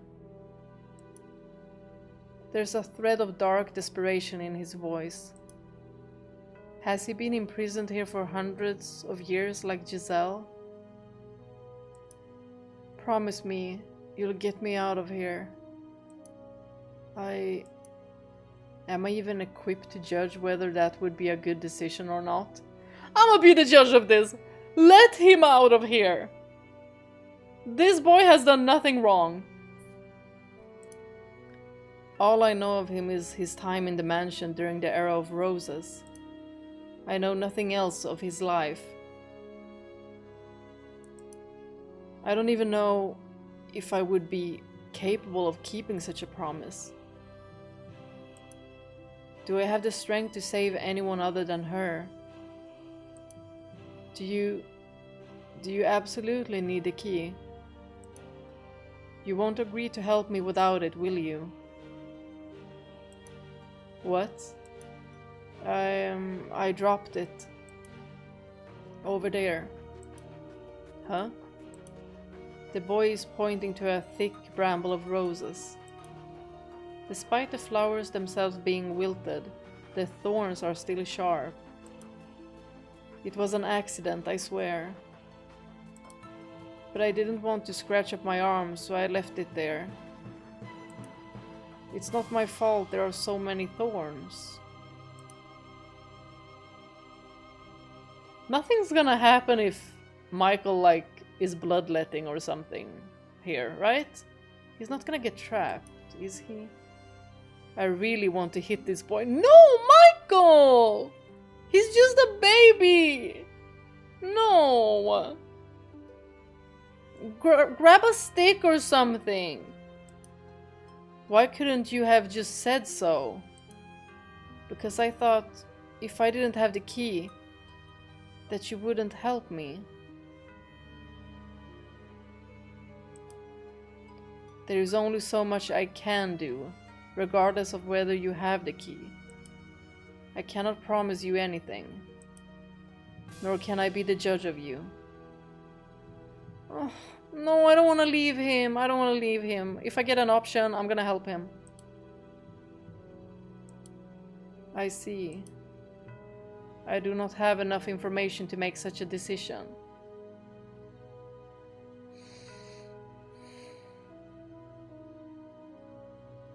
Do you mean in, like, his previous life or something? I can't even fathom him being heartless. Maybe tricked into doing something. But no, that's not the Mel we know. Cheap promises and superficial kindness will only serve to destroy the both of us. Now, if you'll excuse me, I'm going to retrieve the key. Y'all, he's determined to get Giselle back. Well, you'll never get it out of those thorns. I don't care if it's at the bottom of the ocean. I will have that key. You're wasting your time. I approach the bramble, reaching out for it with my right hand. From behind me, I can sense the boy watching. First, I attempt to spread the tangled thorn-ridden stems, so I can put my arm in without injuring myself. But they seem to be made of iron rather than plant. And my efforts prove mostly fruitless. What the? The only opening is barely enough to fit an arm in and resemblance and toothy mouth of a beast. Mel is smaller, so he's probably gonna reach for it anyway, isn't he? Looking around the garden, I can't find anything that looks remotely useful. I guess my only option is reaching in. That's not going to stop me. I lean down, inserting my right arm into the thorny cavern. Immediately, they begin ripping at my sleeve and gashing at my flesh. Ah! Blood spills down my arm. I'm long since dead, no longer human, but the pain is still agonizing, still very much real. Giselle, she doesn't bleed. She doesn't feel pain. Am I not the same as her then? That doesn't matter right now. Focus on getting the damn key. Oh my gosh, Michael! Streams of crimson spread through the steel-like tangle, gnawing at my arm like a ravenous animal. Where the hell is the key? The thorny stems are twisted and layered so thick I can't see inside at all. As I dig around blindly, I start losing feeling in my arm. Oh my gosh! It's an endless deluge of pain. Hey, cut it out! You're going to lose your arm. I will not stop until I have the key. Oh my gosh. Don't ask me for help. I wasn't even considering it. Feels like Mel is gonna go like, okay.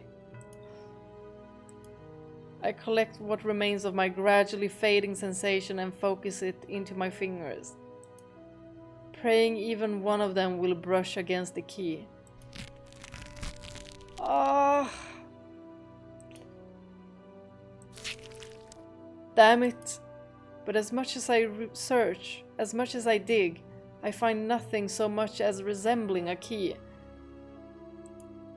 Which means it must be deeper than I can reach my arm. Even so, I cannot give up. Oh my gosh.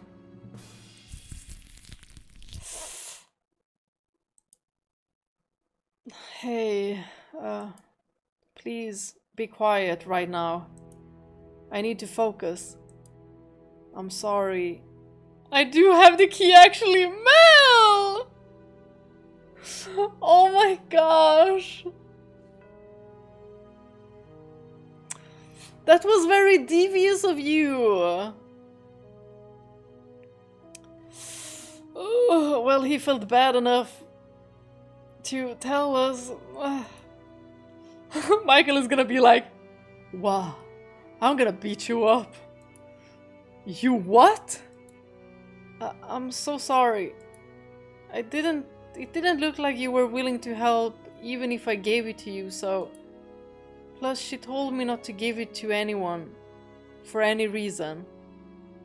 So the witch told you this. Hold still so I can beat you? No, no, no, no, no, no, no, no. Run, Mel, run. Leave the key and run.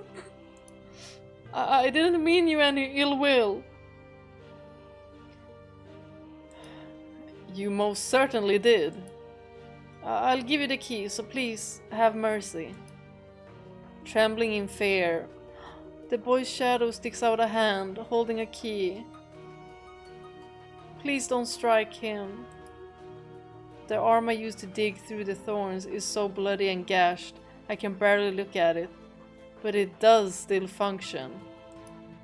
And so I take the key from him with my right hand.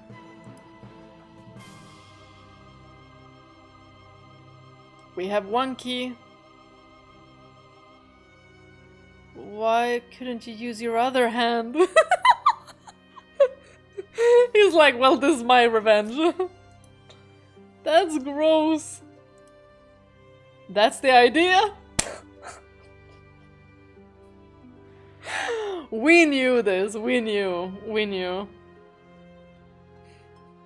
Y'all, Michael is such a character. He's such a character. You're kind of a jerk, you know. And this is exactly what Giselle said. That's a laugh coming from you. Do you have any idea how much that hurt? I know.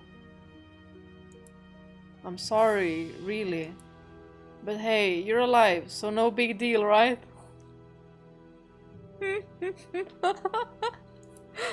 But wait, can you actually say either of us are alive? Ah, I don't even know anymore. I do appreciate you giving me the key, though. Seeing as it seemed to be rather important to you, too. Hey, is this person you want to get back really worth going through all this for? She is. She's the one person who ever loved me. And she's waiting for me. I see. You know, I had someone that meant a lot to me too. My sister. Right. Which one?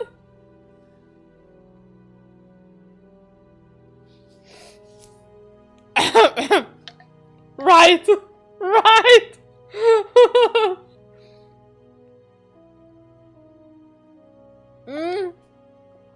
You got me there, Michael. You got me there. Nelly? Which? The one with flaxen hair, like me. So maybe he never realized, or he was completely in Delulu mode and was like, no, nope, white hair girl, Michel was not my sister. Not? And Michael's like, oh, he doesn't know. If you happen to see her, do something nice for her, please. Yeah, Mel. I love Mel. That, I would say, is your responsibility. But can he even get out of here? Ever? Is he not trapped? Yeah, you're right. But I'll keep it in mind. Thanks. In the tale I witnessed, the boy pushed his sister away. For an understandable reason, admittedly. But now, he seems to bear no grudge for her. Did something else happen between them? Even if it did, I don't have time to ask about it. I'll be on my way. Alright, take care. No, I don't want to leave him! No, bring him with you! No! There are 2 more keys. Watch out, though. They're not the most friendly people. Oh, we know! Oh, we know! Especially the second one! And they'll probably be even more enraged locked up like this. I appreciate the warning. If only someone like you had shown up sooner and taken the keys from us. Goodbye. Has there been someone else? After bidding me farewell, the boy's phantom dissipates into the shadows of the rose garden. I wonder if he's gone back to mindlessly muttering his regrets.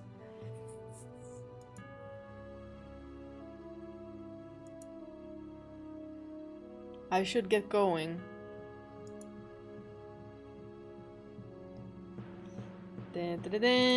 We save again. And we're going to the cellar.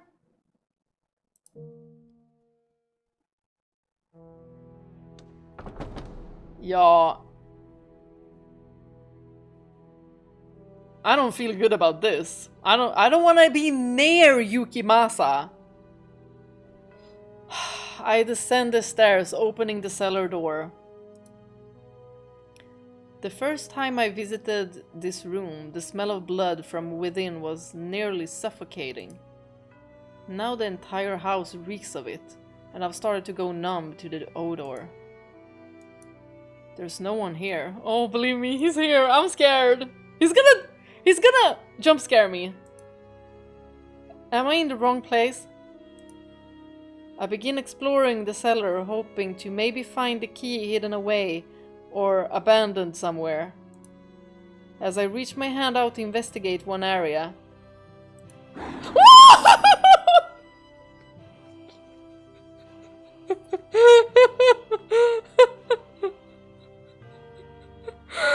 Oh my gosh! Yukimasa, you bastard! When I get to you! Oh. Y'all, this bastard! This bastard! A shadow leaps out of the thick darkness. You better not do that twice! I'ma slap the shit out of you. It's so swift I have no time to react. My body freezes in place. Oh, I thought he would go again! Leave me alone! Y'all! A shadow stands before me, holding the tip of a blade mere inches from my face. A key. You have a key.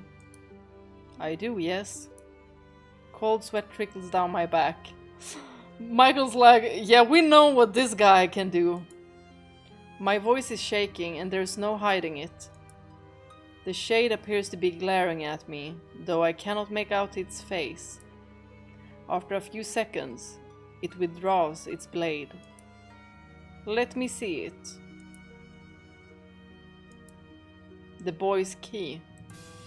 Did he give it to you? In the rose garden, yes. Are you two acquaintances? No, this foolish man is not an acquaintance of Mel. No. Mel would never, ever be acquainted with this man. The only way would be that this guy, this man, threatened him.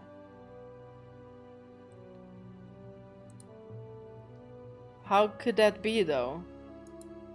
You were from a completely different era and country. Unless, you know, they were reborn. Who? Who are you?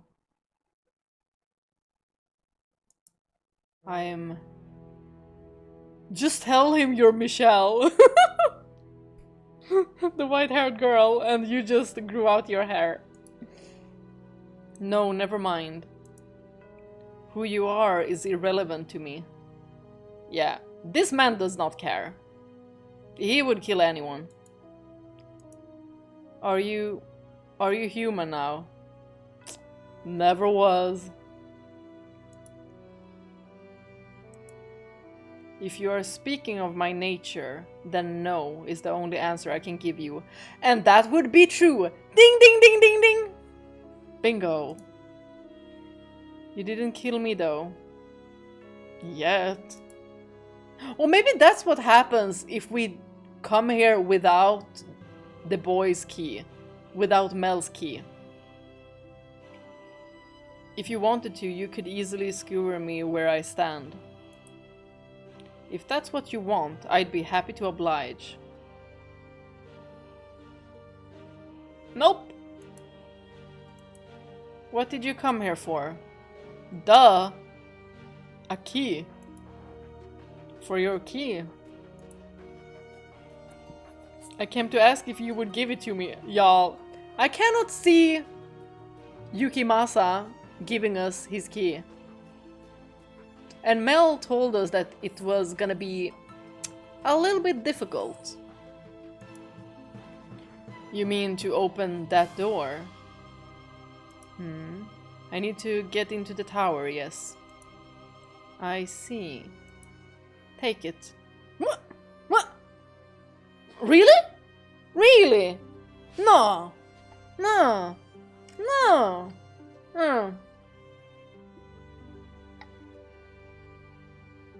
He's up to no good. Michael, please be careful. Remember what Mel said. Remember that we saw his story. Remember, this man is a freaking beast. Don't jump scare me.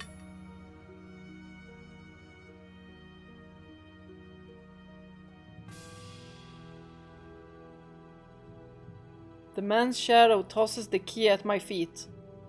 Y'all, he would have for sure murdered us.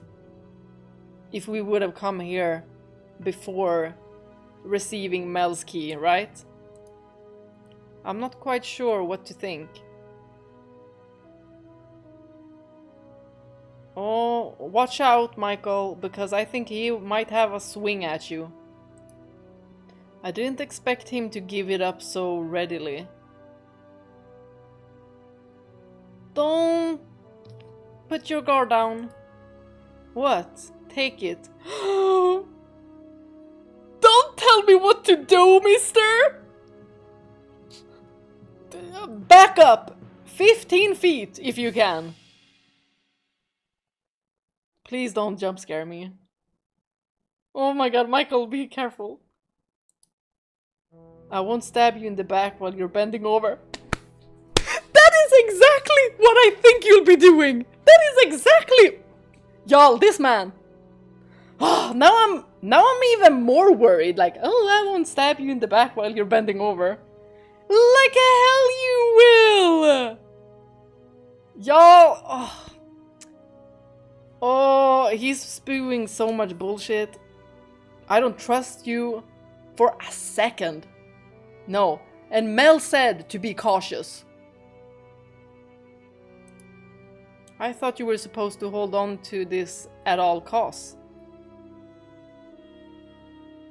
Maybe it's a fake key. I no longer have any reason to guard that key.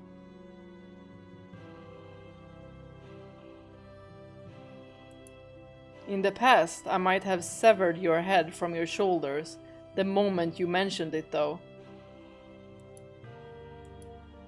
What point in the past? I would like to know as well. That's a question I wish I knew the answer to. Dude, I've already had enough with you. I just want to get out of here. But I don't want to bend over and get the key. Hey, do you know why I'm here? Do you? Where this place is, when it is. Why can't I get out of here? What's happened to me? Does it matter? Tell me. You've been trapped.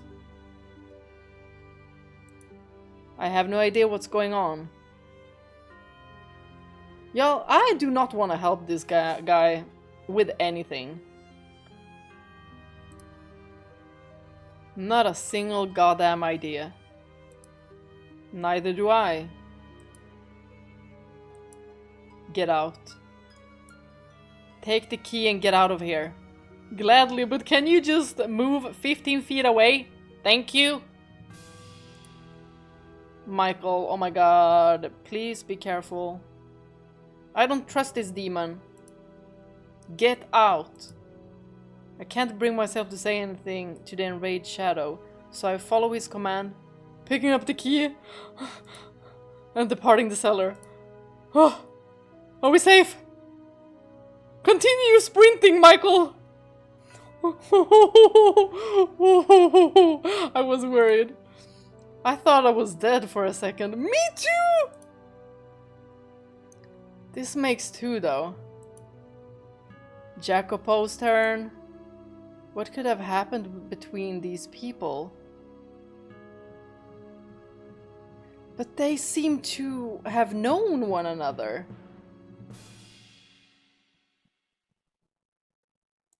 Maybe in another time. The painting mentioned a past with them. Yeah, the three of them. You know, this... I can see Yukimasa and Jacopo vibing with one another. Mel, no. Mel was dragged into this mess by them. Like, no. Mel is innocent. Mel is innocent.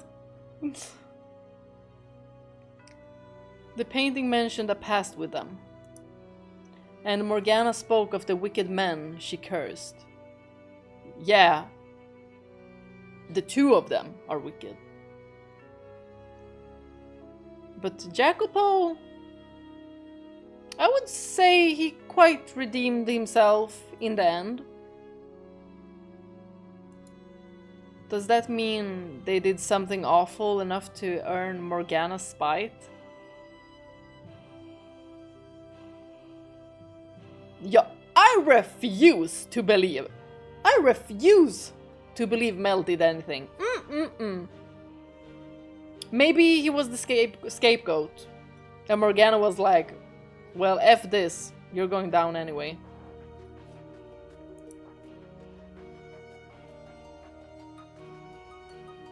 But also, the white-haired girl, the only one she wanted to hurt was Mel. He was the only one she wanted to strangle. Basically the nicest one. Nah. Y'all, let me be in denial. Let me be in denial. Mel did nothing wrong. My baby did nothing wrong. Right now, though, I must push onward. If I'm not mistaken, the final key should be in that room. The room with the billiards table? What is billiards anyway? Well, now you're gonna see. I should get moving.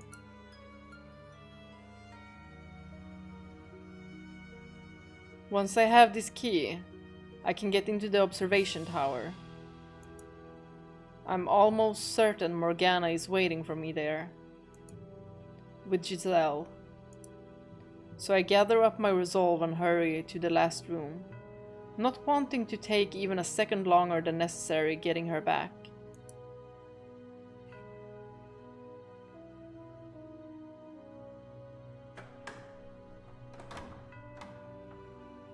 You're not gonna jump scare me, so I'm not afraid.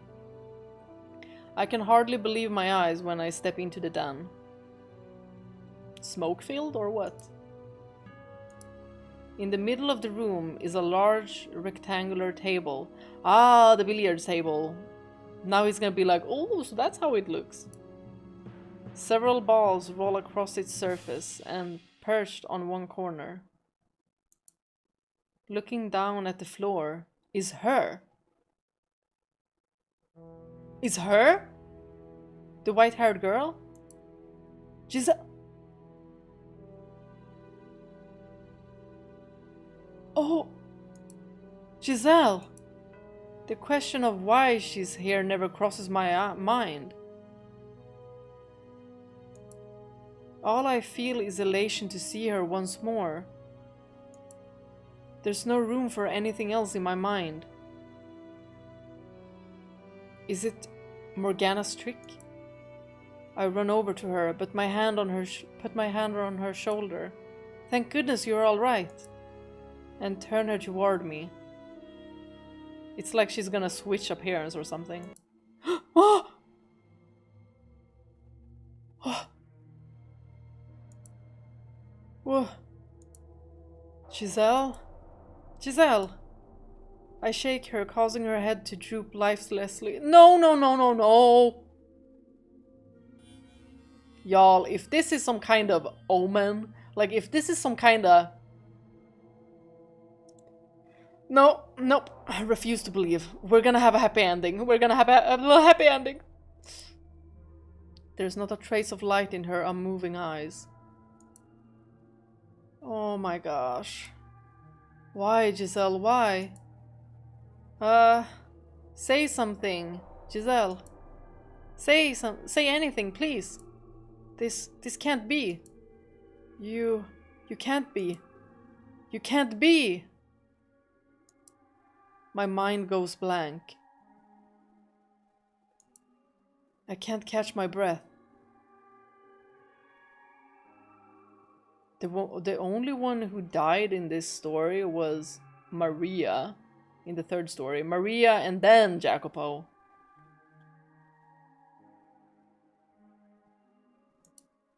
The world is hazy. Why is Giselle? Why did I have to find her like this? Why? I swore I would do anything. I swore I would never lose you again. No, no, no. This can't be. A thought crosses my dazed, despair-wrought mind. It's probably nothing more than vain hope, but... Not a drop of blood spilled from my breast.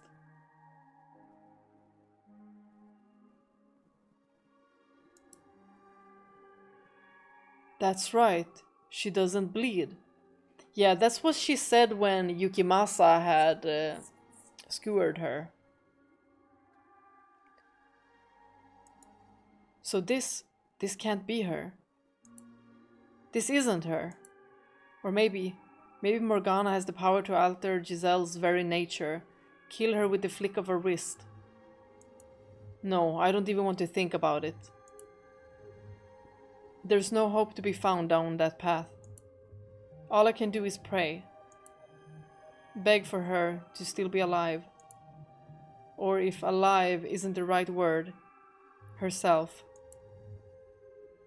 My prayers bring me back to reality. Which is when I realize... Oh, there's something hard pressed against the back of my head. A gun? I hear a harsh metallic clink. Uh-oh.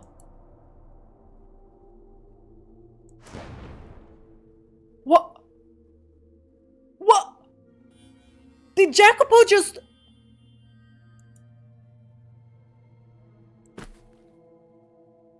A piercing bang ripped through the air as I dropped to the hard floor. What in the... I would expect this of Yukimasa, not you, Jacopo. Well, not in the end, anyway. My ears are ringing painfully. Through the cloud of smoke and confusion, I see a man's silhouette. Missed. Then he missed because he just wanted to frighten him. Because I don't think he would have missed. I mean, when he shot Maria, it was right between the eyes. It takes several moments for me to recognize the object in his hand as a gun. Not only because it's draped in shadow, but because I've never seen one with my own eyes. Had I not witnessed what they were capable of through the stories, I would not have understood how terrifying they were. Not a problem, though. I'll finish you with the next one. Now you hold still, boy. Hey! Start running around like a rat and I can't guarantee you a painless death. I would expect you to be, you know, more talkable, more sociable than Yukimasa. I mean, he almost gave me the key immediately. He just wanted me out of there. Like, what in the... What has Morgana told you? Maybe Morgana was like, if you hold on to this key, Michel will come back. Wait, hold on a second. What are you trying to kill me for? Because you make too much goddamn noise, that's why. We just can't... Oh. Oh well, okay, we did make a scene. But that's because we saw Giselle. You also lost it. Don't tell me. You're the one who... What? I turn my gaze toward the large table. Giselle isn't there. It must have been an illusion after all. The realization sends a wave of relief through me. I still have a gun in my face though. Curious man you are. Does the table warrant your attention more than me? I have a request. Could you give me the key in your possession? That's all I need, and then I'll leave and stop making a racket. I'm not sure you understand your predicament, boy. Because if you think you're in any position to be asking favors, you're dumber than you look. Ha! First off, I don't even know what key you're talking about. I don't believe that. The other two had keys.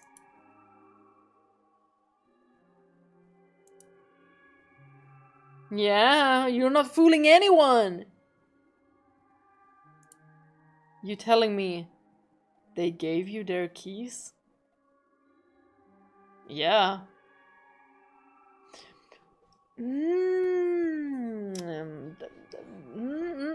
Okay. It sounds like they really do know each other. See for yourself. I believe you should recognize these. Are you collecting them to enter the tower? Are you going to see Morgana? There seems to be a hint of tension in the man's voice. Though I can't see his face, I can sense the waves forming within him. I brace myself for either rejection or hot lead. Lead, maybe. But the apparition gives me neither. Take me with you. What? Now why would I do this? You pointed a gun at Michael. Jacopo, you are on your own. Do you want to come up into the tower? Or do you just want to go out of here? Explain yourself. What?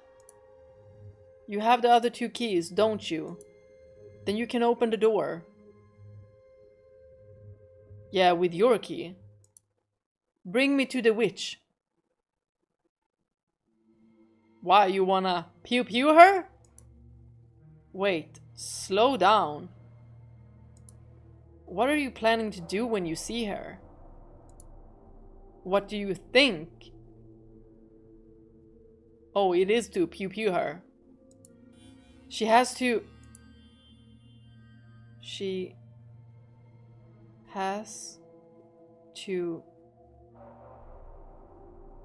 die or what?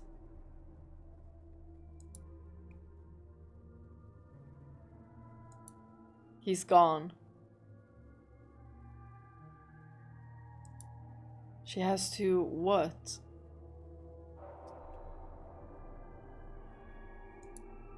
What was he trying to say? And where's the goddamn key? Oh, we got it.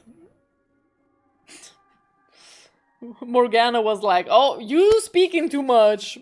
Disappear. On the floor where the shade stood is a new key.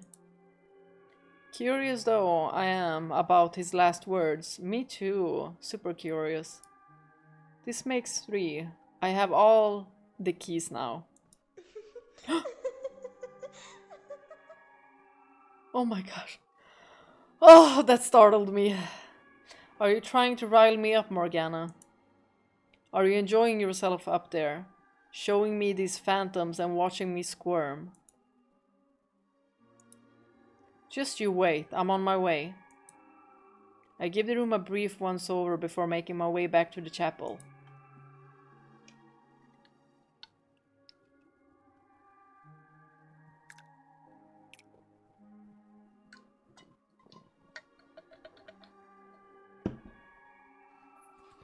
The keys fit perfectly in the opening on the lock. And when I insert the last one, it clicks open. Y'all, I'm nervous. Y'all, if Morgana has done something to Giselle, Morgana,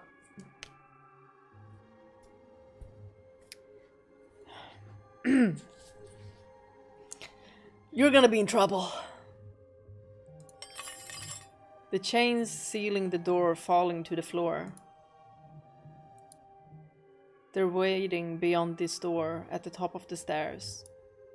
I start pondering what I can even do in a face-off against Morgana, which sends a nervous shudder down my spine.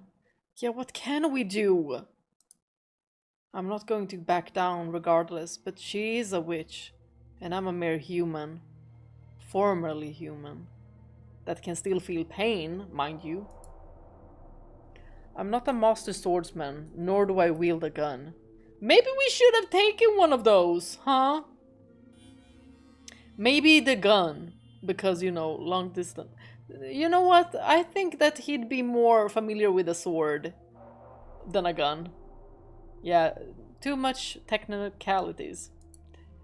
I have nothing at all with which to fight her. You have your wits and your humor. I still have to confront the witch though, no matter what. As laughably reckless, as foolish as I may be, I have no other option. I place my hand on the door, preparing to climb the tower where I once spent my last breath. Giselle locked safely away in the chamber at the top. The tower where I first met the witch. No hesitation.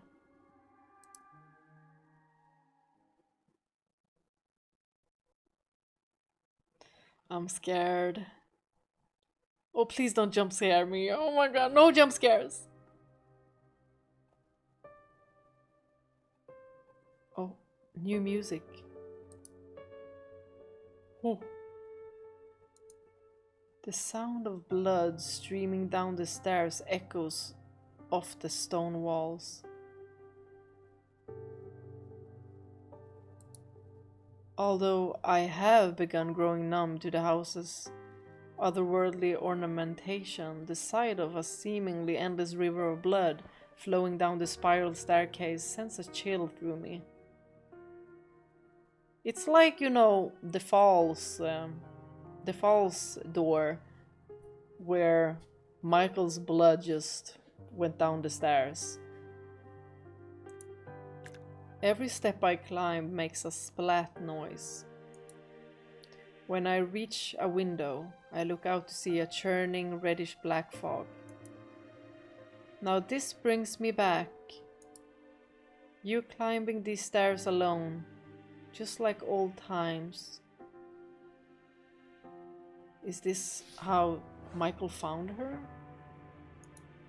Morgana. I waited so long for someone like you to show up. Someone who can fulfill her revenge or something? Is that it?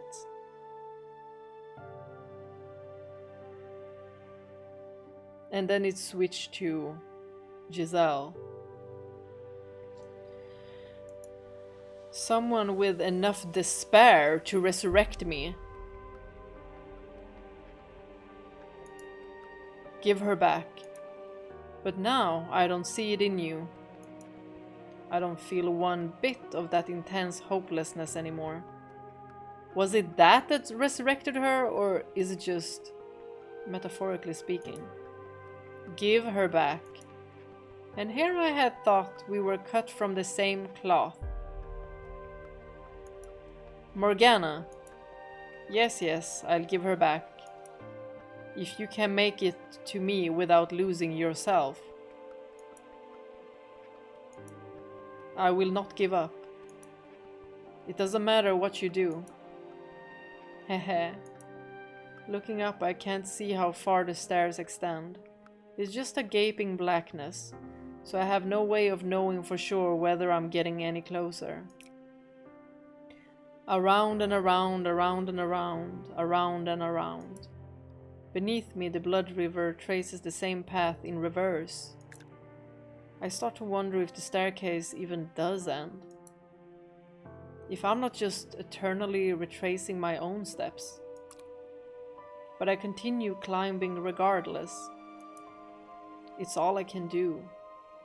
Put one foot in front of the other and hope I make it to the top. Morgana, what is this place? What did you do to it? What is it? Why, it's the mansion you lived in for a decade, of course. You look at this and tell me it's the same house. What's with the blood everywhere? Maybe this is the version that Morgana has always seen. Or it's her personal hell from her story. And the three shadows. Now, my dear, no need to raise your voice. And you're being impolite, one question at a time. Answer me. What is this place? That's immaterial. Even if I were to give you an answer you found satisfying, what would that knowledge do for you? Your objective is to reach the top of the stairs and rescue Giselle. Nothing more, nothing less. Isn't that right? Or by chance, have you taken an interest in me? Well, I do want to know her backstory as well. Despite never once asking me about myself before.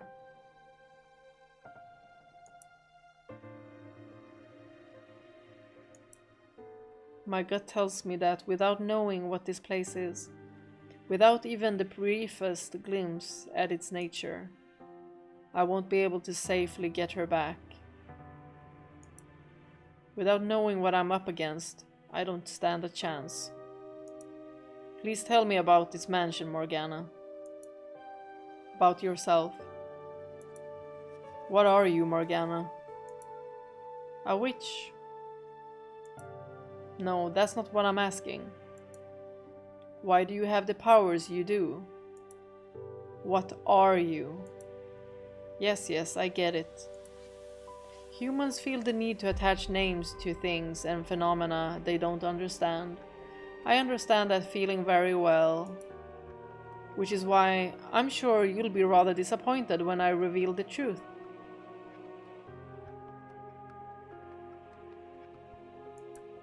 What do you mean? What if she was just a mere human?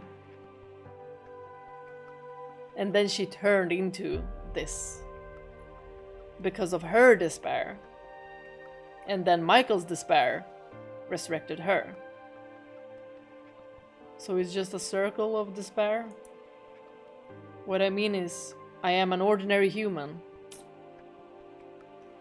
Or is she really telling the truth? That's not possible. You expect me to believe a human created this illusion? Then are you saying I'm a magician or a wizard, like you might see in a fairy tale? I would believe that over you being human. Think back then, would you? Recall our time together. Did I ever once use magic?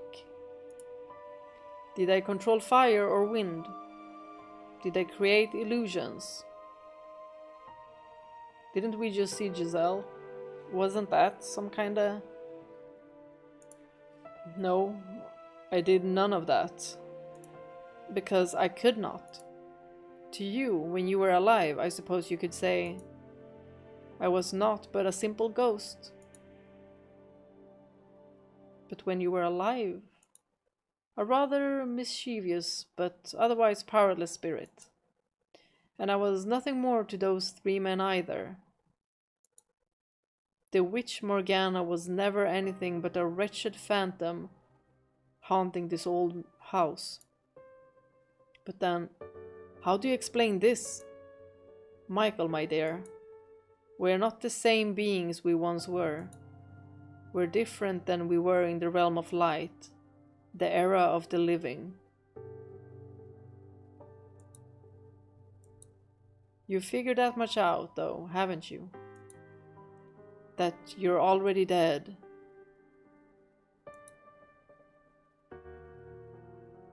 It's okay, we can get reborn! Yes, I know. I know I couldn't possibly be alive. But he feels pain. Yet still you view this world enough through the lens of the living. You make no effort to see it as the land of the dead. Tell me, why would you think that the realm of the living and dead are the same? Though the worlds behind each door were so vibrant, the mansion itself never had any color. They were the memories of the past, of the land of the living, of the times forever lost to us. Our lives have already come to an end, my dear. Every last soul within these walls is dead. This is the world that lies beyond the end. It is my world.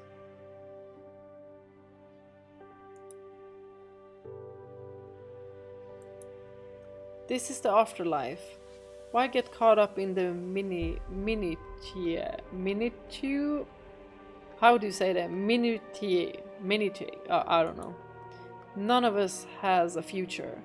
So what reason is there for you to desperately obsess over taking Giselle back? Just like you, she is long since dead. She's a walking corpse. It's nothing I didn't already know, but hearing her say it, It's like a kick to the gut. Dead or alive, she still lives on within this house, and my spirit found its way back too. Why then should I not wish for her to have a future? No matter what form it may take. No matter if my choices erase her from this world entirely. Having seen what lies beyond the door in her heart. What happened in all those hundreds of years. I could never let her remain here with you. Oh, Michael. He's so dear. Trapped in this world bereft of light. Drifting aimlessly for all eternity. Ahahaha. So determined you feel the need to raise your voice. But you're not going to budge on that point, I see. I ask you this again, Morgana. Please tell me about yourself. How did you become a witch? How did you end up attached to this house? I want to hear your story. You honestly want to know about me? I do now, yes. But not for me. For her, right? Don't be shy now. It's the truth, isn't it? Besides, if you did say it was for me, not her, I might die of laughter. Yeah, quit tricking us already. Just continue with your story. As you wish. You have seen many tales of people's lives since arriving here, and now you shall see mine. I have a feeling hers is gonna be tragic as well. Though I ask you this. Will you write in despair with me? Will you endure maddening agony for me? Will you know pain enough to make you howl? Will you face despair again and again and again? As I said before, if that is what you want from me, let me tell you something, though, my dear. It will not be as easy to watch as you imagine. Now that you've reclaimed yourself, you will be able to feel all my pain as if it were your own to resonate with it. Resonate with it? Uh-oh. You no longer have your little guardian with you either. My guardian? She was always protecting me. Hehe. You'll have a wonderful time, I'm sure. It's a tale that could have only taken place in that era of miracles and spirituality. Wondrous and weird, senseless and stupid, hopelessly tragic. Will you watch it with me?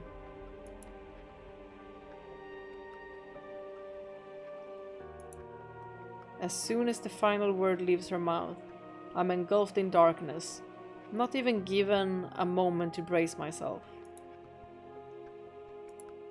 The tower stairs crumble beneath me. My feet have nowhere to go.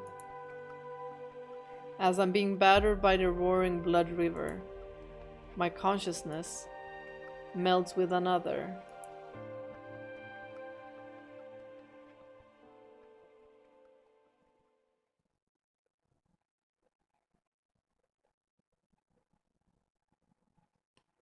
I carry within me the child of God. That is where it all began. The words of one foolish woman determined the course of my entire life. Before I was even born, my fate was decided. Did her claim come from faith? Was it her way of escaping reality? Did she do it for money or fame? I don't know. I have been visited by an angel of the Lord. The village where she lived had suffered from years of poor harvest. It had been months since the last rain, and all the villagers prayed desperately to be blessed with succor. I am with child, though I have known no man. So she's saying she's like Virgin Mary, and she just happened to get pregnant with a kid, and now they all are gonna assume that this child is holy and this child is Morgana. So proclaimed the pregnant woman in the midst of the drought. And on the day of my birth, the very moment I let out my first cry, a heavy rain fell down upon the village. Uh-oh. Now they're gonna assume it too. Because she said she was a regular human. The storm quenched the parched earth, nourishing the crops and saving the village. The villagers were astounded, for they had thought the drought would never end. As plump drops of rain poured down upon the village, they gathered around newborn me in exultation. Exultation.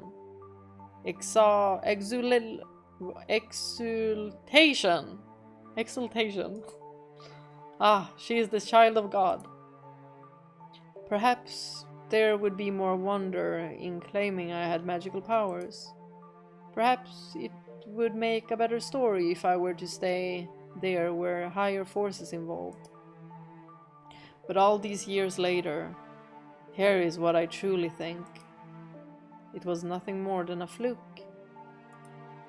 An improbable stroke of luck. An improbable stroke of luck. An unbelievably fortunate accident for my mother and the village. And an indescribably unfortunate accident for myself. Oh, I can see how this can become very troublesome. She feels like she could become like a commodity for the village instead. And if her powers do not work, they might even abuse her. I am with child, though I have known no man. Ha ha ha ha, as if that's even possible. Maybe she had fooled around with a man who had gone and abandoned her, and she spouted those lies to convince herself it had never happened. None of the village men made any claim to be my father. Perhaps he was someone else's husband, and as such he couldn't reveal himself, as adultery is a sin in the eyes of God. The girl they were praising as the child of God was, indeed, not more than the ordinary daughter of a wretched woman. At the time, though, I thought differently. I believed my mother's words, convinced I was a saint, and it gave me a sense of duty, of purpose, rather than superiority. As the daughter of God, I believed it was my responsibility to help anyone in need. So every day I prayed.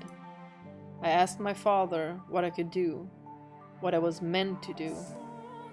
Not everyone is equally good, however. There will always be someone who lends their ear to the devil's whispers. One man claimed I was the daughter of a charlatan. He shouted for all to hear, "If you really are the child of God, then perform a miracle for us." Could he have been any more unreasonable? Miracles are neither magic nor parlor tricks. They are realized through the power of faith. A lowly villager has no place demanding God prove his own divinity. It is the height of arrogance. But the man refused to heed my words. So having no other choice, I contemplated what I could do to show him I was, indeed, a saint. And blood was the spark of my inspiration. Michael, the time when I lived and the time when you lived were not so different. Our views and beliefs about the world are very much the same. So you should understand that in our time, blood was seen as unclean. It was a dreadful thing, ridden with diseases, which is why we drained the blood from animals and purified the flesh before consuming it. But being a saint, my blood would have been different.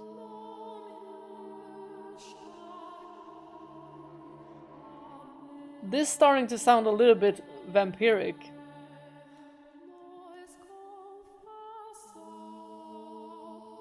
What did they do with your blood?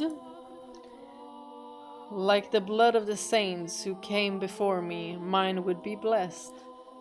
I believed it would be able to cleanse people's impurities. For my demonstration, I chose an elderly woman afflicted with a terrible disease. She was on her deathbed, and no one thought she would live for longer than another day or two. The woman was overjoyed when I came to visit her. Sincerely believing me to be a holy servant of the Lord, she gathered all the strength she could muster to climb from her bed and kiss my feet. I felt an intensely deep love for this woman. Placing my hands upon her cheeks, I said with all the kindness in my heart, "My beloved sister, partake of my blood." The woman agreed without a glimpse of hesitation, and so I pricked the tip of my finger with a knife and let the blood drip into her mouth. Within 3 days, her health had improved enough for her to get out of the bed unassisted. Could also be that she, a placebo effect as well.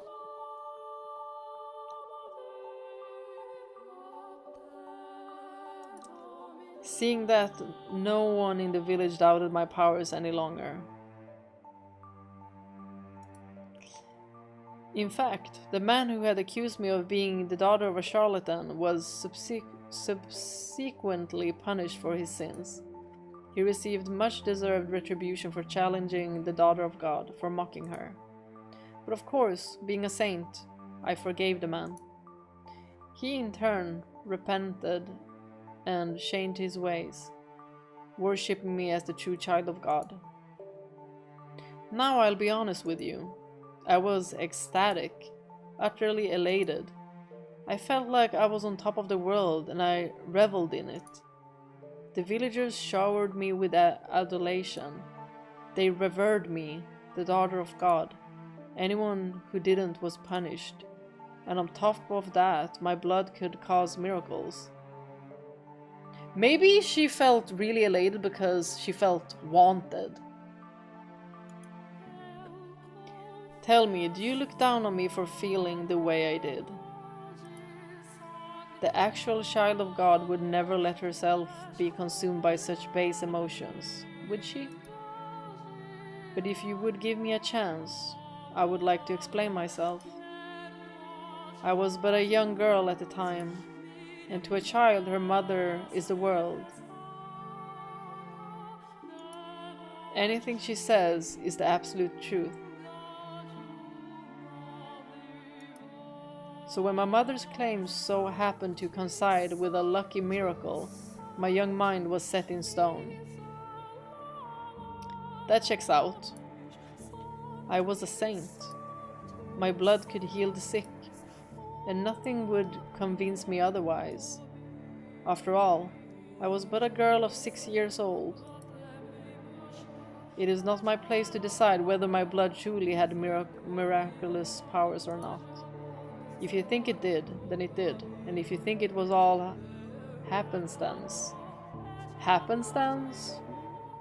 That's the first time I heard this word as well. Then so it was. Miracles are brought about by faith. So, the elderly woman who was healed was done so by the power of her own belief. That's what I believed.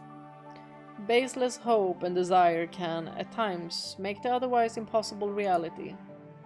You understand just how major a role religion played in our time, don't you, Michael?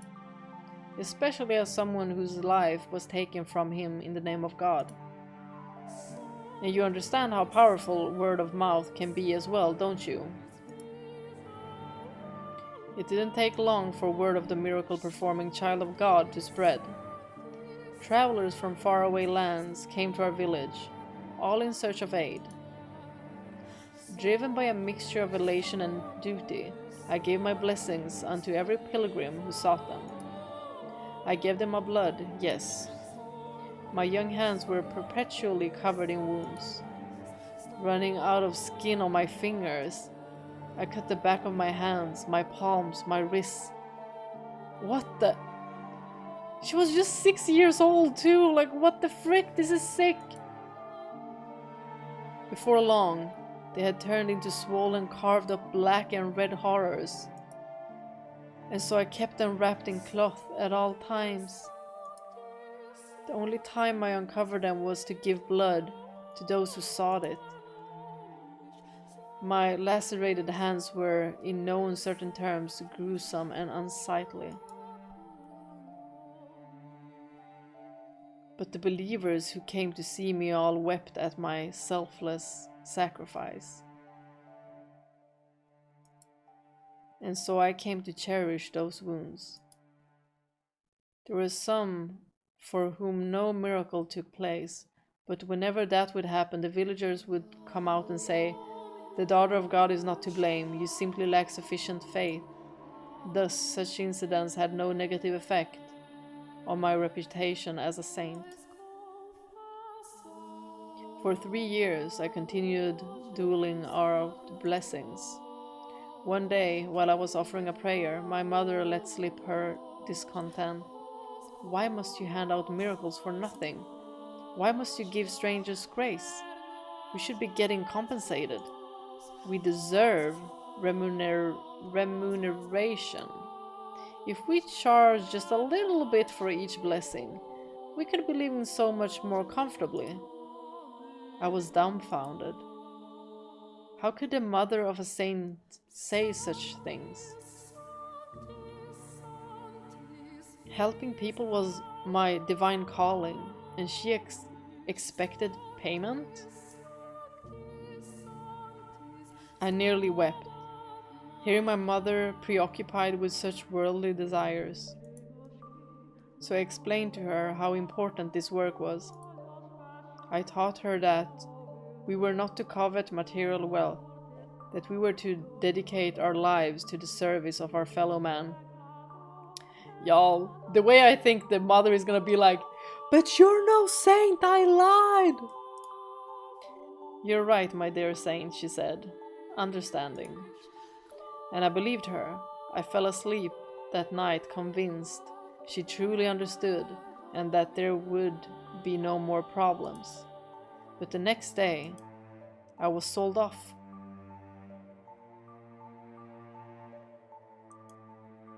Men I had never seen before carried me by the arms and tossed me into a carriage. Confused and panicked, I stuck my head out, searching for my mother. Off in the shadow of the house, I saw her with a strange man, accepting a bag of coins.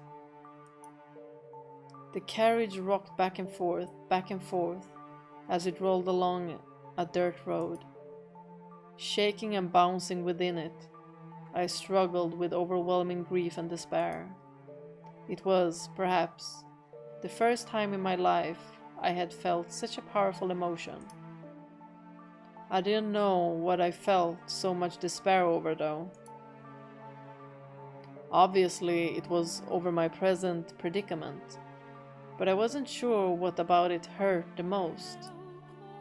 Was it that I had been pawned off like a slave? Was it that my mother, the mother of a saint, had been blinded by money? Was it that the villagers had watched in silence as a disciple of the Lord was thrown into a carriage? Or was it that I, daughter of God, lamented my misfortune like a mortal? I decided it was a trial. My father, the Lord God, was testing my worthiness of being his daughter. So I choked back my urge to cry and sat there in silent contemplation. Y'all, she was just 6 years old. For almost 3 weeks was I rocked around in the carriage. The coachman treated me well enough, but I'm certain it was only because He didn't want his precious cargo dying before he could deliver it. He did not, by any means, think me the child of God. The third week, the carriage arrived at a city. It was much larger than the village I had grown up in, with many, many more people crowding the streets. Something about them felt different too. They all spoke in a tongue foreign to me, which is when I realized I was far, far away from home. I was delivered to the lavishly decorated mansion of the region's lord. Brightly colored flowers bloomed wildly in the garden as guests laughed and ate extravagant meals. And in addition to them, there were probably 4 times as many slaves moving about the grounds. Getting a range of looks from everyone we passed, from smartly dressed men to scrawny, emaciated servants. I was led to the Lord's chambers. The Lord was surrounded by beautiful women. Perhaps they were slaves, or perhaps they were prostitutes. I couldn't tell. Among them were some girls hardly older than me. They all wore thin swathes of cloth, barely covering themselves at all. The Lord looked me up and down, and with a laugh he said, "Welcome, daughter of God. You'll be performing miracles for me now." "Miracles are not something to be performed for one single person's benefit," I replied, shocked and furious he had just said something so utterly blasphemous. In response, he said, "I bought you. You are my property. You have no right to an opinion." Oh my gosh, this is horrible. But I would not have any of it. I entreated him to give up his indulgent lifestyle and devote himself to the service of the Lord. But the more I pleaded, the deeper the creases on his face grew. Thinking back on it now, it was hardly surprising. A 9-year-old girl was scolding the most powerful man in the region. So it's been a couple of years. I believed it was my duty, and that I was only doing what was right, but he surely saw it as incredible arrogance. So the Lord forced his will upon me. He bound my hands and feet and cut me without my permission, filling a goblet with my blood and passing it around to his guests. This is horrifying. A saint's blood and good fortune to all. That was when I realized the Lord was only interested in the approval of others. He reveled in their envy as he pranced about, showing off his curious new toy, me. He didn't need my miracles. Neither he nor any of his guests were afflicted with disease or misfortune. They were all richly blessed. Every time he threw a banquet, he drained me of my blood. It became nearly impossible to find a spot on either of my arms that wasn't a swollen reddish black gash. Oh, this is horrific. And soon, because my arms weren't providing enough blood for him, the cutting spread to my legs. I lived in a haze of half consciousness. Honestly, I'm amazed it didn't kill me, though perhaps the Lord was simply taking care not to take more than my body could spare. Watching the wealthy partygoers laugh and sip my blood through bleary eyes, another wave of despair came over me. My miracles, my blood, were not meant to be an appetizer at a feast. They were meant for the sick and the poor. But despite my wishes, The Lord persisted to squeeze me dry, day in and day out, for his own enjoyment. For a while, I was convinced it was all God's test, that it was part of his plan for me, his daughter, that if I could make it through this trial, I would be allowed to go back to helping people. That man would celebrate my success, envy me, worship me. That sinners would face punishment, that divine retribution would be delivered unto all who had wronged me, a saint. With each passing day, my spirit grew more twisted. Would anyone have believed that scarred and bloodied girl tied up on the floor in the banquet hall was a saint? Unlikely. This was no charitable gathering, but an unholy Sabbath. Perhaps it was caused by my corrupted spirit. Perhaps it was my heart's way of crying for help.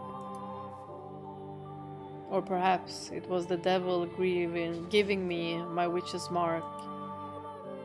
But no matter what the cause, during one of the bloody banquets, I underwent a transformation. I was half conscious as usual, when one of the guests pointed at me and shouted something. His face went pale, as if he were afraid, which I found quite curious. The Lord then approached me, grabbing me by the hair and lifting my head. He yelled something, but I was too far gone to be able to make out what he was saying. Suddenly I found myself released from my bonds, but my body had grown so weak from being tied up for so long. I didn't have the strength to hold myself up, and so I collapsed to the floor. I was still trying to figure out what was happening when the Lord drew a sword, raising it high above his head. His words in that moment reached me with perfect clarity. "You're a damned witch wearing a saint's skin." A witch? Why was he calling me a witch? I was the holy daughter of God. I had certainly never made a pact with the devil. What could have given him that idea? What was in store for me now? Had God performed some kind of miracle for him? Dozens of thoughts and questions floated through my mind as death hung over me. I couldn't comprehend anything, and so I didn't feel any fear or anger at my impending death. I was simply curious. What had happened to me? But before I had a chance to find that answer, the Lord swung down his blade. Oh my gosh, poor kid! Without warning, without any time to prepare, the darkness drains away, and a second later I crash into the stairs, hard. Right at my ear, I can hear the shh of the river of blood. The world fades in and out of view, giving way to very real images of a past I never lived. I'm gonna go grab some water. Throat is getting dry. Well, now we know how freaking horrifying a life Morgana has lived. And of course, it was all because of her freaking mother that she believed that she was actually a saint. Because why would the mother lie about that? Oh, poor kid. Poor kid. The story is tragic. She really set herself up with the whole blood idea. But she is just a kid, doesn't know better. Yeah. And also the fact that this is back in those days where religion had a really strong hold as well on all of the people. So, of course, she held on to that hope as well. Like, if her mom told her that she was a saint and that her blood could heal people, she would end up believing this. I mean, she was just a kid, she doesn't know better. But maybe as she grows up, she's gonna realize that her mother was just lying to her just to save herself, and instead making Morgana's life a complete hell. Because she's living as a blood bag right now. It's horrible.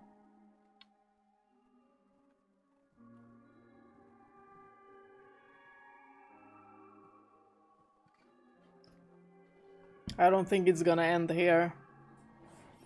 Because we still haven't gotten to Mel, Yukimasa, and Jacopo. The world fades in and out of view, giving way to very real images of a past I never lived. I can practically feel the fire in the eyes of that mad blood banket's guest. My vision distorts. I can't regain my focus. Whose blood is this streaming down the stairs? Is it hers? Is it mine? Who am I? A saint? A witch? Is what I'm seeing. Through a lens of clarity or madness. Wait, no, no. I am not her. I am Michael, no one else. It hurts, doesn't it? Doesn't it? It's hard to breathe. Your chest is on fire. Your vision is blurry. It's dark. It's lonely. It's scary. It's frustrating. It's disheartening. It's exasperating, isn't it? What you're feeling is exactly the pain I felt.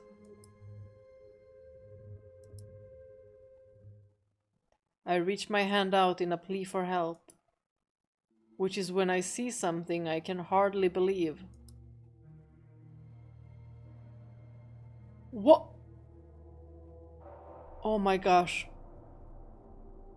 Both of my arms are covered in gashes, blood flowing from them without end. The raw flesh beneath my skin has been exposed to the open air.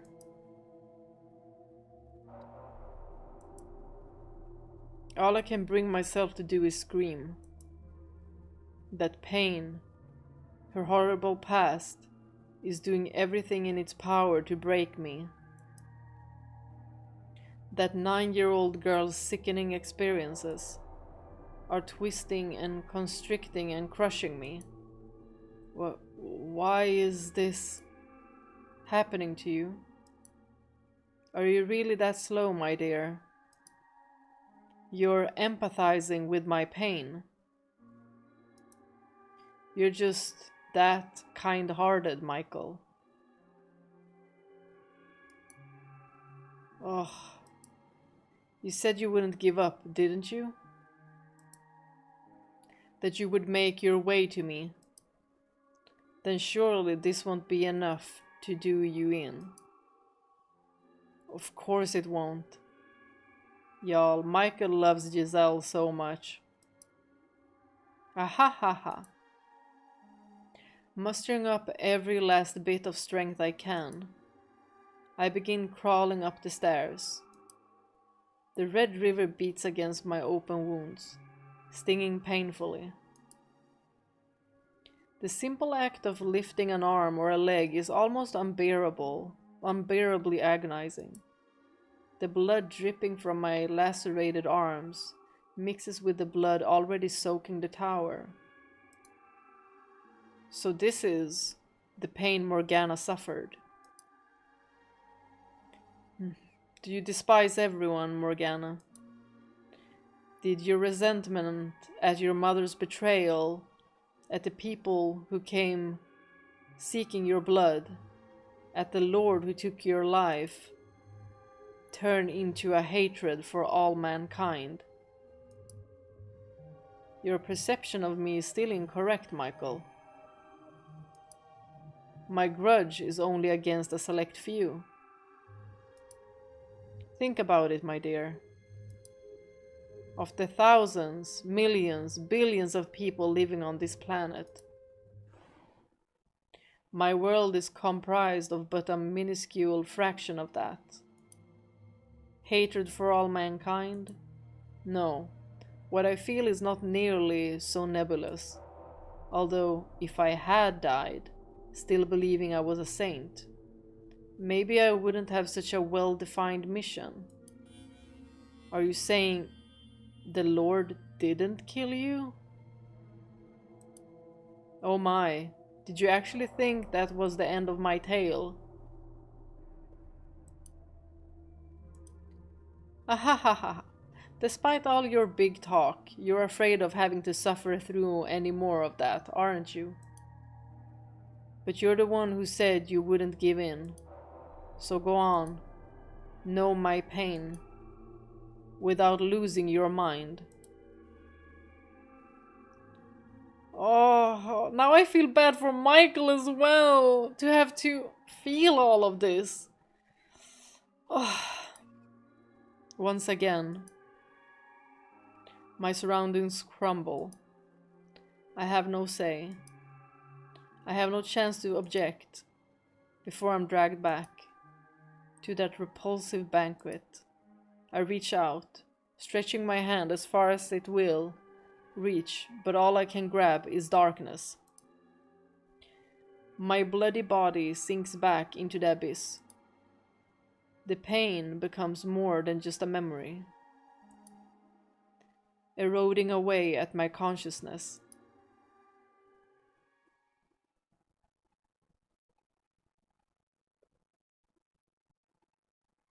You're a damned witch wearing a saint's skin. Maybe if I had died then, I wouldn't have become the witch you know now. But that's all conjecture. Theorizing about what could have happened is an exercise in futility. But no, I did not die that day. Brought together by constant mistreatment, the Lord's slaves chose that moment to start a revolt. When he swung down his blade, someone bumped into him and it was knocked off its course. I didn't have the strength to get to my feet, so I simply watched the chaos unfold before my hazy eyes. It never even occurred to me that I should try to escape. At some point during the riot, a young man, one of the slaves, grabbed me by my bloody, limp arm and led me out of the Lord's manor. So somebody helped her. The young man brought me to a slum, a place where the people banded together in their hardships, barely scraping together enough to eat every day, let alone pay the taxes demanded of them. By the time we had arrived at a small brothel located a ways into the slum, the fog was starting to clear from my mind. I knew where we were, and feeling the gazes of those scantily clothed women, I trembled. In a sense, that was possibly the most frightened I had ever been in my life. Nothing else I had been through. The idea that I had fallen so far, I would have to become a prostitute, scared me to death. After all, I was a saint, and saints were supposed to retain their purity. Spreading my legs for any man who gave me enough coins would shatter my very identity. As all that was going through my mind, I probably shouted no in protest, because the slave gave me an exasperated look and told me he hadn't brought me here to become a prostitute. He said he knew someone here, someone I could trust, and that she would give me a room. I had trouble believing him, though. I couldn't trust the word of a prostitute, someone who valued money more than her own body. It was all a trap, I was sure. One day they would tell me I had to work. Nothing he said would convince me otherwise. Apparently, sensing my mistrust, the slave gave me an apologetic frown and handed me a mirror, saying, "Even if I did, you couldn't get any work looking like that." I could not believe what I saw. That couldn't be my face. It had to be an illusion. There was no way. That was not the face of a saint. It couldn't be. It wasn't real. It wasn't possible. Patches of skin had fallen off my face, exposing the raw, red flesh beneath. It looked quite similar to what had been done to my arms and legs. Oh my gosh, poor girl. Except my face had never been cut before. Looking at myself in the mirror, even I doubted my own sainthood. The thing in my reflection was a hellish abomination. It was the twisted face of a witch.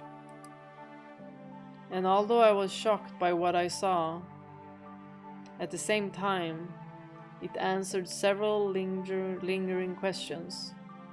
It explained why the Lord and his guests had panicked at the sight of me. And it also explained why he had said I was a witch wearing a saint's skin. Over the course of the dozens of banquets I had participated in, my face must have mutated, twisting into this ugly, sickening, monstrous thing. The sight of what I had become sapped the last bit of willpower from me. Not because I was particularly fond of my face or thought myself especially beautiful, but because it crushed me to see everything saintly about me crumble away. Test from God or otherwise, I didn't have the strength left to attempt to overcome it. Deciding I would rather be dead than struggle any longer, I begged the slave to kill me. Taking one's own life was a sin. If I did that, I would not be able to return to my father's side, and I wanted to ask him why I had been put through such tribulation. But the young man refused. He said, completely missing my intention, that if I persevered, good fortune would eventually find me. He said that if I lived on, I would eventually have a chance to get my payback.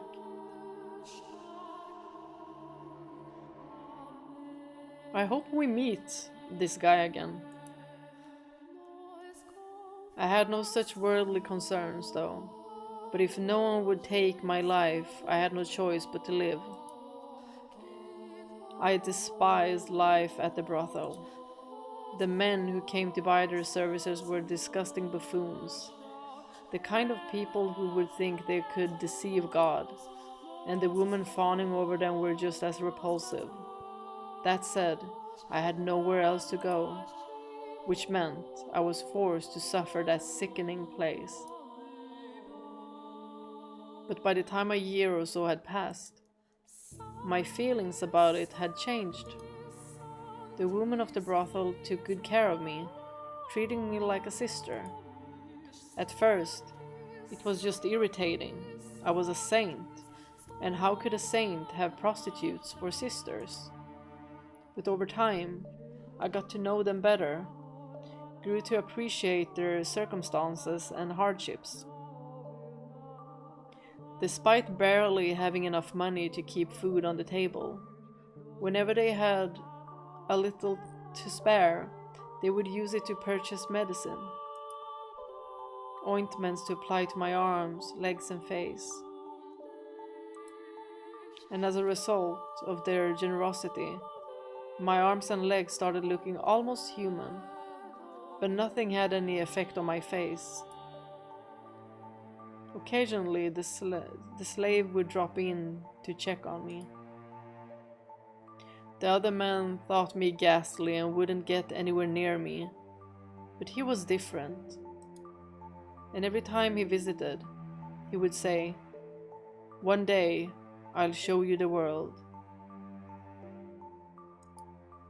And to tell you the truth, I was beginning to grow attached to it all. My time at the brothel was probably, all things considered, one of the brighter chapters of my life. There I was neither saint nor witch, but an ordinary human girl. For the first time, I felt like my life had meaning beyond my assumed divine purpose. I was even beginning to feel kind of happy. And with each passing day, my intractable worldview was gaining a little flexibility. Perhaps I could perform miracles, but that didn't necessarily mean I had to be the daughter of God or a saint. Maybe I was just a regular person who happened to possess some unusual abilities. Ridiculous, isn't it?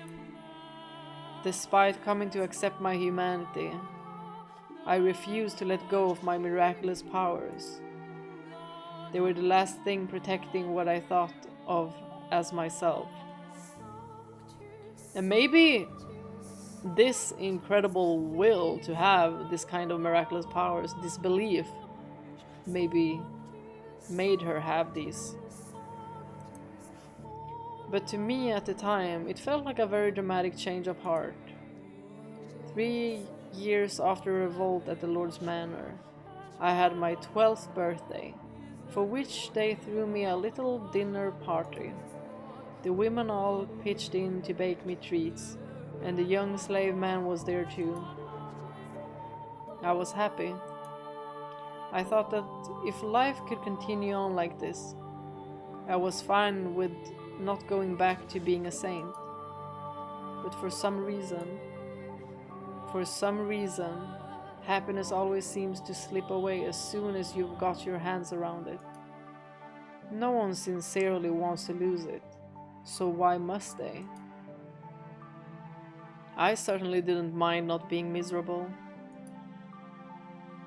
Let me tell you what happened that night. On the night of my birthday celebration, bandits attacked the brothel. Now, bandits were hardly a rarity in that time, so everyone was always on the lookout, and we never went out at night. They wouldn't stop at robbing you either. They were armed with blades and would frequently kill their targets if necessary. But cautious as we were helpless against a direct raid. The brothel fell into a panic, screams echoing the night. The customers were carved up and left for dead. The women were bound and stowed away to be sold. My peaceful world shattered in an instant. And the next thing I knew, I was some slave trader's merchandise. I don't know what became of the prostitutes who cared for me or the slave who brought me to them. I assumed the women were sold and the young man slaughtered. But regardless, I found myself being rocked around in the back of a carriage once more. The carriage was packed so tight you could barely see the floor, and it smelled like death. Sweat, urine, feces, every foul odor imaginable compressed into a tiny space. There were both men and women there, nearly all of them muttering or groaning or weeping. Everyone was young, ripe to be put to work. It didn't take me long to realize what fate awaited these people. And me. And when I did, I just sat there in silence. Then, for the first time, I cried. I was experiencing, I believe, a very human emotion. I was sad, hurt, that I had been taken away from a place where I was happy. From the woman at the brothel and that young man. It crushed me.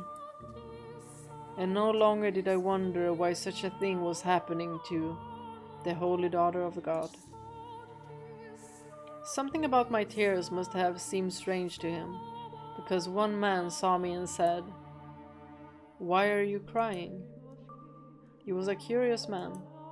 To start, he looked very different from anyone else. The color of his skin, the length of his nose, the shape of his eyes. Everything about him was new and unusual.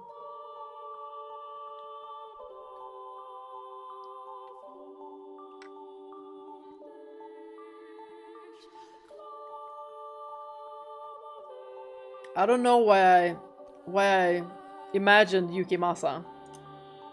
Hesitantly, I replied, "I'm sad because I didn't get the chance to show my gratitude to people very dear to me."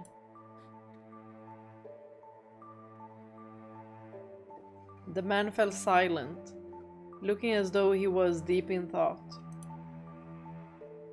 I had no idea why he had asked me that, but something about him made me uncomfortable, so I couldn't bring myself to ask. Several hours later, the man suddenly stood up.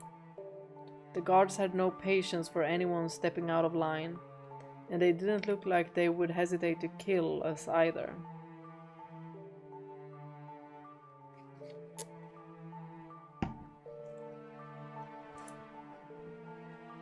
So, unsurprisingly, one at the back of the carriage drew his sword and pointed it at the man. What was surprising, though, was what happened next. The man, his hands shackled like the rest of us, leapt for the guard, slamming his fists into his face and stealing his sword. If this ain't Yukimasa, then I don't know. The entire carriage was in shock. The guards were too stunned to effectively react, so they were quickly cut down.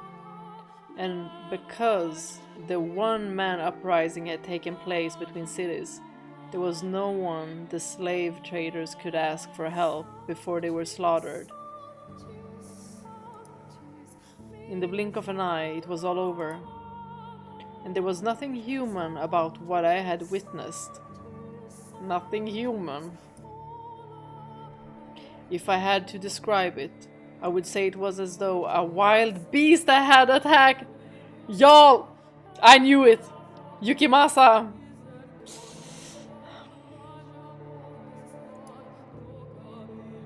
The man ruffled through the slave trader's clothes until he found the keys, which he brought to me, ordering I unshackle him. And so I did as he commanded. Once they had had enough time to process what had happened, the would-be slaves applauded. Their wretched souls had been saved. And for a moment I believed so too. Y'all, if this is Yukimasa, he gonna leave you all for the dead. When the man's hands were free, he rolled his shoulders a couple of times, made sure everything was in place, and then he began his massacre. Ah, Yukimasa. He always despicable, it seems like. He just... Screams of agony filled the carriage as he ran his sword through the helpless men and women packed inside it. Blood and guts were splattered against every surface, and those who tried to escape did not get far before being mercilessly skewered. It was like a scene out of a nightmare. I was frozen in place, not out of fear, but because my mind had shut down. I couldn't make sense of what was happening. so my mind rejected it. And with my brain having given up, my body was no more than a lifeless puppet. In short order, all the slaves were dead, and I was sitting in a pool of blood staring at the man. He pointed his blade at me, and with a little smirk said, "Why didn't you run?" In turn, I asked him, "Why did you kill them?" The smile vanished from his face, and after a few quiet moments of pondering, he replied, "Because I felt like it." Yeah, he's such a despicable character. "And why haven't you killed me yet?" I asked. To which he gave a curt, "I don't know," then withdrew his blade and wandered off into the distance.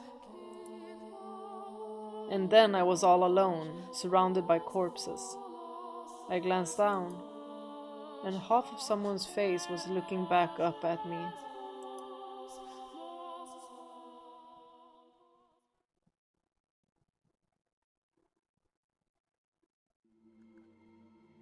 Wrapped in absolute darkness. Warm blood spills onto my cheeks, my hair, my skin. Chunks of human flesh rain down on me. Ugh! Make it stop! Pitter patter, pitter patter. There's no end to the deluge. The smell of death fills the air. Ugh. I'm stuck with a wave of nausea, so strong I can't hold back the contents of my stomach. But when my mouth opens to vomit, blood pours into it. Ugh!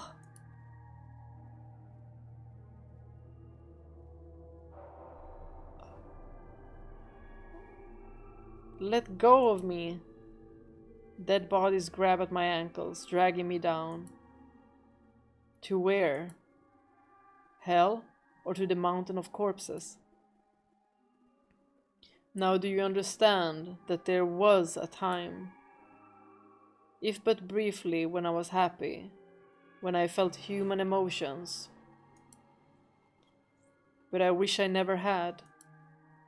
If I had remained confined in my Daughter of God shell, then I doubt I would have felt so much terror at the sight of death. I can't say anything in response. I can't form words. I feel what she experienced, the massacre she witnessed, the limp flesh piling up around her. Even more than twice her age, it's enough to drive me mad.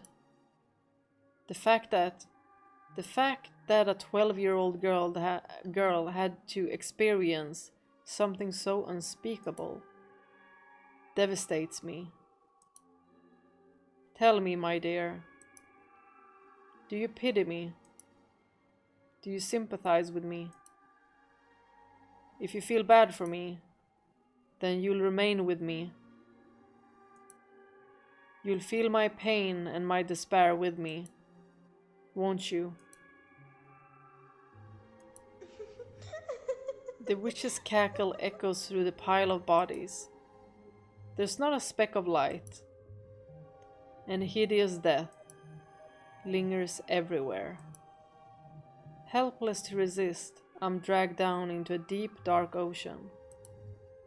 An ocean of blood. Man, this is dark.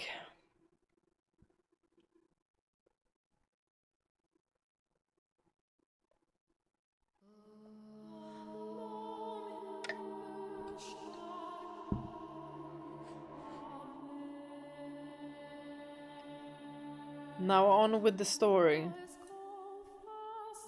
I was at a complete loss for some time after that. I didn't want to return to the city, because I knew there was no one left who would take me in. There was only the Lord who had bound me and drained me of my blood. So I wandered the roads, no destination in mind, and nothing to defend myself but the clothes on my back. Frankly, I'm rather surprised I wasn't attacked by bandits. After walking for days without food or water, my mind was hazy and my exhaustion at a peak. In the distance, I saw a lake. So driven by my thirst, I turned my unsteady feet toward the water, not caring that it took me off the main road. And it turned out that was the correct choice, because there was a small cottage beside the lake. Smoke rising from the chimney, telling me it wasn't abandoned. Out of sheer desperation, I knocked on the door. No one answered. The door wasn't locked, so I slowly, hesitantly pushed it open. And beyond it, I found an old woman, sitting dead in a chair. The woman was a witch, by trade, that is. It appeared she had a deep knowledge of medicinal herbs, using it to make an assortment of medicines. always those who are the healers branded as witches. In her cabinets were dozens of small glass bottles containing dried, powdered leaves and crushed berries, among other things. On the fire was a cauldron, liquid bubbling inside. The woman looked as though she was asleep. Presumably, she had passed away of old age, for there was no sign bandits had been rooting through the cottage, and she had a look of absolute serenity on her face. Looking over at the woman's dead body, I didn't cross myself. I envied her. Dragging the woman's body by her feet, I dumped her into the lake. Do you think doing so makes me a bad person? Makes me unsaintly? Well, I didn't have anywhere else to go, and the owner of the cozy cottage was no longer of this world. Oh, is she gonna take the role of the witch of that house? There was no reason I couldn't fill the home in her stead, was there? I deserved to have somewhere I felt comfortable, after everything I'd been through, didn't I? And so I took up residence in the old witch's cottage, because I believed that people would come there and be like, "Hello witch, we need this medicinal herb or something."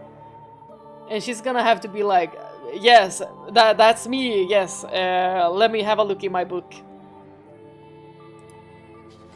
And remained there until my 16th year.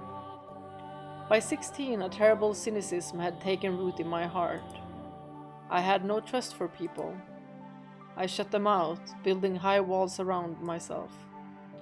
After such a tumultuous, bloody childhood, it was all I could do to protect myself, to keep my young spirit from cracking.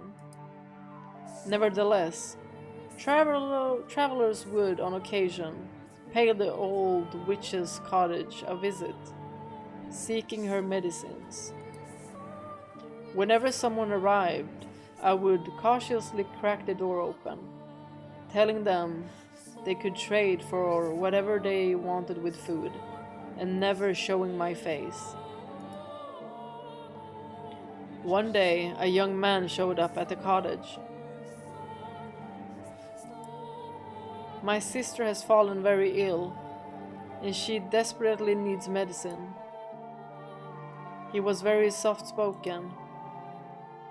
There was a distinct kindness in his voice, which I thought unusual, curious. "Is it Mel?" He's been described like this before. What kind of person could he be? What did he look like? What expressions did he make as he spoke? To satisfy that curiosity, I snuck a peek at him through the crack in the door. Does he have flaxen hair? He was a handsome young man with flowing flaxen hair. And now we have Mel.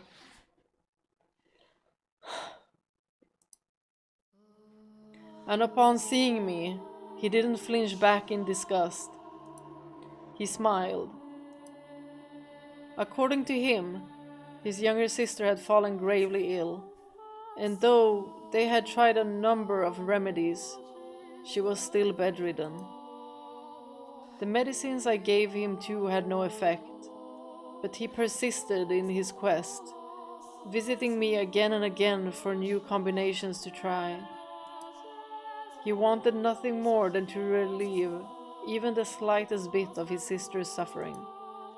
And, moved by his dedication to his family, I too wanted to do anything I could to help.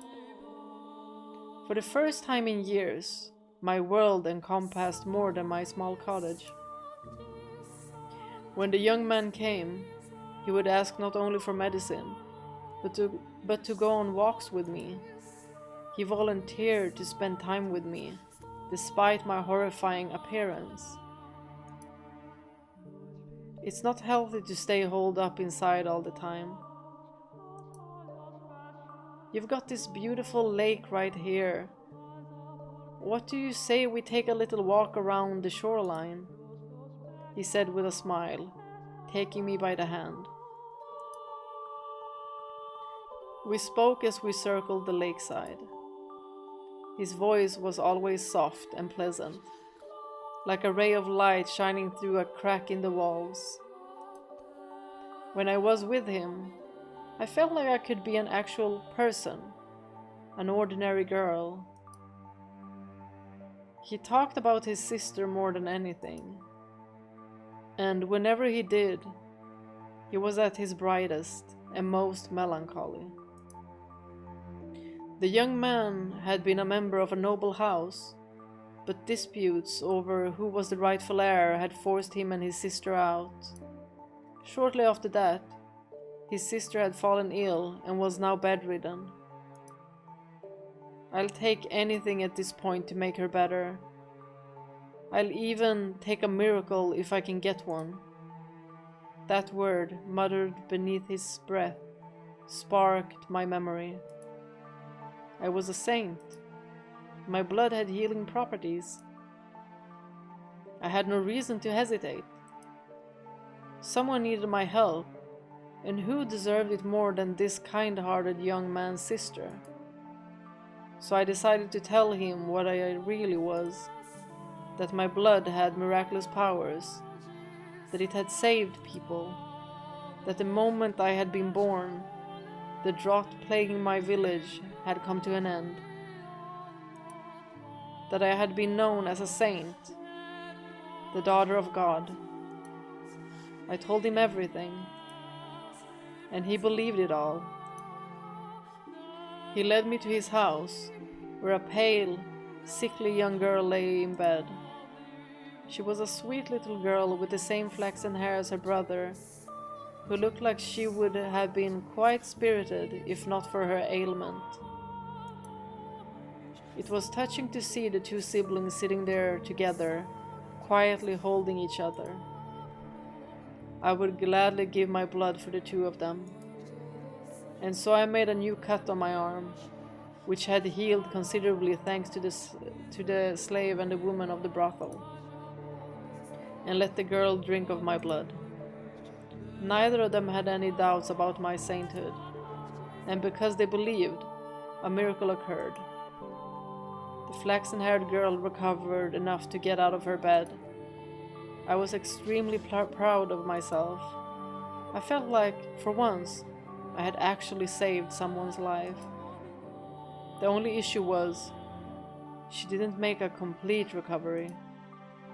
For a few days after drinking my blood, she was in good health, but her condition quickly regressed. I was deeply perplexed by this. A miracle had undoubtedly taken place, but it was only temporary. Now though, I believe I can explain what happened, Her recovery was nothing more than a placebo effect caused by her fate. Did I not say this before? Did I not say this before with that old lady?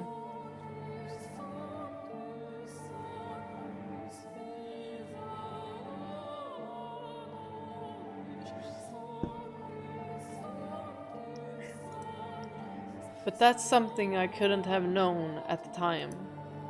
We were all three perplexed, and we were all three disheartened.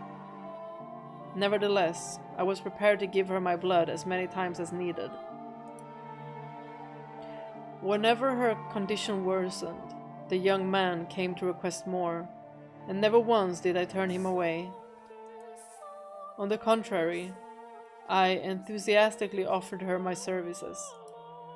Over time, though, the hope in his eyes began to fade. He asked me on fewer walks, and he seemed hesitant to look me in the eye.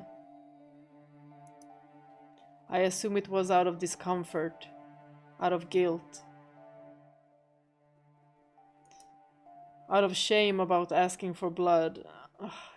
Yes, because it's so out of character, like, Mel wouldn't do this!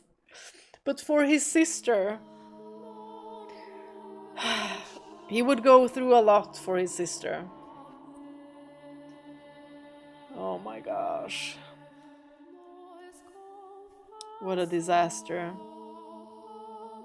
But I have a feeling that he might maybe tell people, the wrong people, Yukimasa and Jacopo, and that is how he gets entangled with them. How they know about one another. Oh. Mel, I don't blame you. I never will. But I don't think his concern were for me. Rather himself and his sister. As I mentioned earlier, blood was considered unclean in our time. And not only was I giving mine away, I was having his sister imbibe it.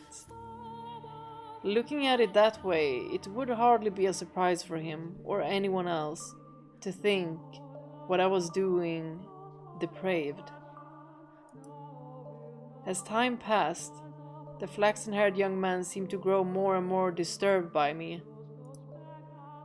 That was what I got for opening up. That was what I got for letting his kind, warm light shine in on me. The moment things went bad, he pulled away. There were times when I thought I shouldn't have done anything in the first place. But regardless, I held fast to my original decision. I would put myself on the line for them. No one else. Just them. Even if he was afraid of me or had no interest in seeing me, I would continue offering her my blood. And I was firm in my resolve. One day, though, I received a new visitor. Who it gonna be?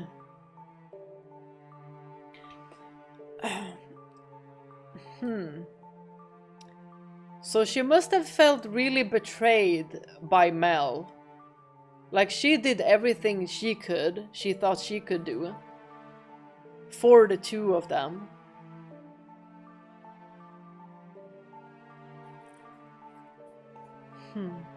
So let's see who this new visitor is.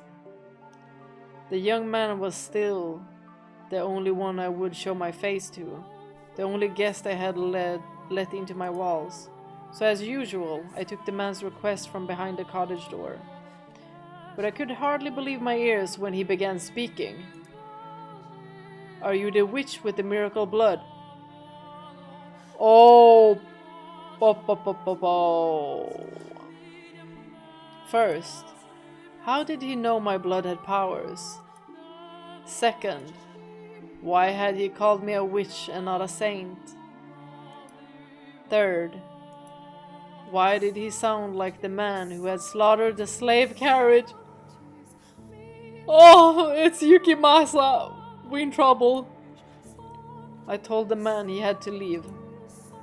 that I would not be opening the door for any reason. In response, he said, "I am in need of your blood. Could you not spare a little?" My blood was for the sick and needy. I would never spare a drop for a murderer like him.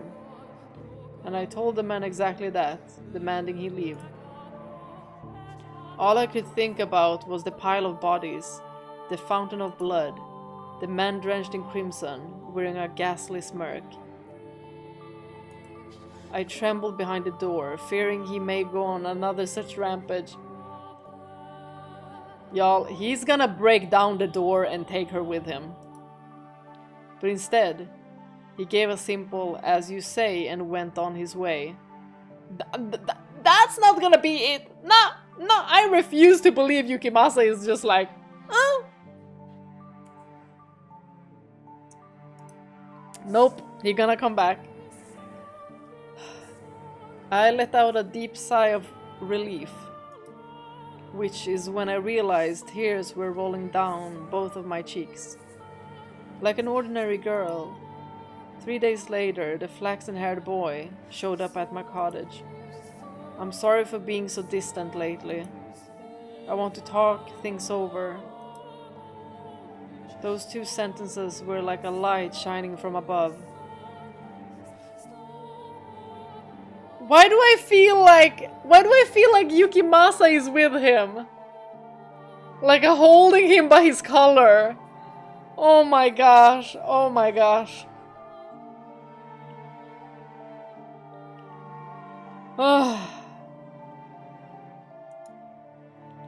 I wanted to talk to him, too. I want to take a walk around the lake and listen to him talk about nothing. I wanted to experience the warmth of his world once more. And I wanted to tell him about the terrible man who had been there a few days earlier. Oh my gosh. Yukimasa is gonna be there with him and she's gonna be like, "Oh, you brought him here." About how scared I had been. I wanted him to tell me it would be all right. "I want to talk to you too," I said, opening the door without a second thought. The light of the sun was so bright, all I could make out was his silhouette. I couldn't see the look on his face or the look in his eyes. A gentle breeze blew past, and my mind froze. No! Yukimasa is here! How could this be happening? What did it mean? Why? How? What was that man doing? Standing behind him?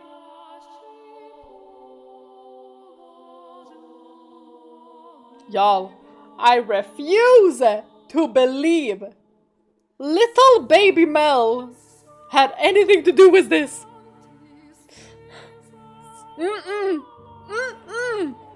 Nope, nope. He was tricked. He was tricked.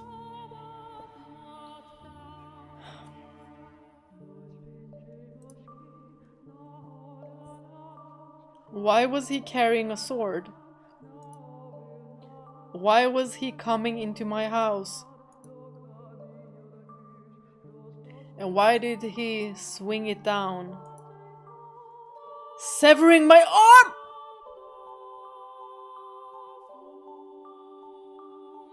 What in the...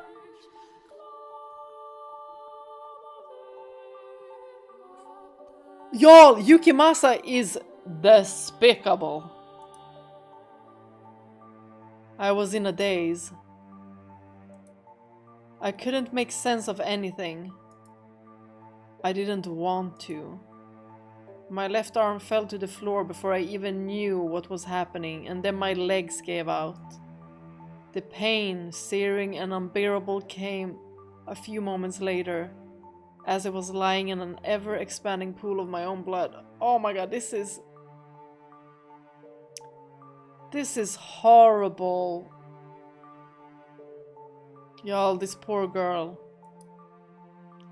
I did something then that I hadn't done before. That I had resisted doing no matter how much blood the Lord had stolen from me. I screamed. It was a hideous, visceral noise, a sound I had never thought a saint could make. The same ear-splitting howl the slaves had made as the man had butchered them. I writhed, I wailed, I wept, I crawled across the floor through my own blood. I begged and I begged and I begged for my life. The man walked over and picked up my severed arm. And then, shockingly, he tossed it into the kind-hearted young man. After which he said, "That's your share. Should last you long enough." Oh!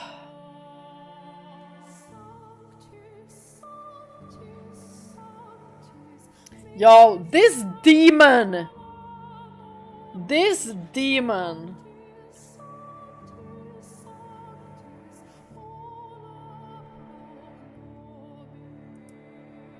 Share? What did he mean by share? What was he talking about? Why had he given him my arm, and why had he taken it? Why was he talking like they knew each other? Why? Why? I had spared blood for him when he asked, hadn't I? Y'all, the betrayal! The betrayal! Mel is also a kid, y'all! Mel is also a kid.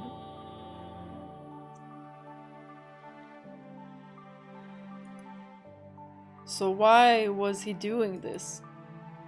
Was cutting my arm off and stealing it easier on his conscience than simply asking?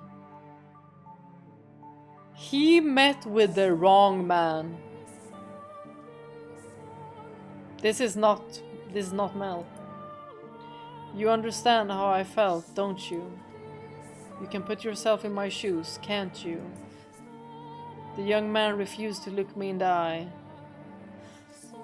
Holding my bloody arm in his trembling hands, he fled from the cottage as quickly as his legs would allow.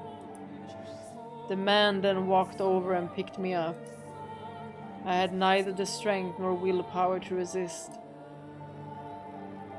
Holding me in his arms, he began to speak, telling me things I didn't want to know, things I didn't want to hear, but he didn't care. Nothing personal, I just need your blood. Without it, she'll lose her church. What in the... Are you gonna tell me that Pauline is also in this story? And she is, what? Owner of a church? Can you be that? Owner of a church? Or a nun?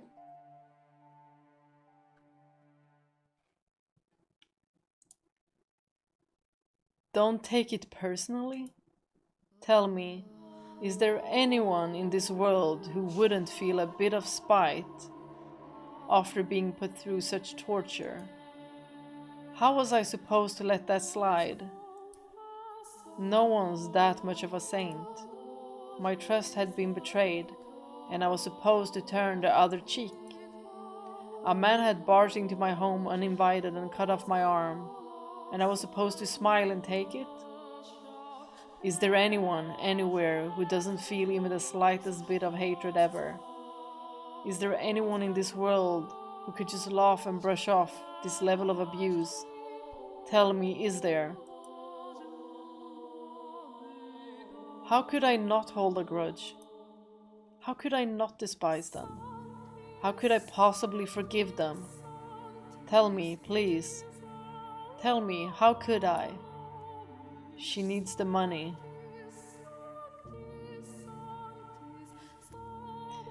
Just like her mom. I needed some way of getting enough money to keep her church running. So the Lord made me an offer. If I brought him the witch with the miracle blood, he would finance a whole new church for her. The Lord? Why him again? Why couldn't he leave me alone? After trying to kill me during one of his blood sabbaths, why was he after my blood once more? Had he learned it really did have miraculous powers and decided he wanted me back? You get to be the sacrifice. To keep her church from collapsing. To keep her world from collapsing. Sacrifice? Excuse me, what? And what's all this about keeping her church from collapsing? You murdered a carriage full of innocent people. And you're trying to protect a church?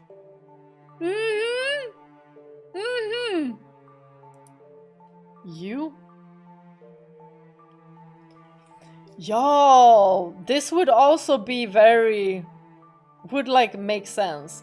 If Yukimasa is trying to protect Pauline in this life, and in the story that we saw in the door number 2, where he kills Pauline, such a contrast.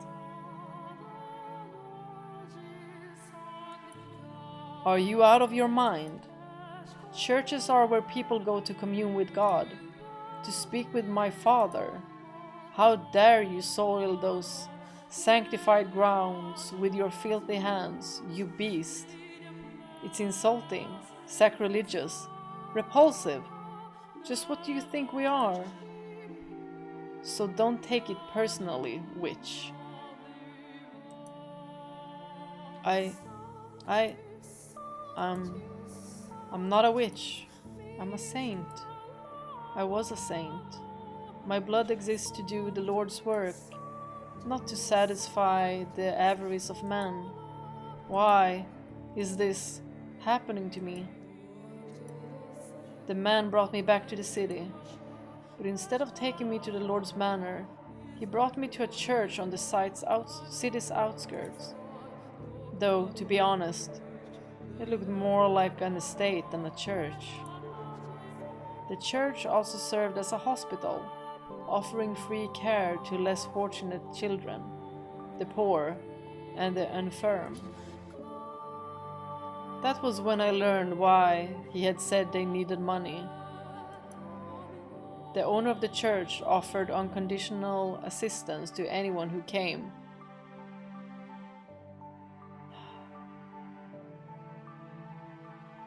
If only you knew what Yukimasa was doing. Or do you know? Even when food and supplies ran low, they would ration their own in order to keep helping others. As a result, the church was perpetually on the verge of collapse. The church was run by a woman, something exceedingly rare for the time. There were no priests. All management was handled by a single nun, who everyone referred to as the Saintess.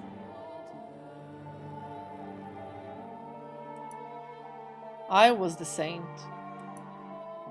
Why was this woman, who didn't have the ability to perform miracles, being worshipped like she did? Why did the people of the city idolize her? Why were their smiles all directed at her? Why? Was I not in her place? The man carried me to the top of the observation tower. It was there. This is the manor that I had my reunion with the Lord. I was to spill my blood for the people of the city, but also for the Lord's profit. He was not offering free aid, but selling it as medicine. He claimed it was a miracle elixir, telling no one that it was actually my blood. It was mixed with a beautiful red wine, and drinking it would cure you of any ailment. If they knew it was actually the blood of a witch, They would think it unclean. They would fear it. Aha. Oh my gosh. I remained imprisoned for a long, long time. In the beginning, the swordsman guarded me, though before long, the flaxen-haired young man showed up as well. Presumably, one severed arm wasn't enough to keep his sister healthy for long. In listening to their conversations, I learned that to ensure no one else could get in, the observation tower was sealed with 3 locks. The Lord, the swordsman, and the young man each held one of the keys. I was their secret, locked away in the tower for them to drain of blood, away from wandering eyes. Time went on, and I grew progressively weaker. I lost the will to eat, and the will to live. My only view from the tower was the clouds throughout a window high up on the wall. Occasionally, a pigeon would fly in, sometimes a butterfly, and I would glare in envy as it fluttered around, free to come and go as it pleased. And soon, it was spring. Every spring, the church held a festival to pray for the coming year's harvest and the people's well-being. I could hear the bustle from far below through the window as everyone rushed to prepare. I heard the flaxen-haired girl's voice who had regained her health drinking my blood. I heard her brother's voice who had betrayed me. I heard the nun's voice who played saint in my stead. I heard the barbaric swordman's voice who had chopped off my arm, and I heard the Lord's voice, the root of all of my suffering. I heard people praising the saintess, though I, the true saint, was locked in the tower. I heard people thanking the Lord for his generous donations and miracle medicine, though it had all come from me. Propped up on my suffering, they cheered and clinked glasses of my bloody wine. Those merry, peaceful, cheerful, spirited sinners' voices resounded in my tower. And at noon on the day of the festival, the church bell tolled. 1, 2, 3, 4, 5, 6, 7, 8, 9, 10, 11, and with the 12th chime, I died.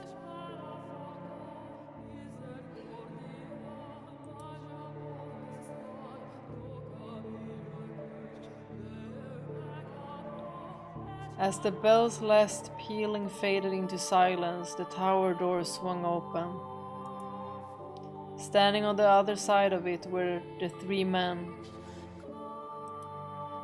They must have wanted to drain a little more from me to use in the feast, but they arrived at the worst possible moment. The flaxen-haired young man was the first to express his consternation. Why, I never wanted her to die. Was she not eating? The Lord gave my corpse a casual glance and said, stone-faced, "Seal the tower off. Understood? No one finds out about this." How can you be so calm? Do you understand what you've done? Ha, pinning the blame on me. How nice it must be to be able to distort reality with panic. The swordsman, who had been silently observing the Lord and the boy conversing, interjected. "You're just as guilty as any of us." Not only did they not mourn my death, They argued over whose fault it was. There was no regret, no remorse. The young man muttered absent-mindedly, I never wanted her to die. What did his intentions matter, though? It was his betrayal that had ultimately tethered me to this mansion. But the fact that they didn't grieve my death, and instead squabbled amongst themselves like filthy rats, was the final straw. How could I not despise them?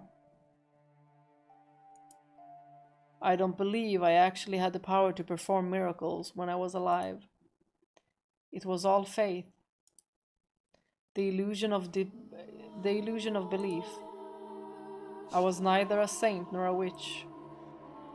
The blood wine was only effective because people placed their faith in the other saintess. I was only ever human. I think you can like see her shackled. Oh my gosh.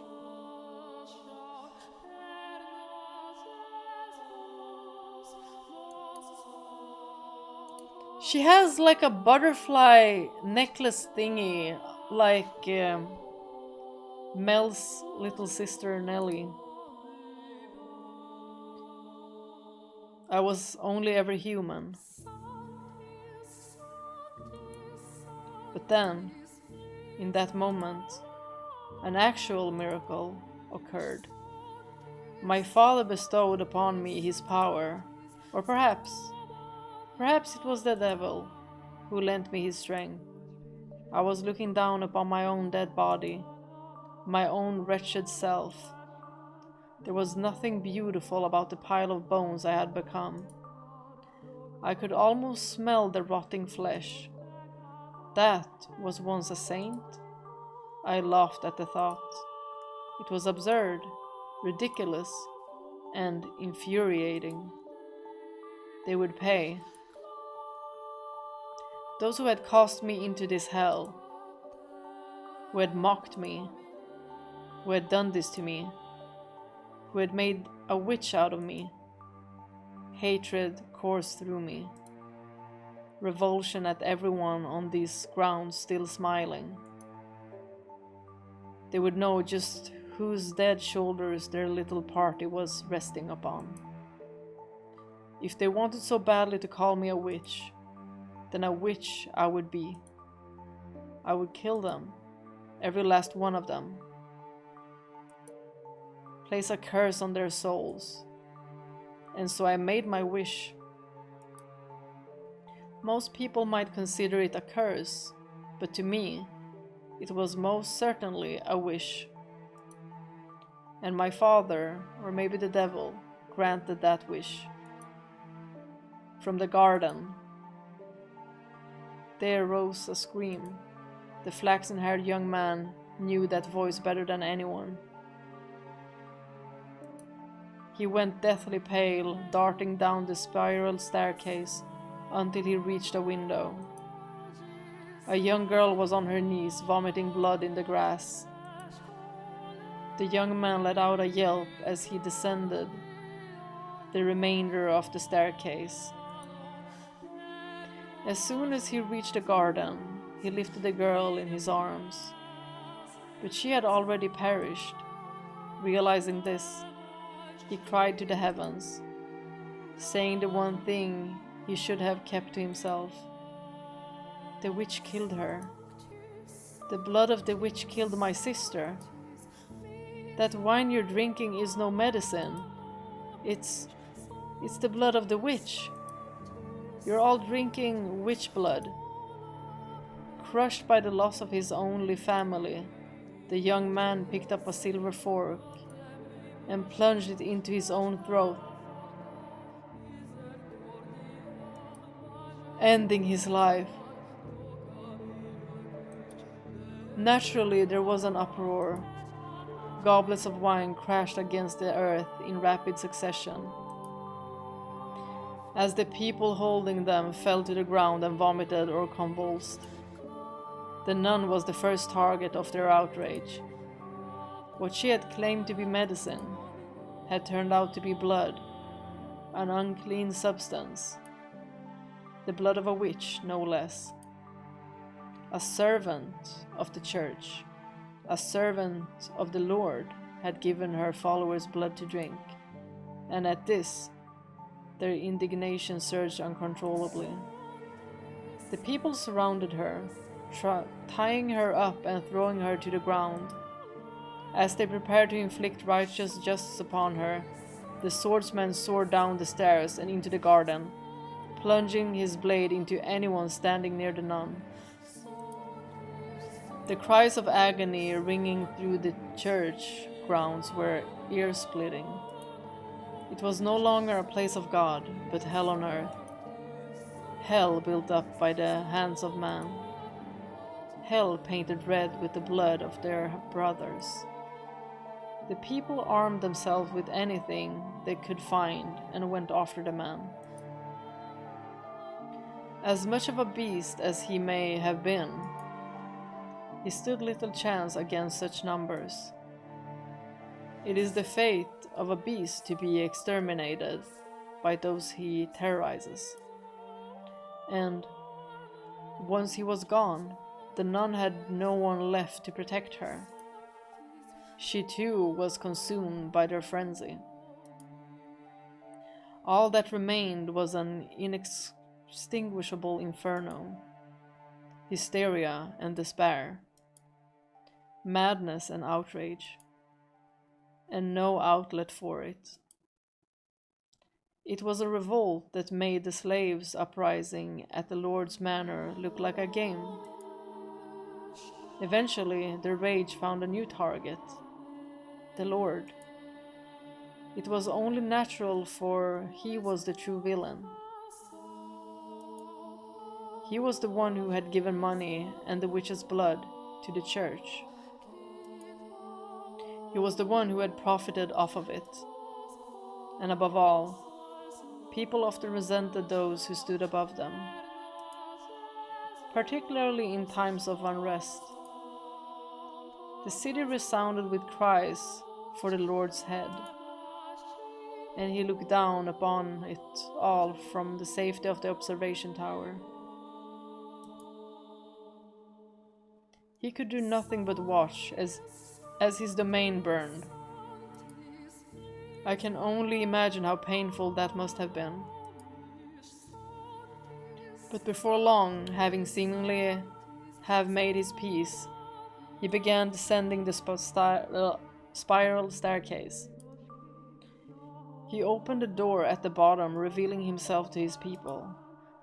But before the door had swung all the way open, before he had a chance to say his final words, someone ran a blade through his chest.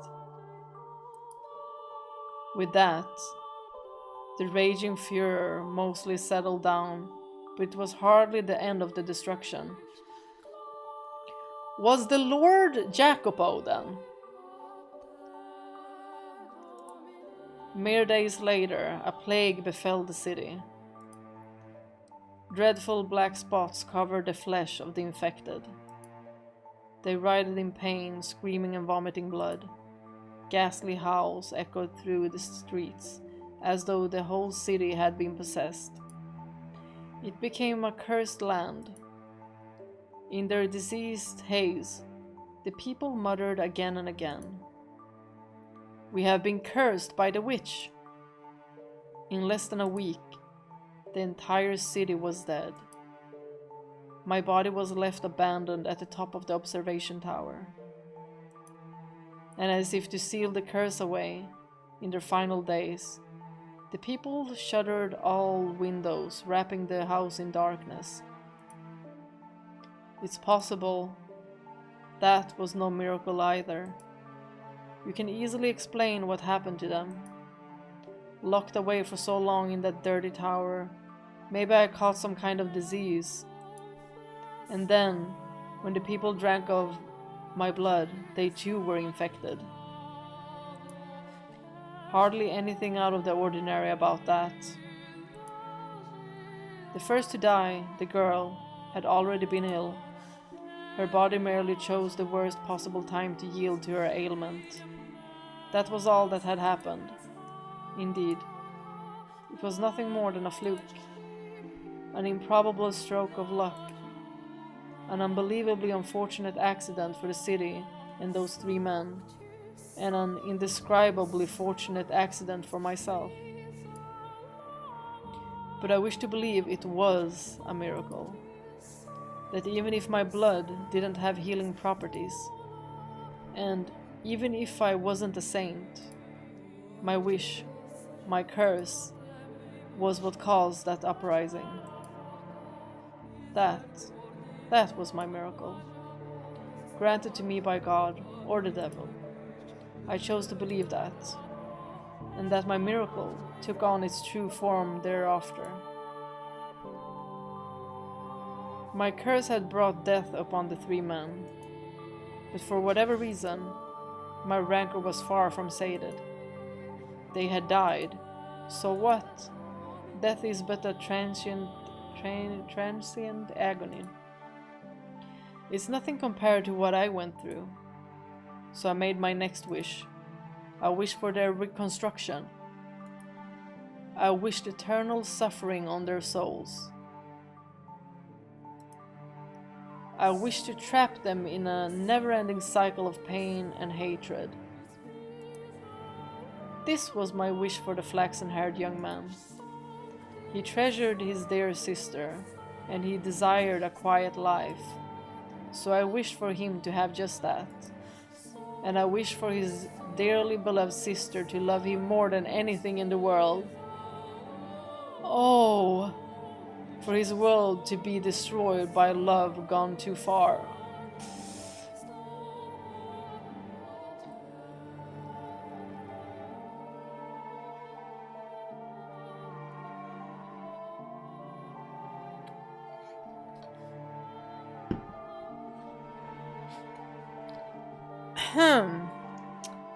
So,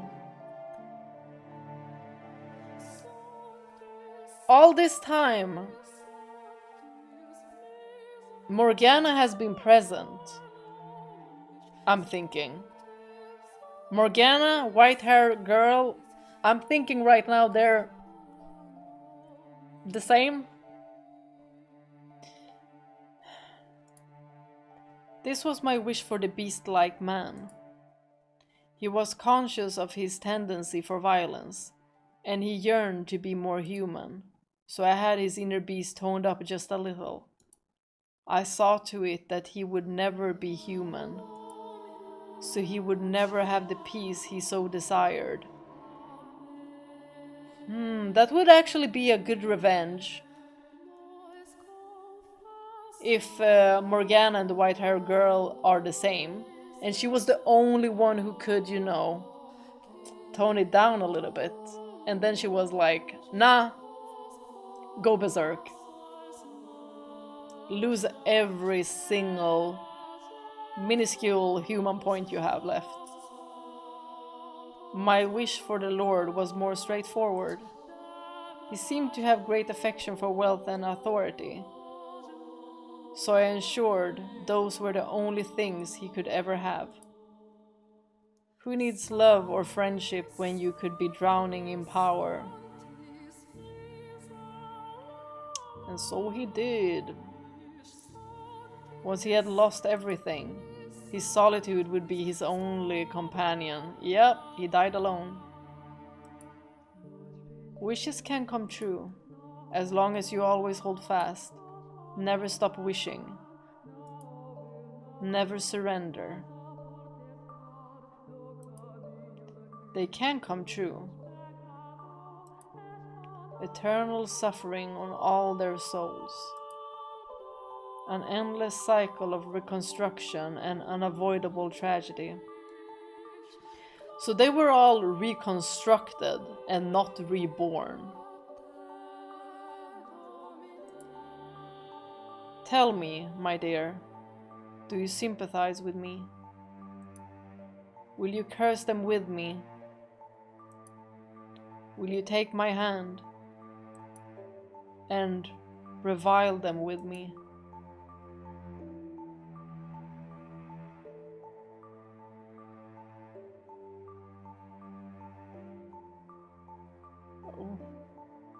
This time, when my body crashes into the tower stairs, I'm unable to make a noise.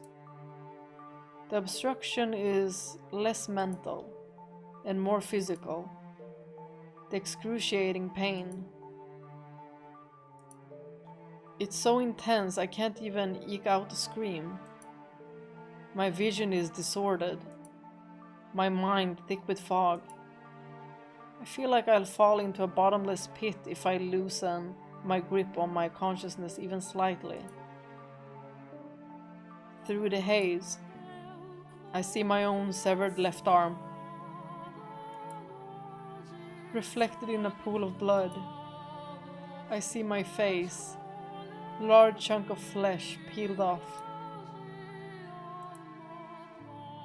Look at you trying to crawl up those stairs like a worm. What did Michael ever do to you? How pathetic. It's like I'm looking at my old self. I can barely form a coherent thought. I can't lament her inhumane fate. Can't mourn for her, or be shocked by the revelation about the 3 men and her history with them.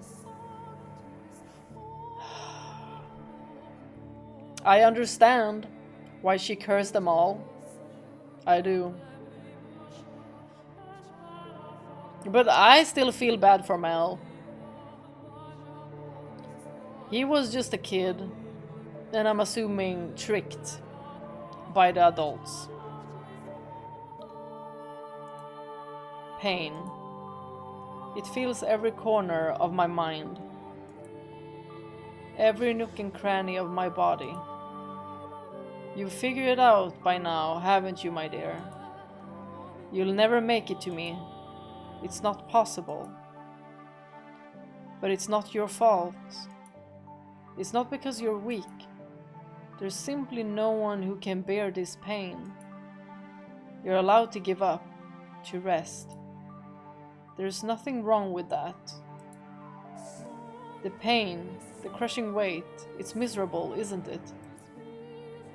But all you have to do is turn back, and it'll all go away.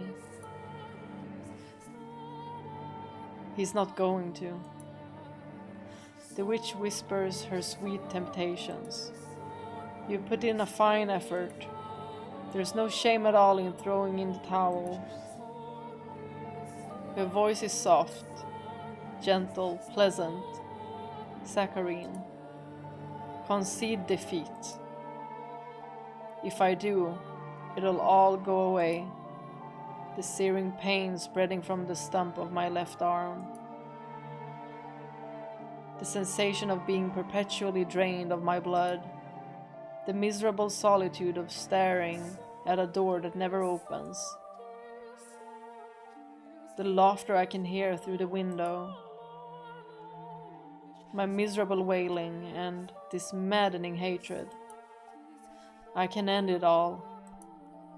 That's right. It will all be over. You have the power to make it stop. Make it all stop.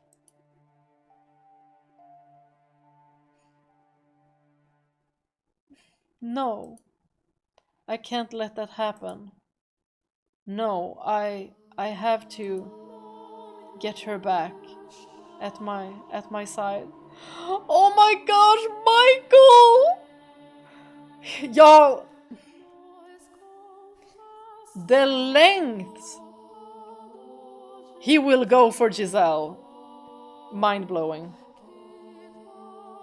If this ain't the best couple ever, I'll do anything to take her back. Even if it means I end up 1,000 tiny scraps of meat. I will not give up on her for any reason.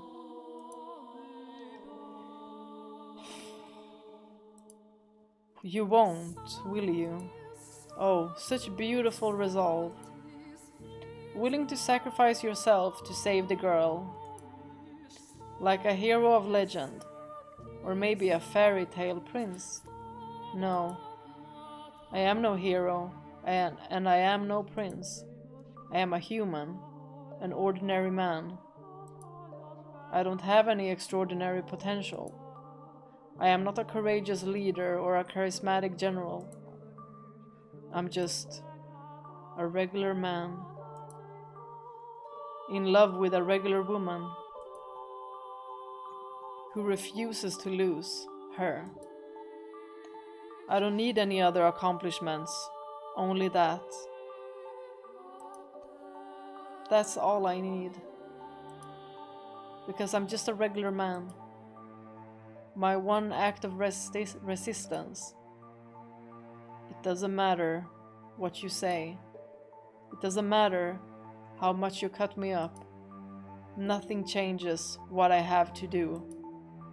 I have to take her back and set her free of this mansion, nothing else. And never will I back down on that. I got chills! Michael, you're the best!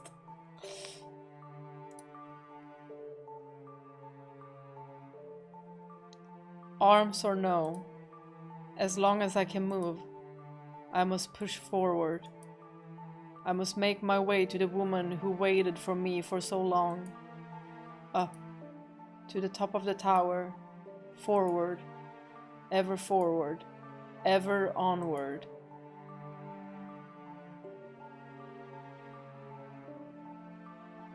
Dragging my bloody body, paying the pain no mind, I once more arrive at the top of the observation tower. I place my hand on the door, holding myself up with my lacerated right arm. Take a moment to catch my breath, then lift my head, gaze into the void, and shout her name. Morgana! I pity you, I truly do. You were a saint shackled with an unfathomable fate, and for that I am enraged. As I felt your pain, as I watched your life, I too felt a burning hatred for those 3 men. If you truly feel that way, then why can't you stay here with me? We're all dead anyway. We've reached our ends. Do you honestly think there's anything more for us? There isn't. The end is the end. So what do you say, the 3 of us, me, you, and Giselle, tortured the 3 of them and everyone they cared about?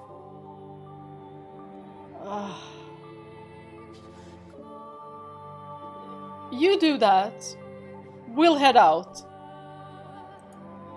Make them suffer here for all eternity in this house. And that way, you and Giselle can be together forever too. That's not an option. Why not?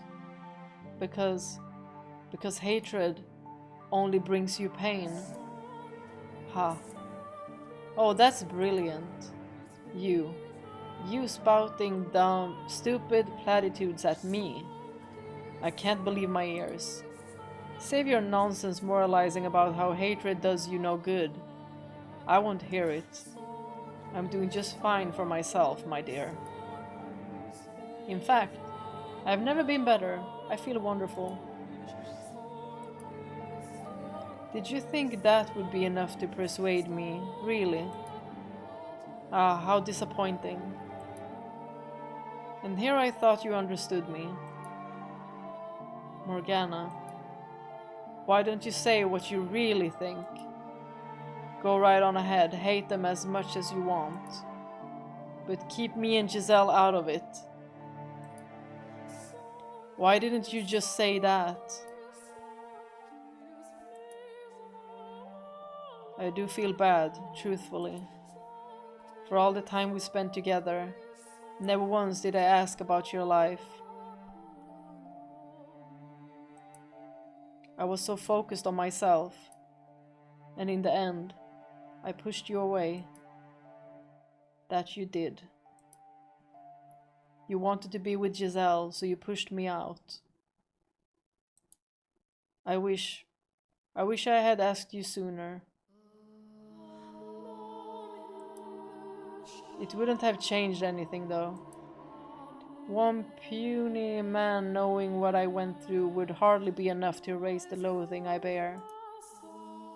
It would have turned out the same regardless. There was nothing you could have done for me. There is nothing.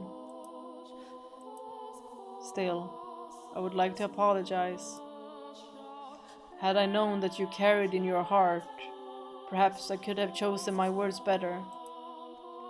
Instead of rejecting you, I could have chosen some other response.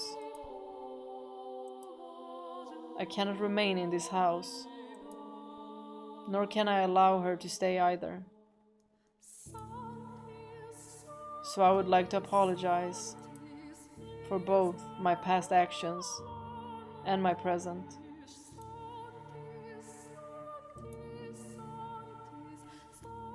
Well, in that case, open the door, Michael.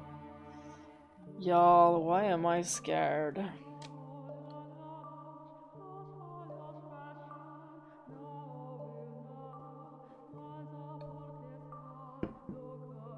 Y'all, nothing better have happened to Giselle.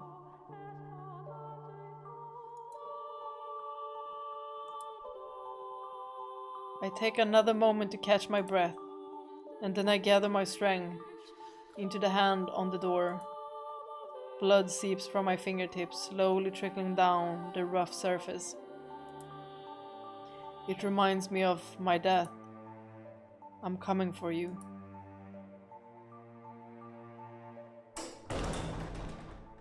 I push open the door, praying that it will be the last. That beyond it lies light for Giselle, and if possible, that it might cast a bit of light on Morgana's heart as well. Well, however, why am I in my bedroom? What I find behind the door is the last thing I expect. Huh? As she appears from the shadows of my chambers, I can't conceal my surprise.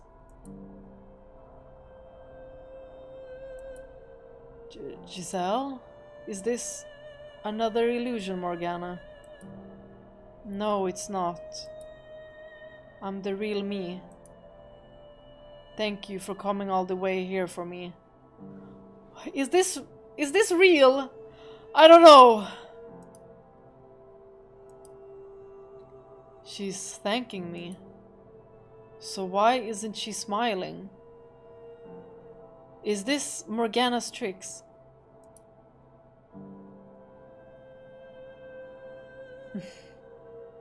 Wait. The witch Morgana. That was very kind and courageous of you, Michael. I'm deeply moved you would have such compassion not only for her, but for someone like me. But do you know what else you are? You're a worm. What is it this time, Morgana?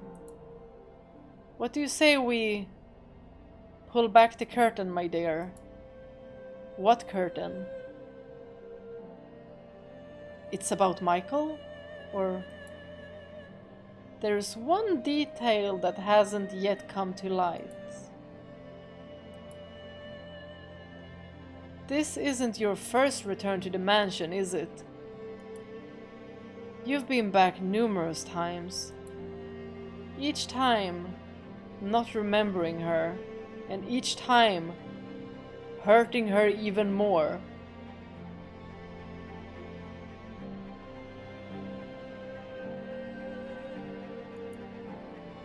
What are you talking about?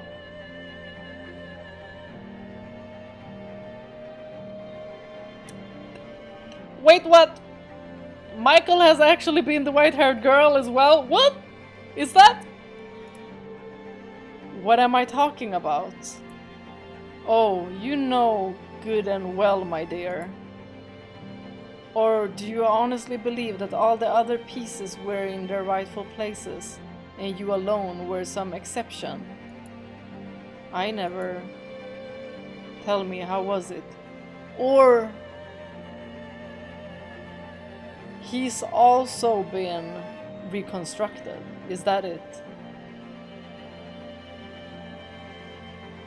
Because I've been like, what has Michael ever done? Tell me, how was it, living in so many different eras, not knowing who you were, and playing with all the different men? Is she tricking us, or is this real? No, you're out of your mind. You make it sound like I was. Not like, my dear. You are the white-haired girl.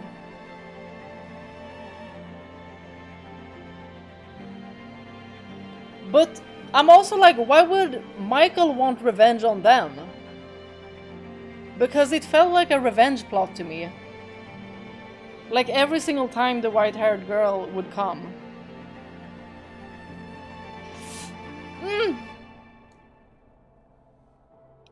Let's continue. Enough. How could anyone possibly confuse me with her? To tell you the truth, I couldn't see you as anyone else. Your white hair, red eyes, porcelain skin, and your name. Tell me, what about you isn't the same? And he's gonna be like, I'm a man. We're not the same person. I'm a... I saw the letter. What? What? What? Basically, what? The one you had hidden. Oh my gosh, oh my gosh, oh my gosh, oh my gosh. No. And you didn't think that was worth mentioning? No, Giselle, I didn't mean... You're exactly right, my dear Giselle. He deceived you. He kept a very important secret from you.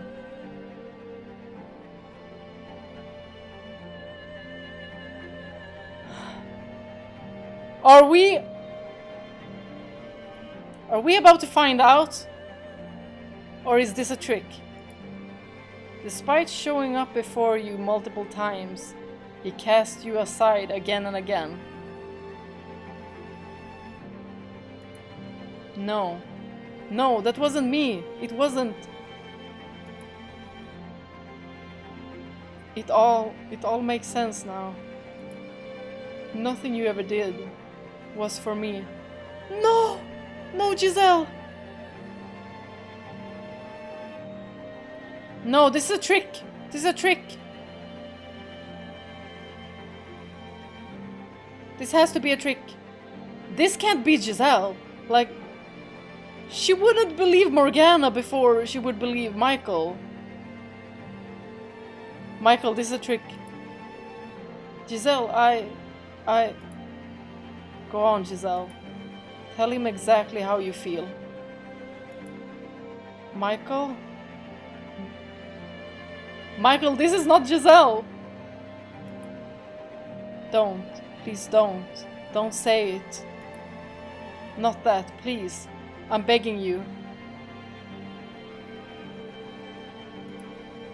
You're...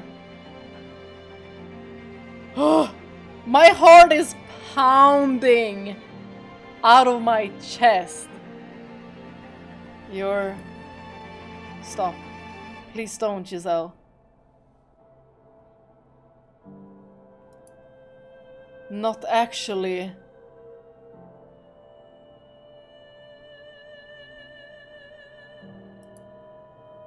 Please. Don't say it. Oh my god, this contrasts so much with when she told him not to say what his father did to her.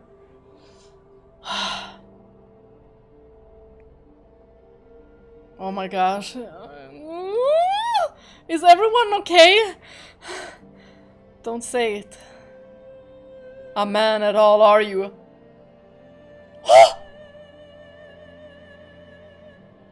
Wait, am I being tricked? Am I being tricked again? What?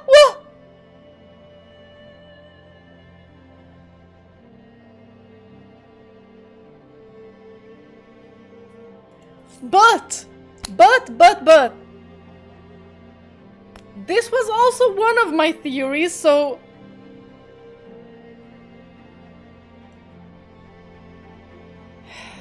You're not actually a man at all, are you?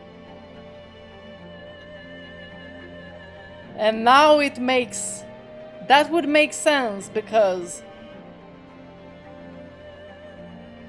That man in that cottage said that you don't have a...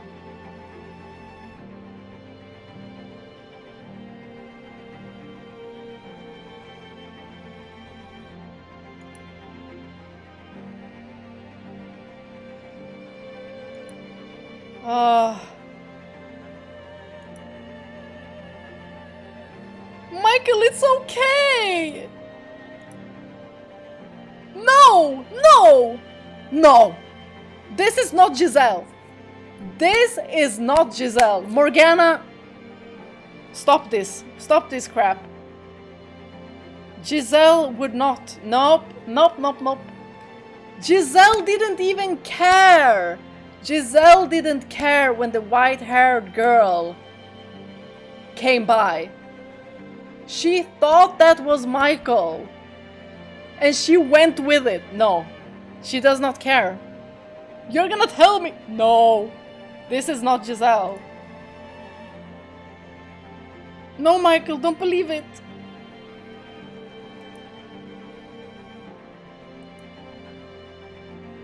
No!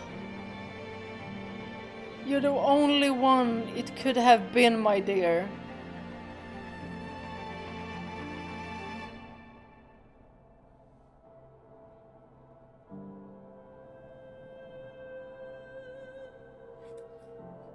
No! Because why would he forget about Giselle? He would never forget about Giselle! No!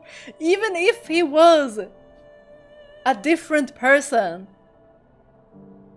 No. Why? What does it matter if she had white hair, red eyes? Others could also have it. It would make more sense for it to be Morgana and to play him.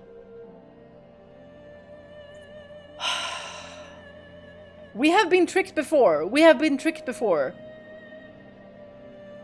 I don't know what to believe anymore. The frick! You're the only one it could have been, my dear.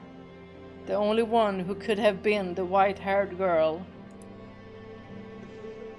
The next moment, my whole world comes tumbling down. He had nothing to do with either Mel, Yukimasa, or Jacopo.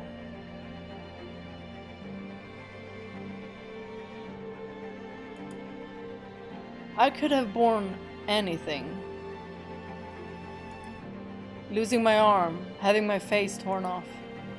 Any amount of pain, I could have handled it. For you, I could have done it. But this... Y'all, this hurts him.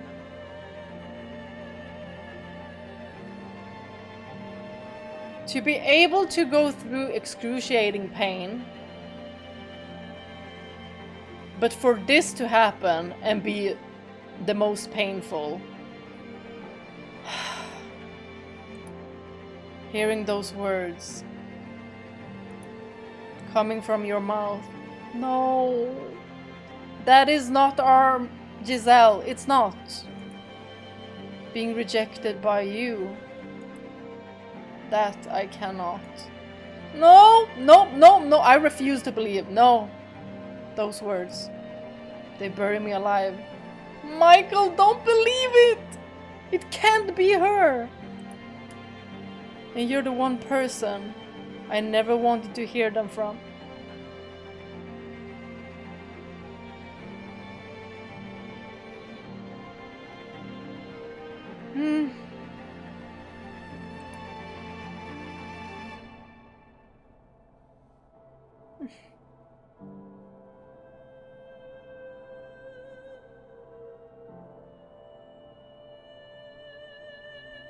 No.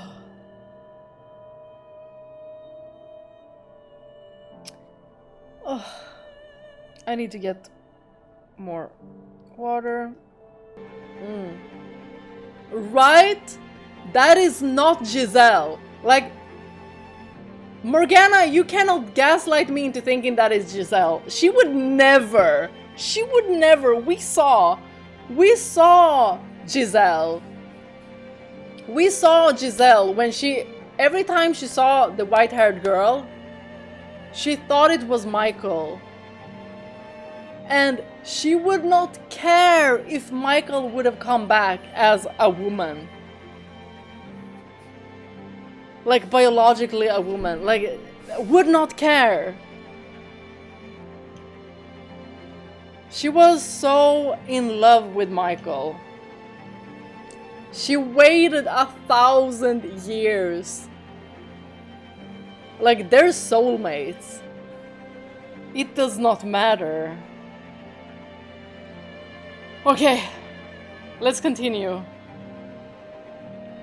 When I learned my father Antonin had passed, I wrote 2 letters.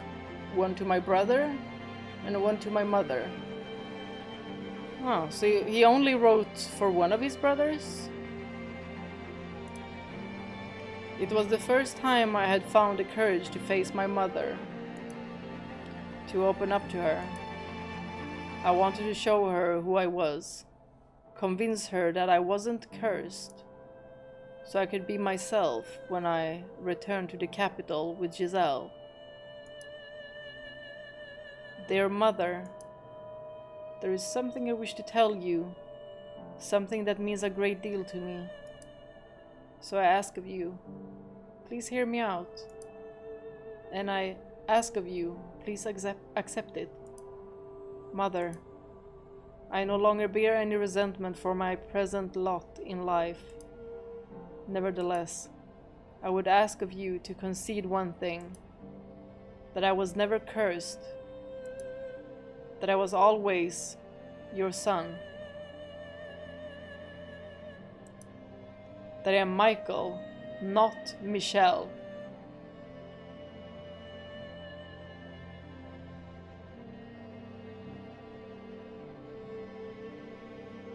So the mom called him Michel.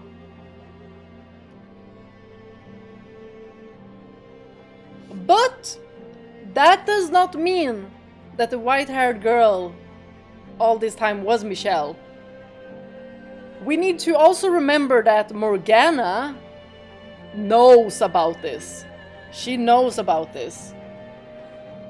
And we don't really know how Morgana looks.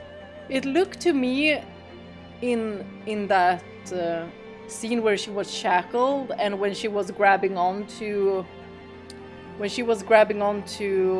Giselle, it looked like a hint of red. So,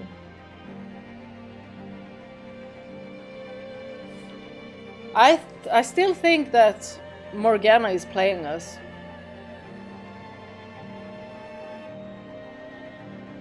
And if Michael was the only one that she latched onto, then I'm also like thinking that his appearance would be something that she remembers. And might also recreate into tricking Giselle as well, for her to stay in the mansion for her to continuing to wait and not to give up. Like every time she saw the white-haired girl, she felt like, okay, soon Michael will come. Soon Michael or Michel will remember me. And she held up hope. Because it was only because of the appearance that Giselle also like maintained a belief that Michael would one day come, right? And wouldn't that be quite motivating for Morgana to be like, well, if I want Giselle to stay, her spirit is wavering right now. Maybe I should have the white-haired girl appear now, because now Mel is in this era, and now Jacopo is in this era, and Yukimasa. She's playing tricks on us, I think. Especially with that stunt with Giselle. Like, Giselle would never. What do you mean disgusting? Giselle would never. That I am Michael, not Michel. I have found someone whom I care for dearly. A woman. And I love her with all my heart. I would like to spend the rest of my life with her. I do not wish for much. Simply to have a quiet life with her. To go through our days together, man and woman. That is the one thing I want. Mother, I know you're aware that my body is no longer female. Wait, was this called intersex?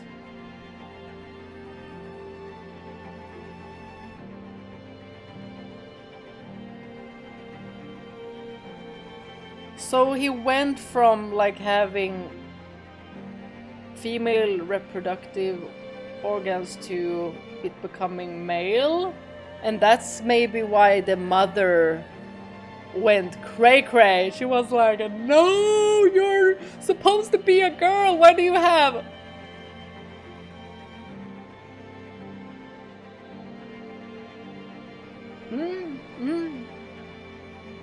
So he has like both of them, but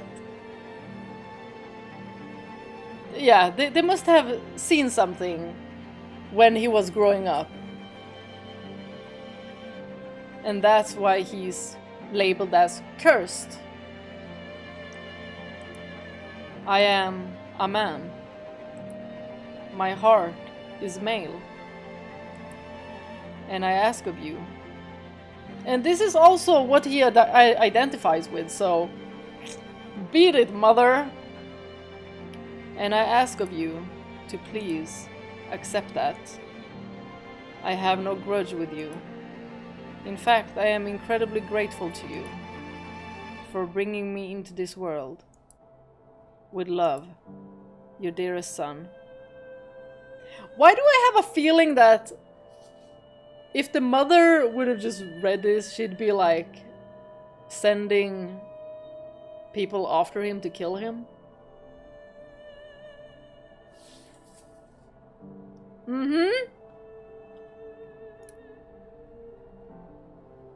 Shortly after sending that letter, I was killed.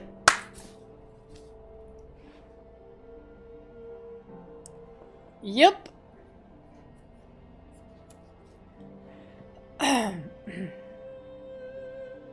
Okay.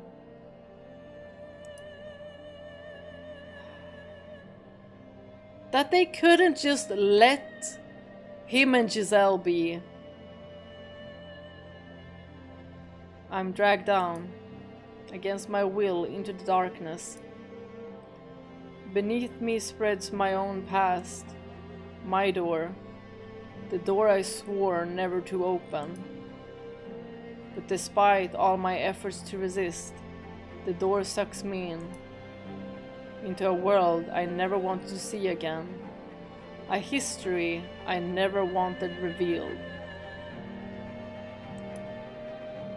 A past I never wanted anyone to see. Nonetheless, the door opens. The seventh door! You guys, I think this is a perfect time to... Oh? Question marks? This is the perfect time to save.